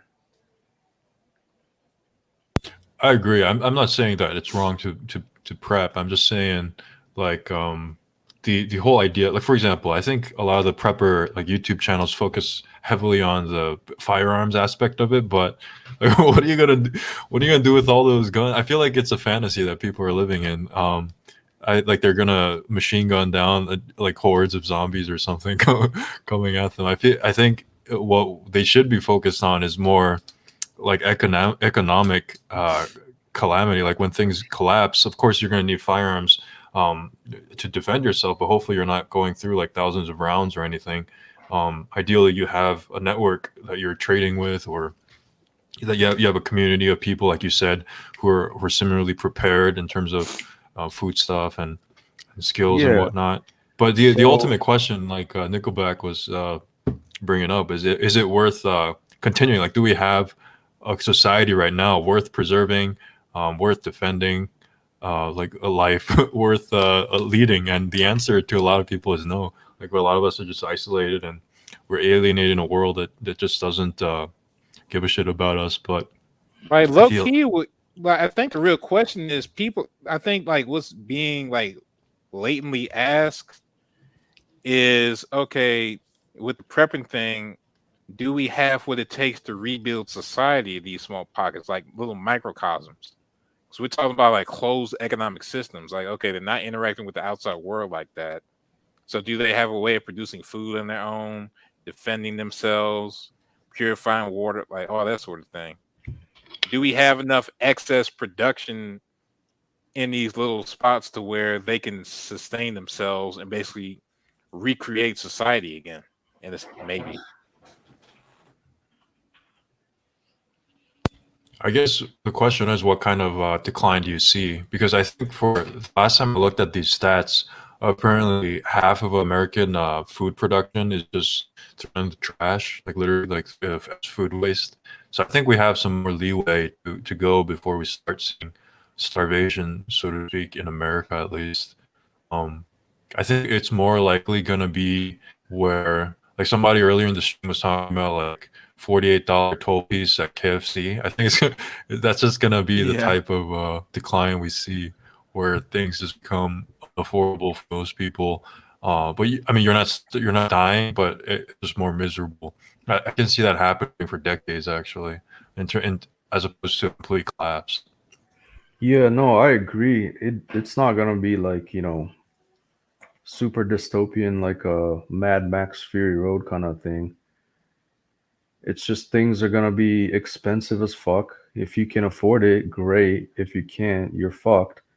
They won't be like, 50 different cereals to choose from. It will be like five. And yeah, like your options are gonna be super limited and prices are just gonna be high. If you can't afford it, you're just gonna have to do some extreme shit just to get basic food, like you say. Beans and crypto. Oh yeah, I'm definitely ascending in the apocalypse. That's not even a question. I'm just Yeah, and the real smart people, like if the true preppers are so to speak, they have their shit together, and the like in terms of like a actual collapse, I mean, I live in near a city or rural area. It's like unless you're in the countryside, like you already have no hope. You know what I mean? It's like the city is gonna be the worst place to be in like a actual super grid down situation. Like the goal would be to get the fuck as far as away from the city as possible, and that would be your goal. Have you seen the what was his name? Lamprey's thing about strategic relocation. Yes, yes. So It's so one in of my the queue. I started watching it 15 I'm only 15 minutes into it. I got sidetracked reading the articles that he had in the links. But yeah, that's like on my list to do, and I think he has it right. If you already seen it all, yeah, do tell. basically it goes through this book that's written by, I don't know if he was ex-military or whatever, but he's very concerned about future stability of society, and he's done a lot of research into World War II, specifically like in Europe, like after major bombings or invasions and stuff, like the what pattern people took to leave their villages and stuff. So the key is to avoid, even if you're in a rural area, if you're next to an arterial highway line or major roadway or some sort of access point like that, you'll get overrun with refugees easily. Like if you're anywhere within 2 days or of walking distance, it's not even if you're in the countryside, it's not necessarily safe from an acute grid down scenario. So that's one of the eye-opening things I got from that. Basically, you not only want to be far away, but you want to be off of those main roads and kind of it nestled away from Yeah, that. I can't remember. It was on Amazon Prime Video. I'll have to go back and look at my history, but there was one pretty good movie. It's a scenario where like, the entire world loses the ability to generate electricity, and it just happens like a flash overnight. You just don't have power anymore. Complete grid down in that sense. And the descent into chaos, and it just follows a small town. I think it's like in upstate New Jersey or New York, so it is a kind of wealthy place.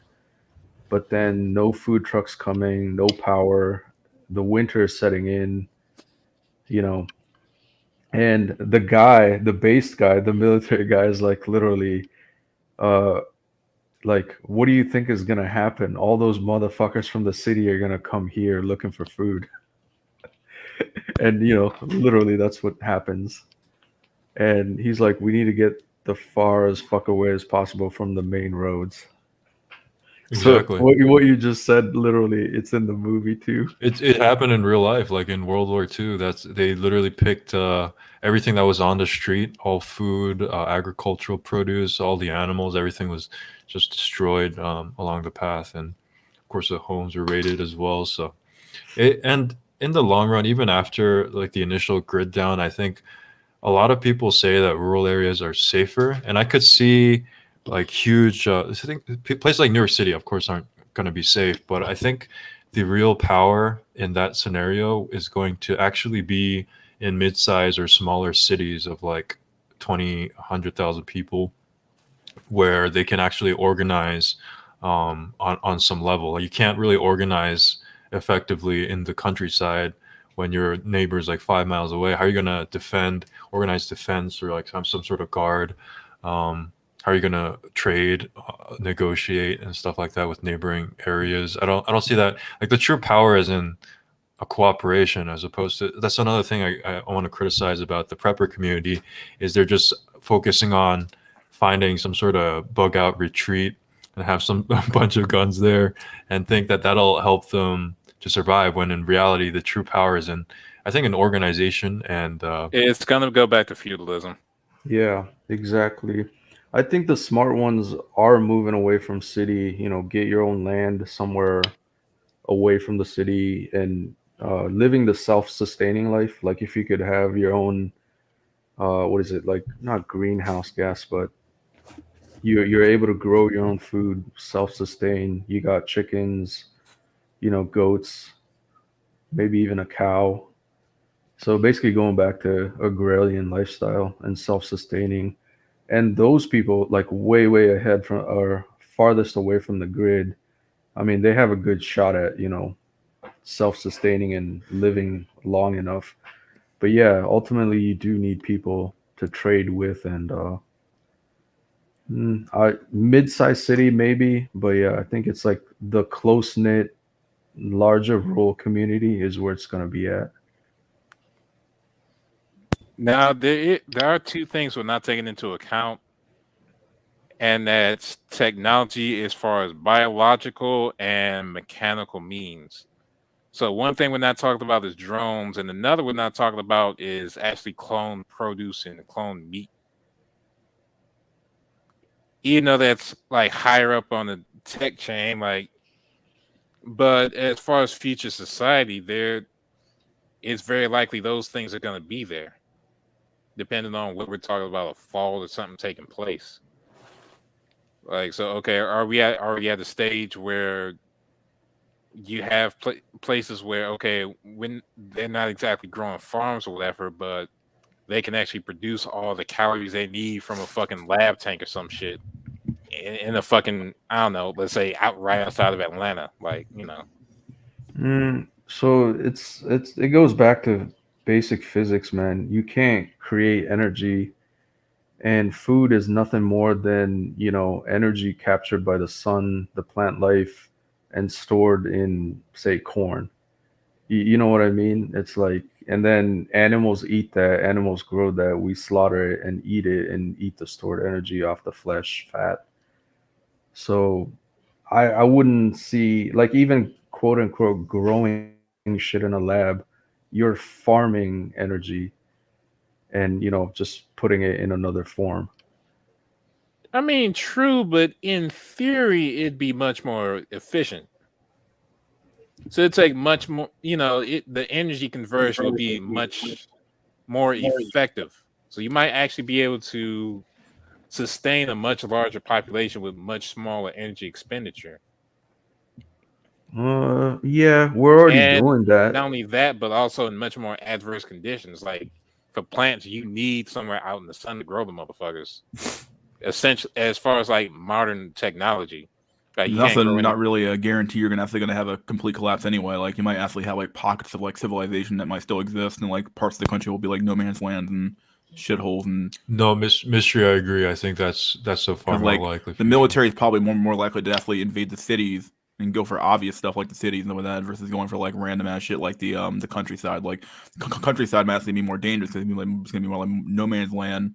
And the cities would be more popular with like the military forces to keep the Dusty that's left, okay, in order to keep the countryside and to keep the city in check, and then keep the surrounding suburbs in check, and they might just let the countryside be what it is going to be no man's land. So it might actually be flipped. I don't know, man, because the mega city. No, city only exists because there's a ruler and agrarian on the outside that would feed the city, right?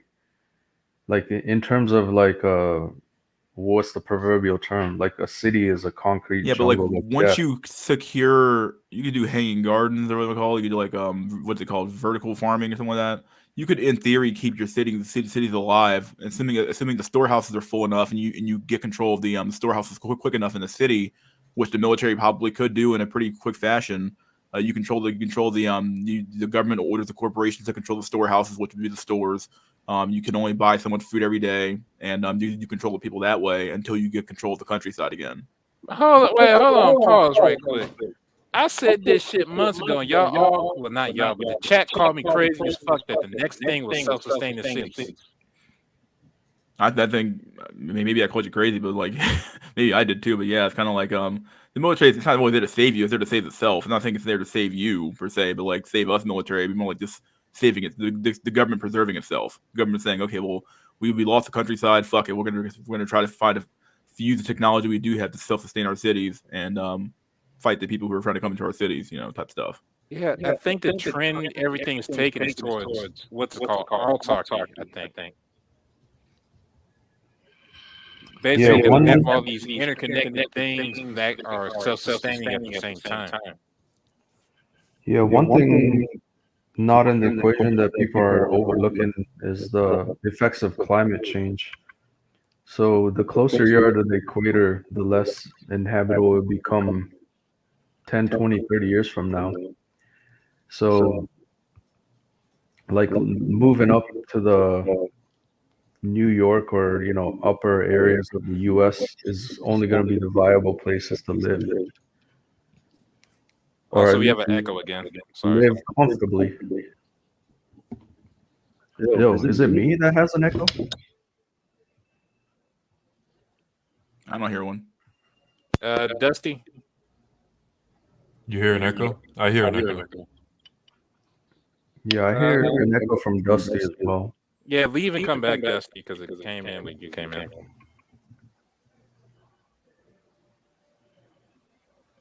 Hello? He put himself on mute. Yeah, there we go. Wait. No, I'm still here. One. Shit. Yeah, I'm still hearing an echo. This racist ass fucking. Let me mute myself real quick. Give me a sec. StreamYard. Yeah, I guess StreamYard has an issue with people joining and becoming an echo chamber. Is it me? No, it's not hitting me, I guess. I don't know who it is. It might be Dusty. Let me remove him and then add it back in. Hello? Okay. Yo. Oh, there it is. It's gone. It's gone. Yeah, I just removed him and brought it back in and it worked. Wait, can you hear me? Yeah, you sound great. Okay. All right, back to the topic. Here's what I gotta say about this. Okay.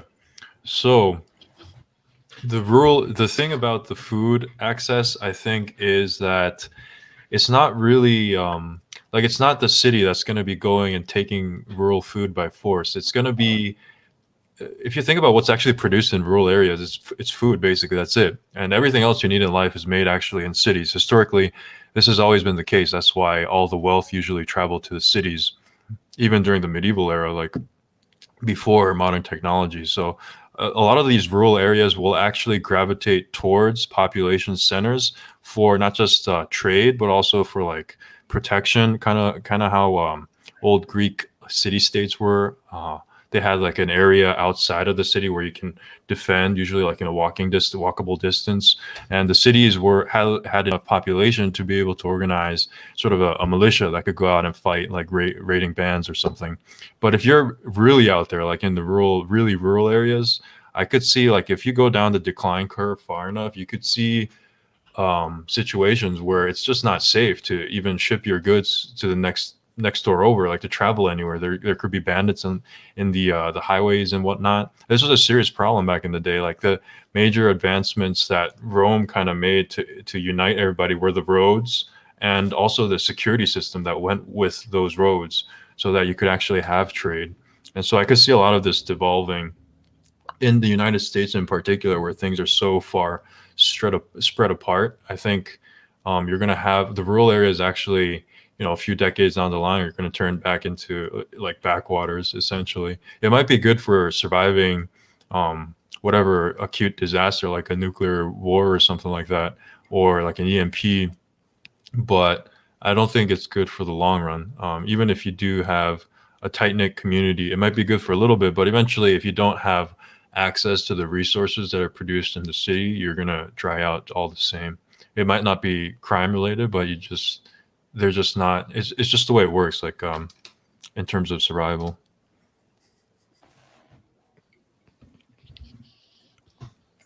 I shared a link. Can you post this? I want to show people just in case they haven't seen it. Oh, sure. Yeah, okay. Open copy link address. You want to post it inside the chat? I did. Oh, or inside the StreamYard chat. The actual chat. Yeah, I just did it. Yeah, I think I can post it. So it says 9 out of 10. So this is the U.S. Department of Defense, I think. Basically, they did a study to see what would happen after an EMP attack on the United States. And 9 out of 10 Americans are dead from starvation, disease, and societal collapse. The United States of America ceases to exist. This is 1 year after. I mean, well, yeah, EMP wouldn't just disable shit. It would like. It's mainly from food because the agriculture is so electricity heavy. Yeah. Yeah, I Basically, remember. anything mechanical is just dead permanently, basically. So it's Yeah, no, I remember. I think it was Geopop that also did this on the food production in America, and we do have like a really good system where it's such a few percentage of the population produces like, so it's like 5% of the population produces 95% of the food consumption. So like literally the farmers, for every farmer that goes out of business or have a hard time producing, it like trickles down to basically everyone. So if imagine like all the farmers just all of a sudden couldn't grow food, it's like it will affect everybody literally. And the system is also heavily dependent on actually oil and even the equipment. And if any of that shit breaks down or there's no you know supply coming in to fix the equipment and or power the equipment via oil and all that stuff, like all those mass productions trucks, they can't run. So I can see like literally people starving because there would be no food.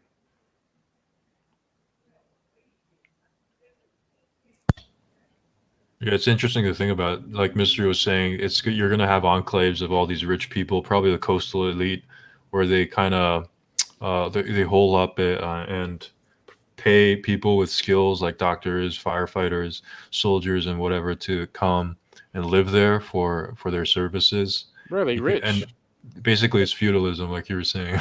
No, dude, they're rich. This is why I say women and merchants have no loyalty because they could just fucking leave. They just need a bunker to like survive initially to find a way out, and then they just fucking leave.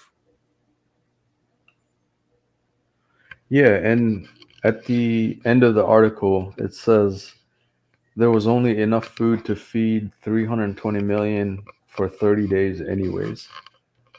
And it's the just in time delivery model. So it kind of speaks volume. Like, yeah, we're only like preparing for at worst a month worth of food. I think it's just a general symptom of Hello, can you hear me? Yeah. I think it's just a general symptom of like people living high on the hog for too long. Like we've been prosperous too long. We've never been. I mean, we had Pearl Harbor, but we've never really been invaded to where people had to live with the consequences of that, or like it's been a long time since we actually suffered. So now we have. I think that there's a lot of people debating right now in Congress whether they should allow females in the draft or like. I mean, it's only possible to think that way when you have never really been when you never really had to fight, like it's Yeah, and dude, I think I said this a couple times in previous stream too, right? Like, so it really has to do with your upbringing, I would say too, because I grew up in third world country before I ever came to the West, and so it's like, oh, there's power outages, bust out the candles, get the kerosene lamp. Who knows how long the power outage will be? It could be an hour, it could be a day, it could be a week. You know what I mean? And so if you live in that kind of environment, it's like you just have to be prepared. Like being prepared is just a normal thing in fucking life. You know what I mean? So it's like, oh, gotta stock up on candles, kerosenes, Like flashlights. Yeah, and being prepared. And it's like, oh, you don't have 2 weeks worth of food? Like, are you fucking crazy? Like, where do you live in Beverly Hills? You know what I mean? So dude, people are so delusional. yeah, they so don't they to won't. me it's completely normal. Like, oh, I have at least like 2 weeks worth of food. Like, what do you mean you don't have 2 weeks worth of food? It's retarded. Or, like the saying, you're living too good of a time. It's like, oh, there's no food, get Uber Eats. Or, oh, I just order pizza. Or, oh, I'll go to the supermarket. But that's all an assumption that there's gonna be food a phone call away, or you go to the supermarket, it's fully stacked. I think it goes beyond just like superficial denial, though. I think it's like an actual. Have you guys read John Michael Greer stuff or like listened to any of his podcasts? No. Yeah, no. He talks a lot about the decline of civilization, and one of the things he brings up is kind of the shape of time and how we in modern industrial civilization really see it as kind of a parabola, like going upwards forever and ever into infinity. That's kind of how we see progress, and things are always going to get better forever. Like I might be suffering now, but my children are going to go to Mars, stuff like that. I think people are unable to think of a future outside of that paradigm. Like if you ask them, if you told them, like I'm sure we're able to, but if you ask them, oh, what would you do if we never went to Mars? What if humanity just declines from this point of going forward? Like what would you do if, your 401k doesn't continue to increase until you retire? Like what would you do if your children had a worse future than you? And I don't think people really are able to think about that at all, because that's just not how they perceive reality. They just grew up in an era of abundance, so to speak. Yeah, where's Rich Cooper or Cooper when you need him? Like, so like, yeah, I think like past my generation, there's not gonna be anyone that remembers what it was before the internet age, right? So it's like they're born into this world not knowing what the world used to be. And I think that's where a lot of the delusion stems from. Yeah, the assumption of progress is really, really scary. Actually, even though about the grand scheme of human history, progress was not a given, and that it was actually Exactly. very, very hard. Those are hard fought battles that happened back in the past. Very, very scary that people would just assume that this parabolic fucking increase will go on forever and ever and ever. Like, no, that's not how life works at all. Life ebbs and flows, and you mean, why would humanity be any different from any sort of like other law of physics where things kind of ebb and flow and go in and out and up and down, and exponential curves oftentimes have a nasty tendency to tend to crash downwards towards reality at some point.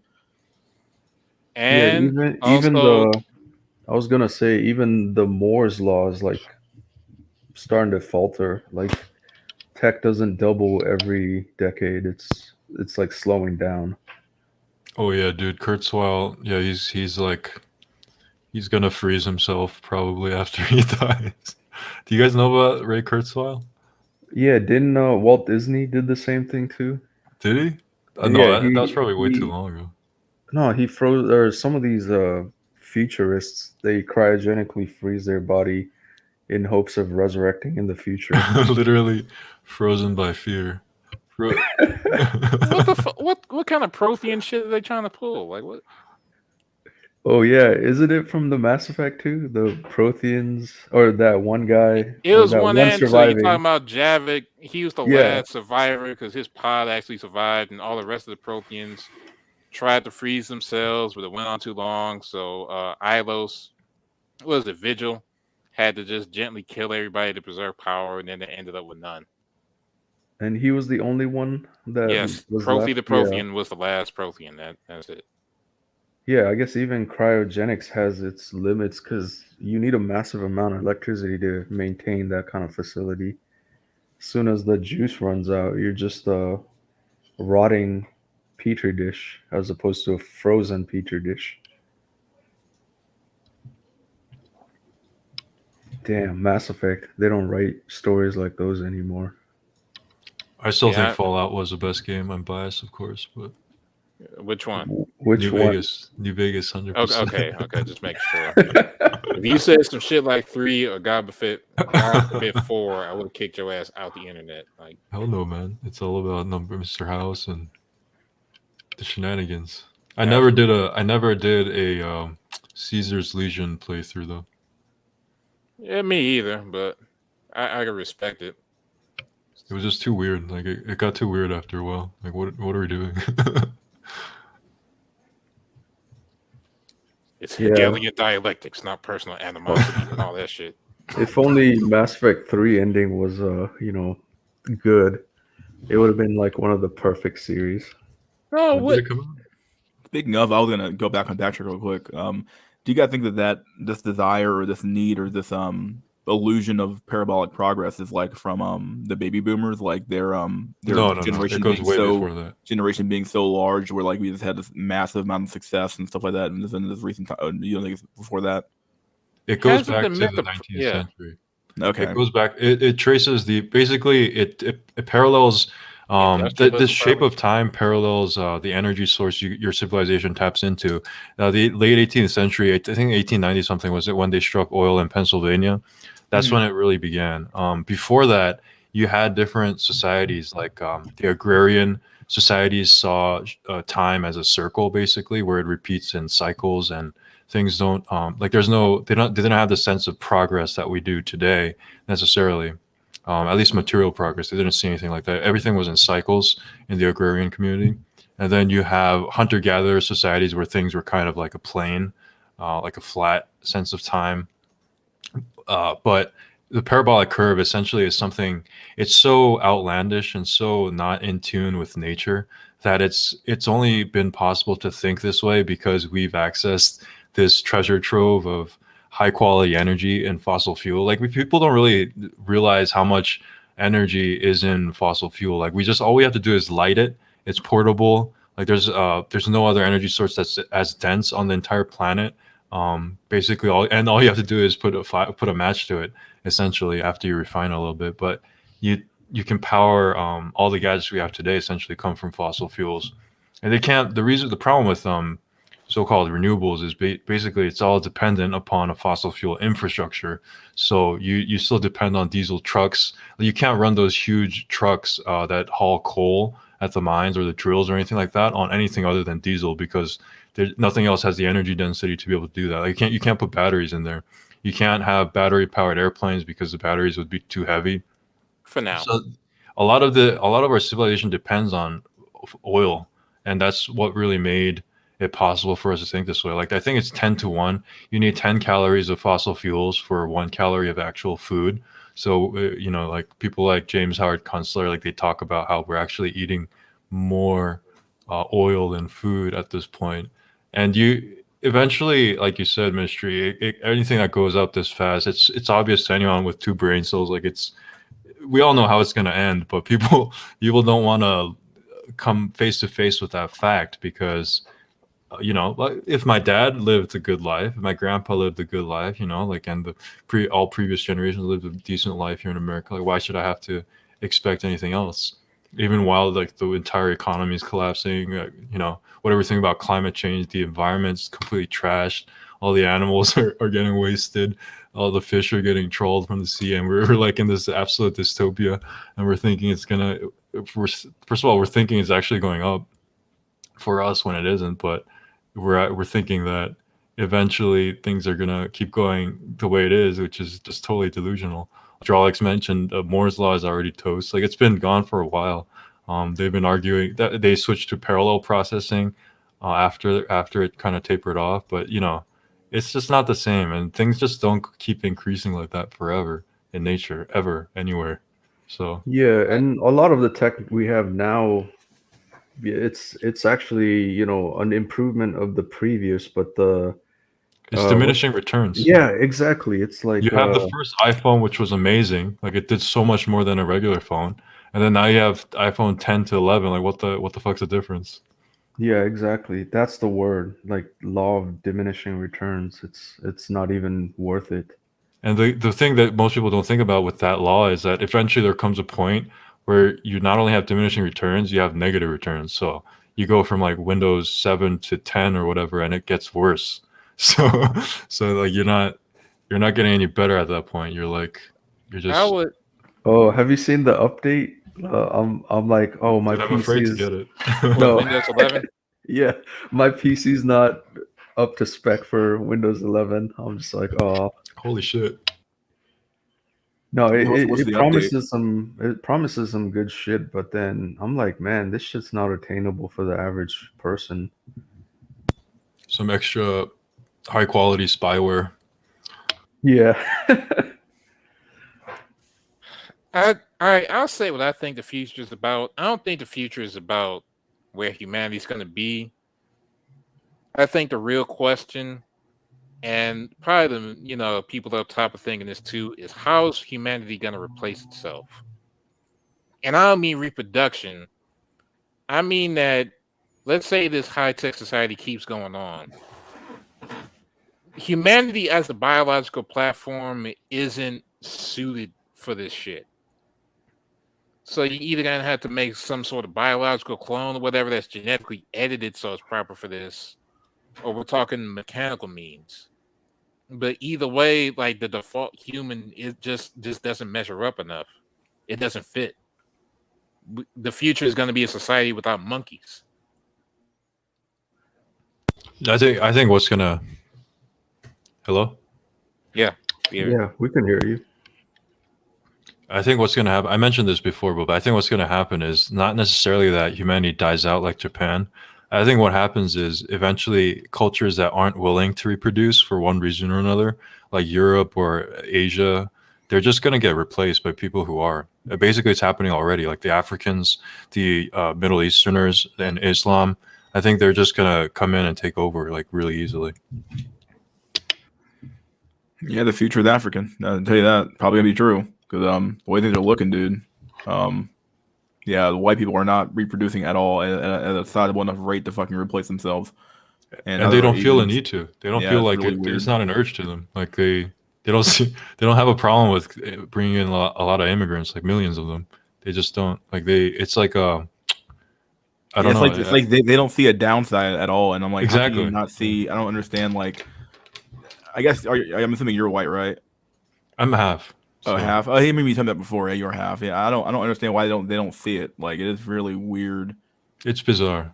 Yeah, or they just don't want to talk about it. I don't know if extremely odd behavior on their part. I'm like, what are you doing? Like, I look at like white people like, are you sure you want to do this? Like, are you stupid or? I mean, I don't have a dog in the race, so like I don't care from a certain perspective whether who like.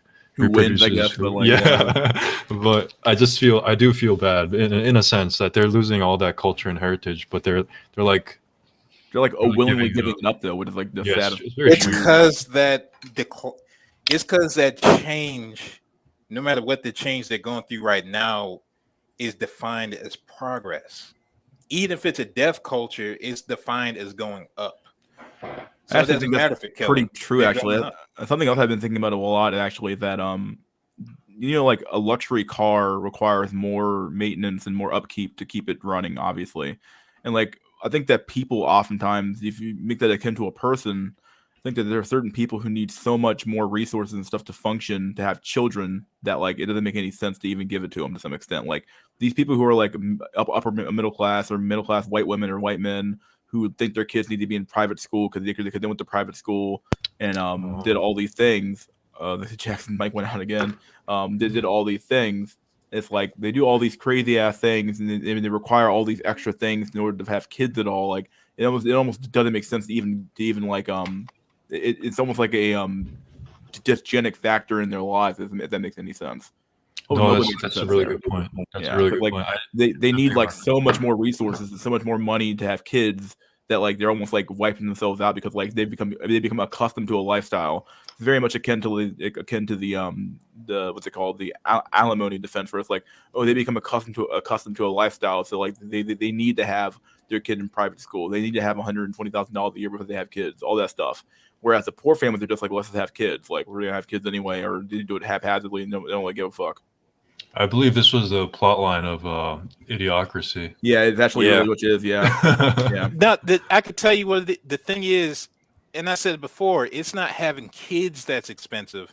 It's having competitive kids that's expensive. Exactly. Yeah, that's exactly what I was getting at. Yeah, having the luxury kid, basically. Having the kid who grew up in luxury, having him go to private school, or having the girl go to private school, having them eat vegan food and gluten-free crap, and having them go to like the best schools in the country and living in a big mansion house and or a big mansion and having a luxury car and make sure the kid eats right and goes to sports practice and plays piano, all that stuff. That stuff requires money. And like, it's the irony that the social race itself is dysgenic. Yo, this reminds me of back, I think it was in middle school or high school. Basically one of the kid that came and joined, he came from a private school, so he was going from private to public, and he had this fucking elitist fucking mindset, like, oh my god, I'm in public school. I'm among all the plebs and the idiots. I mean, he was right, And but he didn't have much friends for obvious reasons, but yeah, it just reminded me of like, oh, I remember a guy that was just such a stuck up, pompous little motherfucker. And yeah, he came from private school to public, and it's like a downgrade in his life. to be fair, it is like public school ain't shit.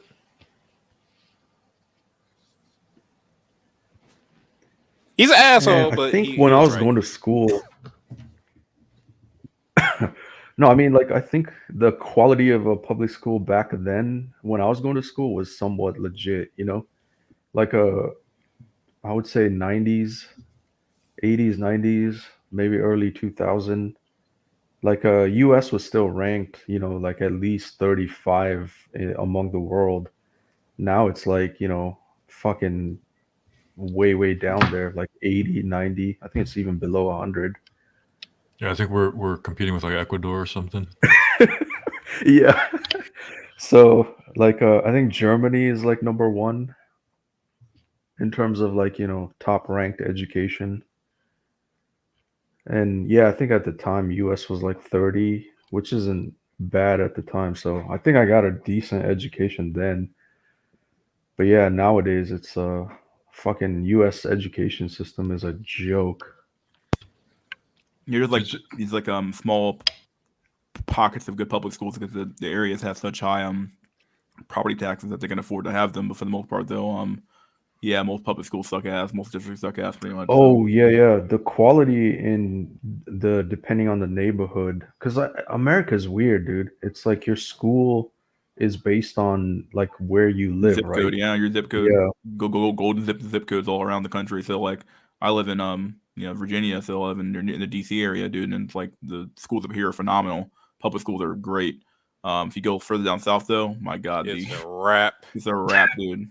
It's a fucking wrap. Literally, it's a wrap. He's not even lying, dude. Yeah, I remember we moved, so I had to move schools like from I think it was elementary school or whatever. But then, yeah, all of a sudden it's like, oh, we're in a good neighborhood. Oh, the school is like so much better. Like, Yep. yeah, it's so unfair in America. Like where you live determines the quality of your education too. Oh shit! Sounds like everything fucking else in America.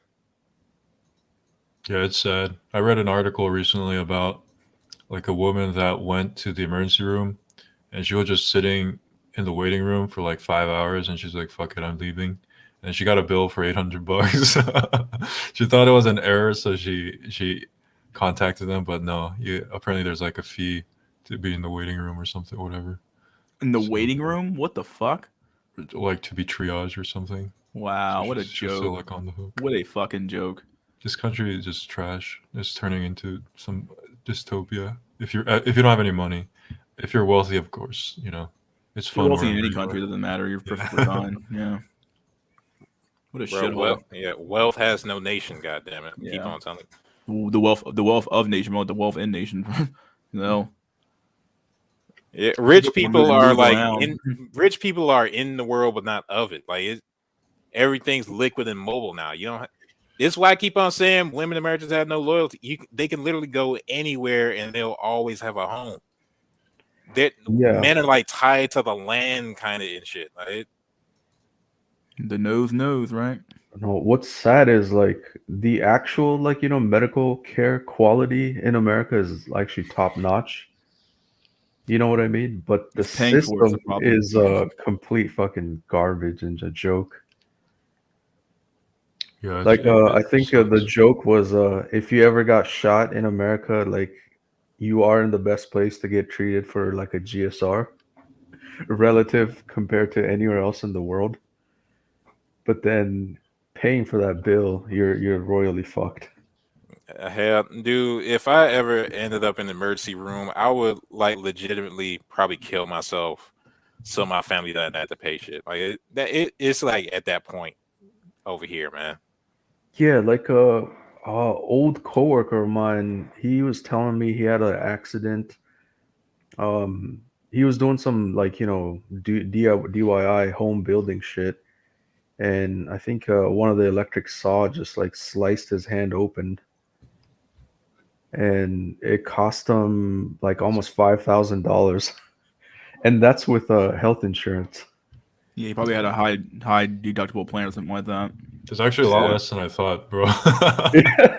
Yeah, but I mean, 50 grand he was bitching because it's like, fuck, this accident was No, that's good. Preventable. Like it was a legit accident, but then he's out five. The sad part about insurance, though, that even when grand you're just done with the because procedure of and they bill you some for it, careless- you still end up like they'll send you a bill in the mail later on, then another bill in the mail later on. It's like, okay, like when am I ever gonna be done paying for this fucking thing? Like you go to the doctor's office and like you go for something other than a checkup. So because the checkups are normally free, everything else is basically money. So you're go in there for something other than a checkup, and like they send you a bill in the mail. Okay, so you pay that. They send you another bill in the mail because the insurance didn't cover that, so you have to pay that too. And then like eventually you get like 5 bills in the mail for like $300. And like, what the fuck, dude? Like I'm not willing to pay for the damn thing my fucking self at that point. Like, yeah, y'all ever seen Repo Man? I don't Is think I that a have. movie? Yeah, Is yeah. that with Bruce Willis? Nah. It's this movie that I didn't see, but I saw a movie recapped online. Basically, the corporations were when they did surgery on you and gave you like artificial organs and shit. If you didn't pay up your shit, they send Repo Man after you to get their organs back, and Oh naturally you yeah. fucking die. I think I've watched it like long time ago. That was some crazy ass movie. Yeah. Not that I've seen it, but whatever. Get your organs taken out, kind of like in a Squid Game. Come for your organ. Yeah, spoiler alert, asshole. Ain't no spoiler, dog. It's like the first thing you see in the fucking show, really. Like the first thing you see in the show. You'll be fine. No, but that subplot could have been taken out, and it wouldn't have affected anything in the overall series. But I guess it was just that one point that the frontman had to make. It's like, you took away the fairness, the one true fairness of this game. So I think that subplot existed only for frontman to just have that monologue. Yeah. For season 2, bro. Yeah, two? and shoot those guys in the head. Okay, now a spoiler alert. Yeah. But yeah, it's your own fault for not watching it by now. What? I got shit to learn and shit. I'm like on YouTube like hours at a time and shit, just learning random shit. Dude, you should watch this video. Let me see. I got like 160 tabs open, god damn it. And I know I ain't gonna get through any of them. Wait, hold on, 60. Oh, no, just 120. Never mind. You should watch this video. I posted in the stream, your chat. It's it's 40 minutes, but it's worth a watch. It's called "What If We Collapse Like Rome." It's kind of what we were talking about earlier. It's very interesting. Check it out. Yeah, it's very interesting. It talks about kind of what the aftermath will look like and how things will regroup. Who's this by? Fire of Learning. It's got half okay. a million subs. Yeah, it's pretty good. Yeah, I know the guy. Yeah, I know the guy. I've been watching him sometimes. Yeah, I think I've watched a few of his videos before. I put it in the chat. 160 tabs of porn. Yeah, that's what That's different. Is that what studying is? Yeah, Jack, come on, dude. What? I know you've been fucking hitting it fucking hard, dude, but dang, no, you've been watching that fucking midget porn again, dude. Come on, gotta get off that crap. First of all, I don't watch midgets. I just accept midgets. I'm more for petite man. Okay. Second, there's literally like 120 tabs of like YouTube and shit. Damn, dog. What? Dude, I think the tabs of YouTube. I think watching Face's live streams, the time I laughed the hardest was when they were playing Penny. Or you guys remember Penny? Like the she was like a foot, like 2 feet tall, and she had like broken bones everywhere. Yeah. And she wanted like a 6 foot Chad. Yeah, I was like, what in the Oh literal yeah, fuck is that's the going on? one. Oh That's the god, one that we were was so talking about earlier. It's the disabled void that went on a date with a normie and she's Penny. she didn't find him attractive, so she's holding out for Chad.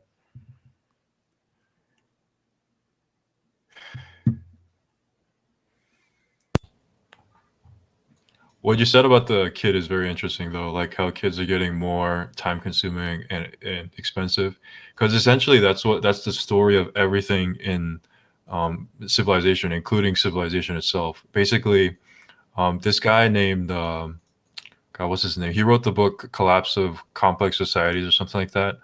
Let me see. But he basically talks about how everything gets more and more complicated as civilization grows larger, and this and in turn, to be able to maintain this complexity of organization, you need to expend more and more money and resources until it becomes unsustainable, and then it collapses.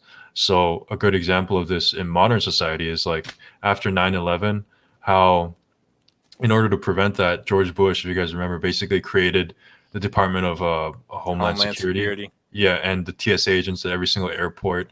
And basically all this is increasing complexity, and you have to pay for that essentially for the rest of American history. Like nobody's going to get rid of that. And it's the same with like Social Security or like food stamps. Food stamps initially started during the Great Depression to give like vitamins to people who were literally starving to death or dying from scurvy or whatever. But now you can use it to buy pizza and like Subway and shit, and like whatever luxury goods you want. So it just morphs into these things that are enormous, complex, and just unwieldy. And then you get to a point where you can't afford it. Another example of a bad policy is that the alternative minimum tax was meant to be like for like people who are like dodging taxes, being like multimillionaires with that, and eventually that tax bracket came, or that tax policy came down to the middle class as well. So like this goes to show you that all the stuff to talk about for taxing the rich is always about it eventually tapers down to the middle class, like always. That's why I'm so afraid of a wealth tax. It's like, okay, like you do a wealth tax, well, that's eventually gonna make it down to the middle class at some point. It has to. Yeah, all this tax BS, if you're below the poverty line, it's like it's only going to benefit you. But if you're middle class or wealthy or on your way to middle class, it's fucking ridiculous. Well, the bureaucracy is expanding to meet the needs of the expanding bureaucracy, as they always say. Yeah, and getting rich is all about how you can hide your money from Uncle Sam, literally. It was like the really interesting thing is it was like this during the end of the Roman Empire too. He talks a lot about that. Basically, towards the end, the amount of taxes that were being collected from like peasants and normal people was just so bad. It was basically like 90% or something of your income. So they basically welcomed the barbarian invaders. Like they wanted them to collapse the Roman Empire. Like this is something people don't really think about. Like at a certain point, the government, it becomes better to just let everything collapse. And it could be argued for a lot of people in America, we've already reached that point. Hell yeah, we've like I keep on bringing up all the incels that are like pro Taliban and shit. Like hell yeah, China fucks this place up so I can go raid. Like unironically saying that shit. Like I was debating whether I should post this video, kind of, but the situation in Afghanistan, it was kind of dire. It's probably in bad taste to even put this shit up, but it was kind of a black pill where I think it's CNN that did it too. 9-year-old, right? Yeah, they're selling their daughter for food. No, that's sadly natural, to be honest. Wasn't that happening all the time anyway before they just and actually I did some research. That shit was happening way before then, the whole US invasion in Afghanistan. So I don't think it's necessarily anything new, but it's just become so dire now that US has cut all aid to Afghanistan. Bro, the US was doing that shit in the 1920s. Like I forgot what book that was I saw on incels.is, but there were children slinging pussy back then. Or families selling off their children in whatever sense. Well, so it's no, but it is sad, right? Like it literally is sad, like having to watch, like, hey, I'm gonna sell my 6-year-old for Yeah, know, I'm just saying it's a 10,000. reversion to the norm. That's what I'm saying. Yeah, I get It's your fucked up point. as the norm is. But yeah, I'll shut up. Because no, because what I was gonna bring up is even way back in the Middle Ages, it's like marriage was nothing more than, you know, a strategic alliance. Like, oh, I'll marry off my daughter to this house so that, you know, we can share the wealth or expand our power. So like, yeah, historically, daughters were just bargaining chips. And in Jacqueline. modern day, it's like sell your daughter for food. Swear to God, this fucking headphone set. But yeah, there's a return to somewhat normal. Yeah, I've said it for a while now. Where basically like marriage was meant to be like a tie, with tied family together. It wasn't always meant to be some lovey-dovey shit. But you know, you say that, and again in this area, you get fucking called a massage or something like that. But yeah, Dude, think about all the women on Bumble. fuck, dude, you're fucking useless at this point. You can't even sell her fucking for a fucking you can't even sell her, dude. Like, what are you gonna do? Hell no. You might get a goat or two out of it. Yeah, You gotta sell them bitches in bulk at Walmart. Like, yeah, they ain't got no individual value. Like shit. Here's a pack of post-wall bitches for $4.99. Damn. All right. Well, I'll take two. What, two? Come on, man. I'll give you a discount to buy 5. Nah, dog. I only get 4 2. Sorry, I'm not buying 5 of these things. Yeah, like we all know this is a cope though, and they'll be big cope. Big cope. They'll be high value even after everything collapses. Yeah, very true. Nah, I disagree. Like, big cope, dude. We're coping here.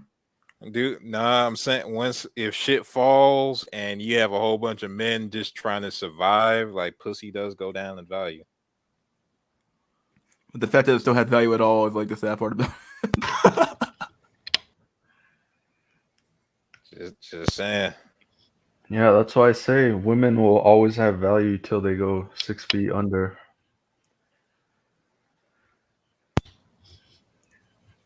Yo, we got 37 people. 83-year-old granny can still get, you know, Chad D. So. Oh, dude, have you seen that Vice video about the granny, like the #1 granny on OnlyFans? She's literally like top 5 or something. Yes, I was gonna try to make a video, but too many copyright, and I was just like, fuck it. Dude, she's literally top 5, right? Like on OnlyFans. Oh yeah, Drawlix, you might be able to just take screenshots and then have the audio playing over it, maybe. But yeah, I might try that. And then yeah, she's like the top 1% of creators in that age bracket. I think it's like 60 something. Wow, that is fucking sad. That's horrible. But you know, I kind of sympathize with her in a sense. Like sympathize? Yeah. No. No. You guys got me all wrong. Like, if you hear her actual life story, it kind of is sad. Like, because I think she was married up until 50, and then got divorced, and then I don't know if it was like divorce or something. Maybe her husband died, because I think they talked about cancer or some shit. Anyway, I don't care to rewatch it, but basically she lost her ability to you know, get income. And truth be told, like, fucking sexism and ageism is still gonna be around. It's never gonna be completely wiped out, so to speak. So for a 50-year-old Foyd to get a job, it's like she has literally no options than, you know, minimum wage cucking. And so, you know, the story is that she tried OnlyFans and it went viral. And it's like, yeah, she's earning like, I don't know, something like 10, 20K a month, which is insane. But yeah, it was funny because she's like, I've made more money in my entire life in 6 months. Or something like that.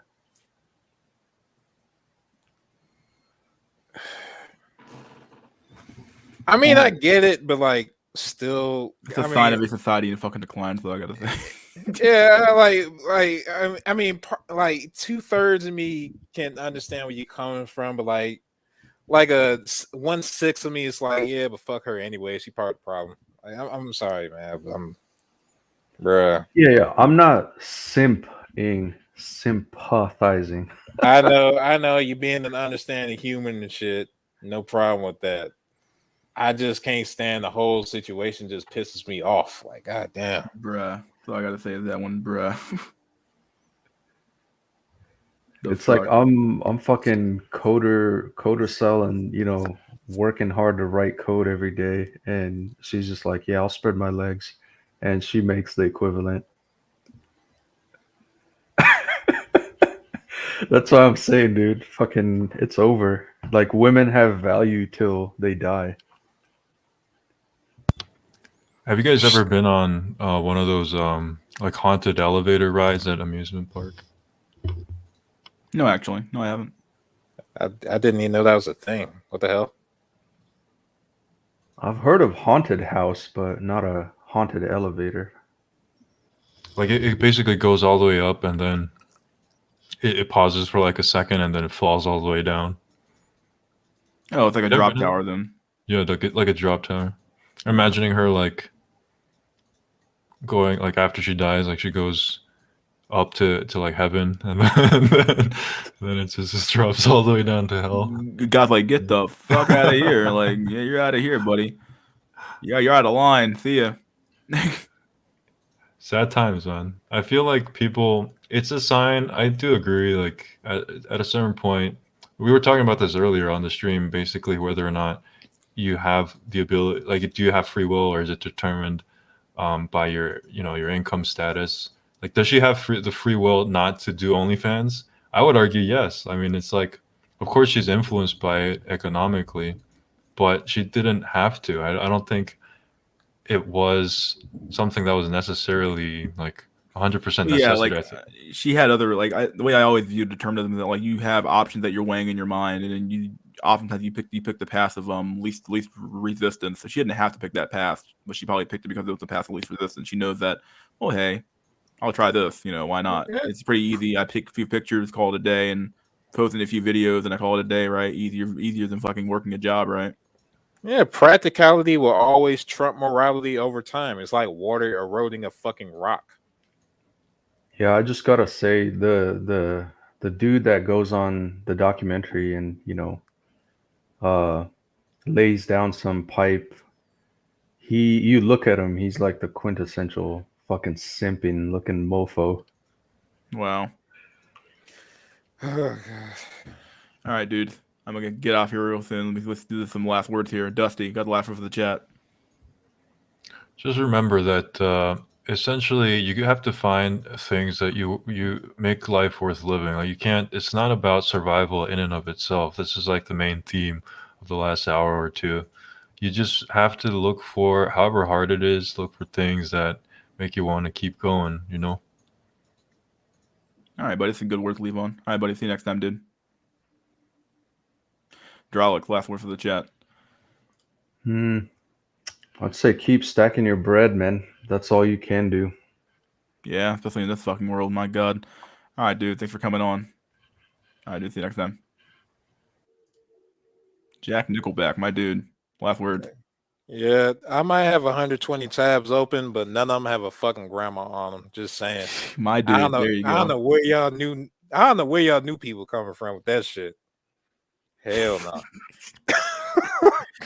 I don't know, dude. You watching fucking old grandma shit, dude. I guess this is a sign of a fucking society in fucking decline, dude. So I gotta say, fucking weird shit like that. That's y'all Z dudes with that shit, man. I'm gone. Yeah. All right, buddy. Thanks for coming on. All right, see ya. See ya. Then there was one. I'm still here, buddy boys. See what the chat's got to say. It's crazy. Women doing OnlyFans is free will debate, but a male criminal is a piece of shit without a second thought. Oh god. Yeah. Prostitution is legal. Nobody is sending for granny ass. Oh god. Send me the link to that Bumble pics. I don't have. It's not really something I can link to. I have to like send it to you. I can send it on Discord. I can send it to you on Discord. Forgot about that. I can send it to you on Discord. I'll do that on Discord. Yeah, let me do that now. I'm thinking about it. I'm probably gonna head to bed soon. Not head to bed, but please take a break. Hydraulics. What is this? It's a GIF. It's a sticker. What the fuck? How do you add a picture? Upload file. You're looking for the big one, right? Where the hell is it? Where the hell's the file at? Come on.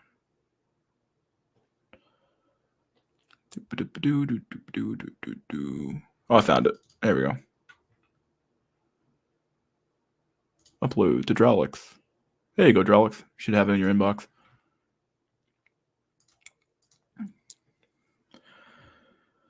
Oh, Enrique was here. What's up, Enrique? Peace, dude. See you next time, my dude. Nice stream. No problem, dude. Hope you guys enjoyed it. Nice stream on One Cells. Yep. Granny was alive in World War II. Laughed my ass off. Take care of One Cells. Thanks, Future is Grim. Kleptocracy. And trade is law. Yeah. Oh boy, hope everybody enjoyed the stream. Hope you guys enjoyed another SNI Saturday Night Incel episode 60. I think it was actually 63 or some shit. So hope you guys it was good for you guys. Hope you guys enjoyed it. Let's do a quick poll for that. See, did you enjoy stream? Did you enjoy the stream? That's your community. Says fuck Ecuador. Okay, whatever happened to that? I know some of y'all are gonna look at that OF up. I know some of y'all are, dude, for sure. This fucking place is full of fucking Sims, dude. Full of dirty Sims. All the One Cells, dude. All the dirty One Cells. Boo. Fucking disgusting. Don't forget to like, subscribe, and comment. All that shit, dude.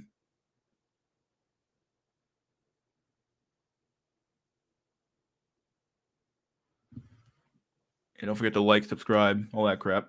Be good. Yeah, like the video for sure. You could pass it around, share it on Discord and shit. See if we get some good views. And yeah, I hope you guys enjoyed. I'm gonna go ahead and take a break tonight. Probably won't stream tomorrow. I have some friends coming over tomorrow for some fun, to hang out and play some games. So we're gonna do that. Other than that, hope you guys enjoyed. We'll be home next weekend, so I'm gonna spend next weekend home. So see you guys possibly Saturday, maybe Sunday only though, depending on how I'm feeling. It depends. All right, guys. Peace out. Enjoy the rest of your weekend, and signing off.